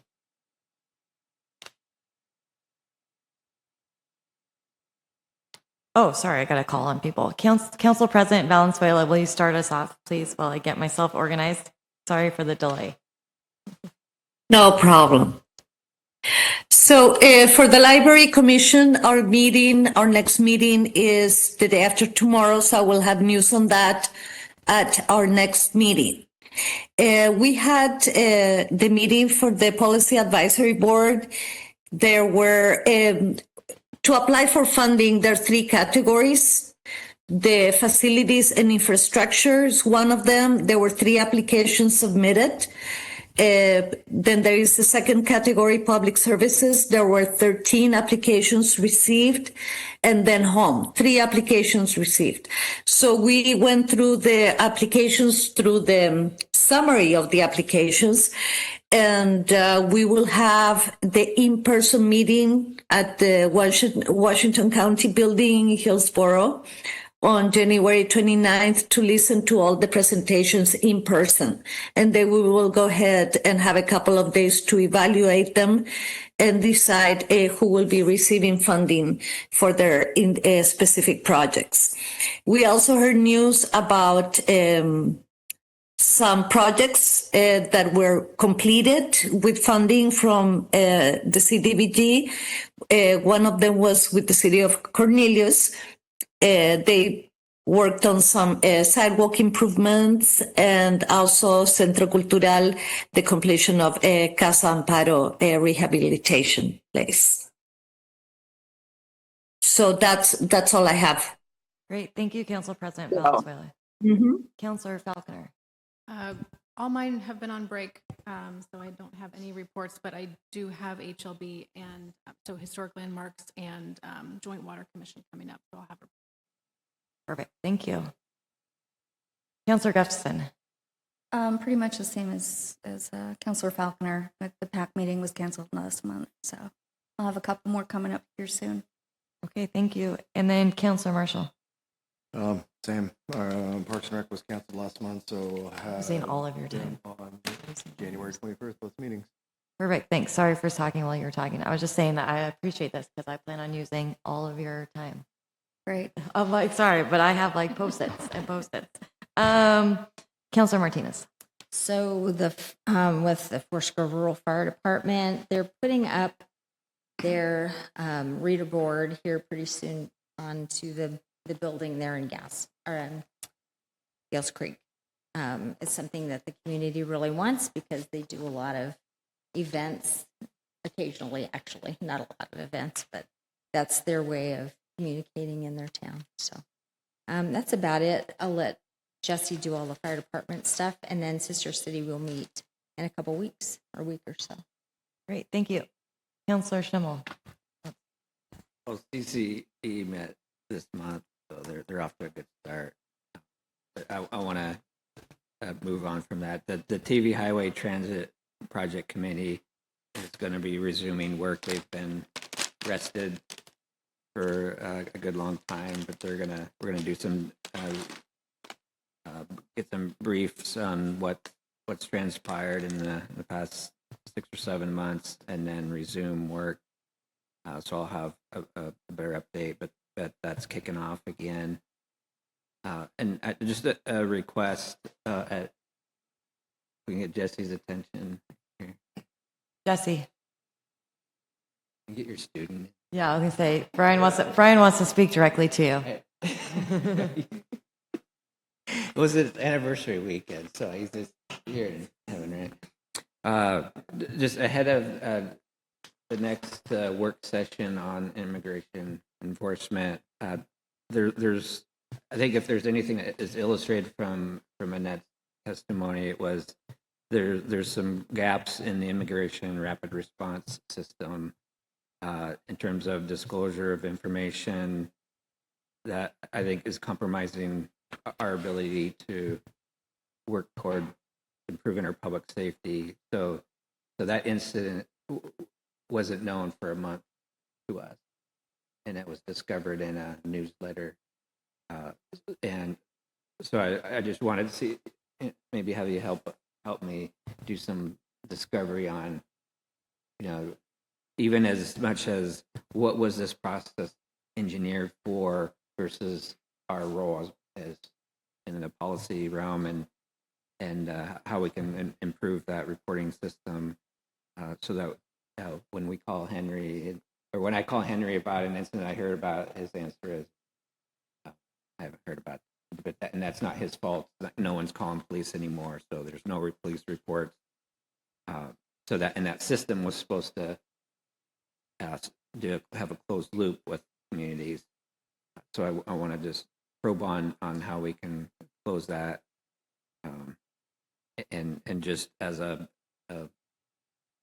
matter of personal perspective, is there's been this passive reliance. We've been asked on this, not just this rapid reporting system, but the justice system in general. It's like we're asked to just wait, remain calm, and without any discernible action, folks are taking matters into their own hands. So, there's going to be escalating violence if we, or the appeal to remain calm is going to get dismissed if our leaders can't provide some discernible, clear action for moving forward. The condemnation alone, the wait for justice, which typically is months and years. There's got to be something more discernible and enforceable that we hear from. And maybe in your next West Side meeting, there's something discernible, but I've heard nothing discernible. So, some of the testimony was, we heard earlier today was, we need to get more aggressive with our congressional and state leaders, and I would intend on doing that. It's just incredibly, it's reaching disturbance. I'm disturbed by what we don't hear, and we're not getting that rapid response information back to us. So there are a couple areas that I want to focus in. I don't want to cut you off. Okay, thank you, Councilor Schimmel. City Manager report. Thank you, Mayor, members of the council. Just a few things briefly. Regarding our East Side Park, we did receive approval. This is the park that's north of 19th Avenue behind the Villager Apartments on the east side of Forest Grove. We did receive approval from Clean Water Services, and we are looking at putting that project out to bid for a spring or summer construction. So also we did have an opportunity to connect with the county regarding some access on the north side of the park to the Villager Apartments. So that is still in process and we're working on that. You may see some activity on Lower David Hill Road. That's the section between Thatcher going west to Forest Gale Drive. That is the last portion of the project that we are doing for wildfire mitigation in the northwest side of Forest Grove, where we are taking the overhead lines and burying those lines.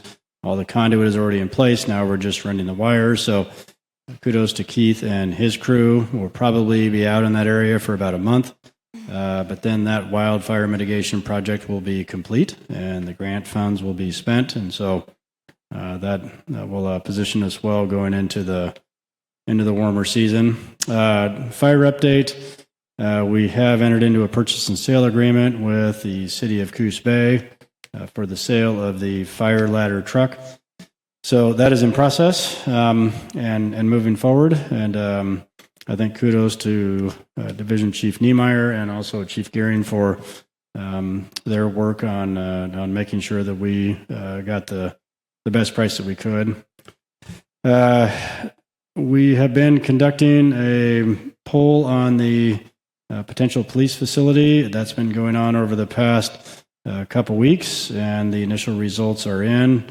We'll have a work session with council soon about what those results are, and just kind of review those. And the consultant, which is Patinkin Strategies, Ben Patinkin, will be available and on hand to ask any questions that you may have. He is still kind of amalgamating all the results, and so look for something soon.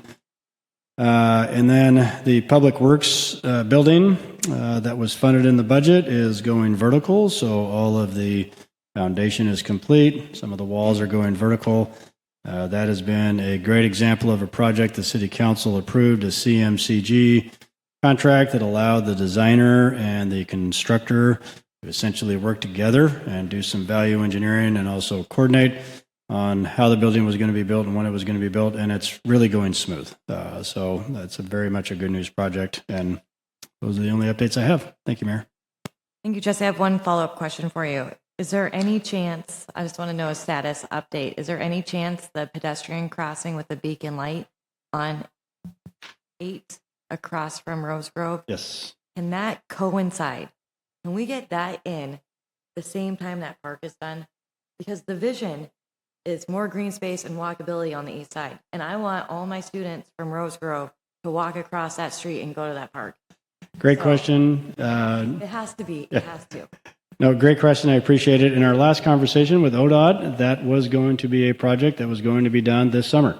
And so we're optimistic. I've also sent out some correspondence to ODOT to come and present to the City Council at the second meeting in February and give the council an update, not only on the Rose Grove Crossing project, but also on the U Street design that was going to be included in the 2027 statewide transportation improvement program. Just kind of an all things East TV highway improvements update. So more to follow on that, but based on what we know right now, Mayor, yes, that project is supposed to go in the summer, and that would provide a wonderful connection from kind of the north to the south to be able to access that park. It'll be epic. There's a vision. So great news. Okay. Before I start talking about immigration and joint regional efforts, just some clerical or kind of small kind things. There was an ask to have a work session for counselors to bring their goals and objectives. And so if you would like to, I'm just doing a friendly reminder, I would like you to have those things to staff by January 14th at 5 p.m. So then staff has time. I don't know where we're going to fit it on the agenda. I'm not saying for sure it's going to be at the next meeting, but I thought the idea was sometime in January, February to have that meeting.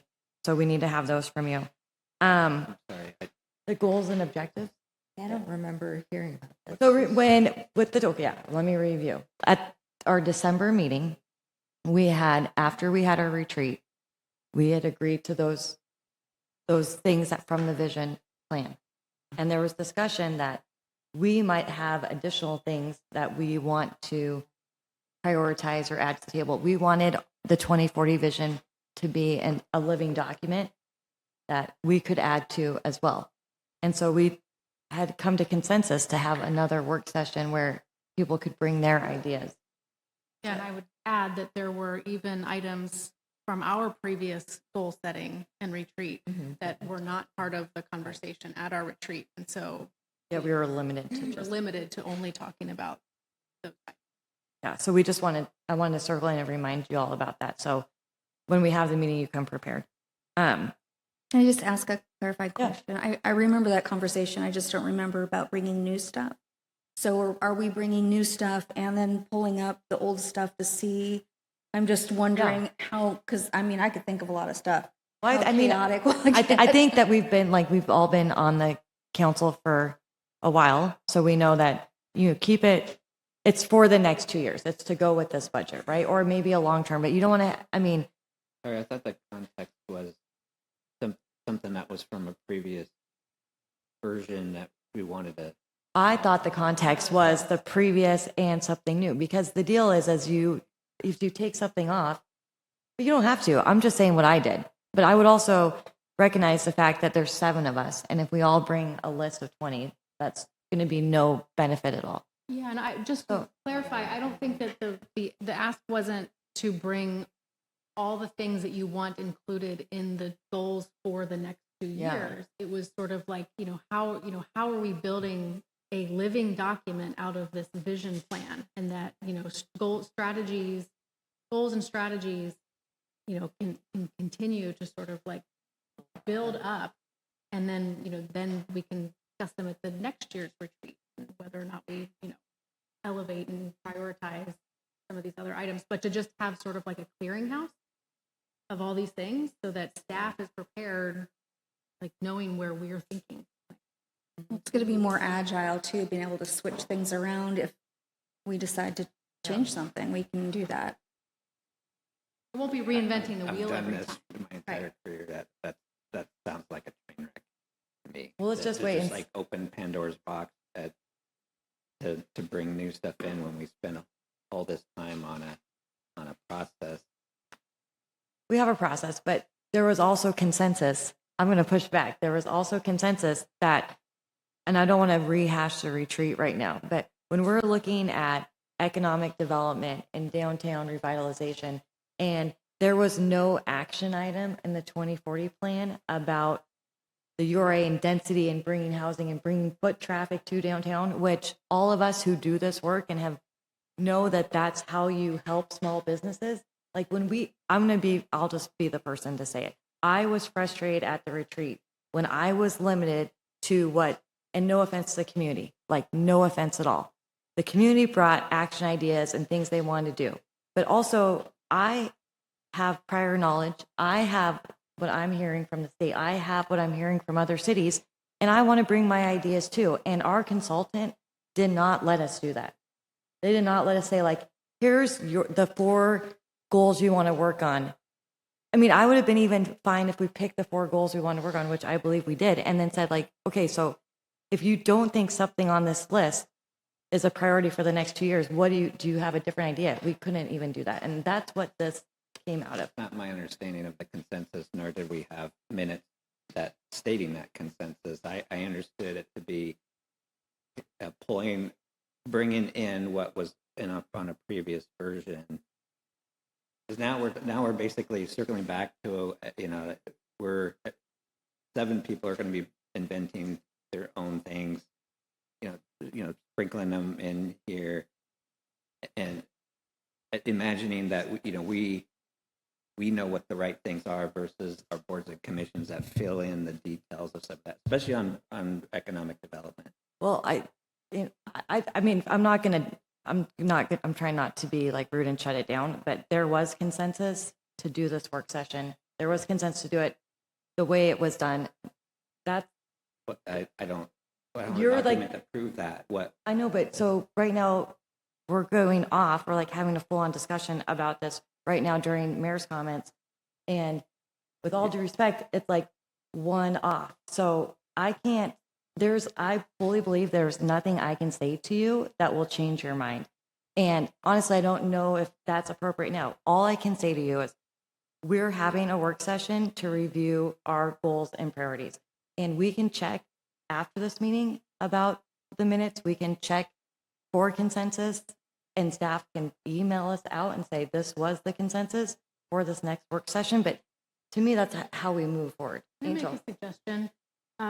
Real quick, and I've done visioning before, and it is not Pandora's box to continue to add strategies that activate the goals that are in a vision. And then also, I make a suggestion for tonight. Do we have consensus to bring additional strategies to this next work session, and to please email ideas that you might have to Jesse before then?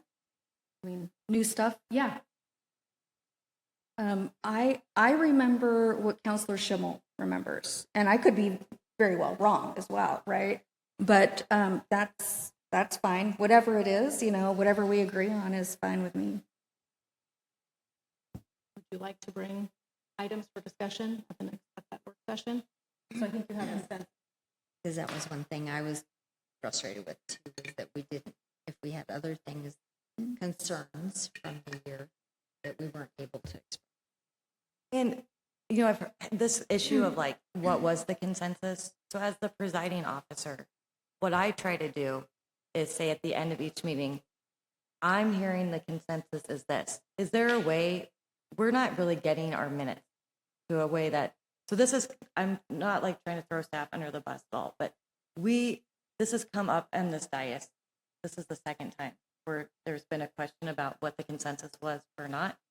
And so I'm just looking at what can we do as a system so we don't have this, so we can go back and refer to say this was the consensus at the work session. This was the, you know what I mean, in a timely manner. So we're not having this. Well, I'm bringing it. I just have an idea. Okay. With all of my projects, I have a decision list. I mean, this is all of the decisions what we made, all the consensus, that's its own list instead of having to go through the minutes, which I have not found to be user friendly when I'm looking up stuff. We have, like, the minutes haven't been in the packet. They used to come in our packet, but that's another story like that we need to just explore. I need to. So back to State of the City is going to be on March 12th. I'm inviting you all to participate in the capacity you would like to. It's going to be, March 12th at Theater in the Grove. Theater in the Grove is being really kind to host us. I'm really excited. I'd invite you to work with me. You can do a TVC-TV interview, again, if you like that, or if you don't like that and you want to speak on stage, like I can facilitate that as well.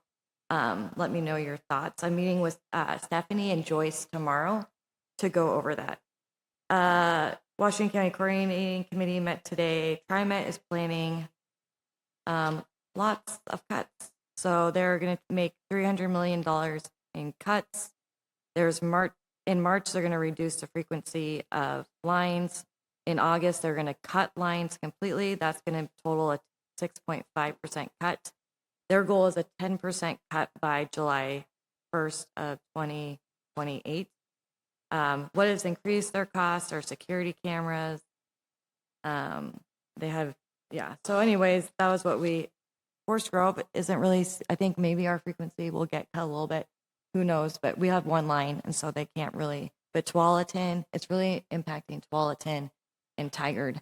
The NLC students are going to go to DC, so that's good news. The mayor's plus, so the thing I'm talking about with Washington County Coordinating Committee, and maybe staff could help with this, is I really want the WCCC, the Washington County Coordinating Committee, to take a really proactive stance on protecting MSTIP, because the Washington County Washington County is in a $10 million budget deficit.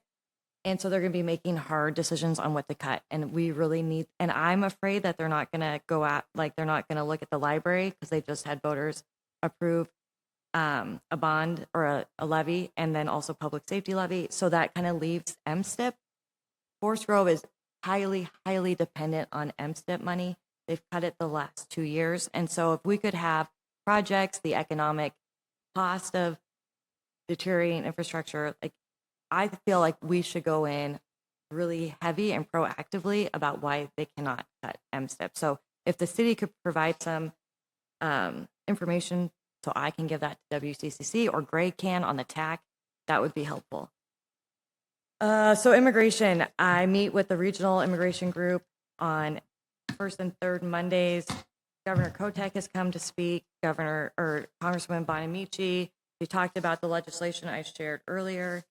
I also am going to, with the support, well, we'll see. I'm going to take a letter, an idea for a letter to the Attorney General.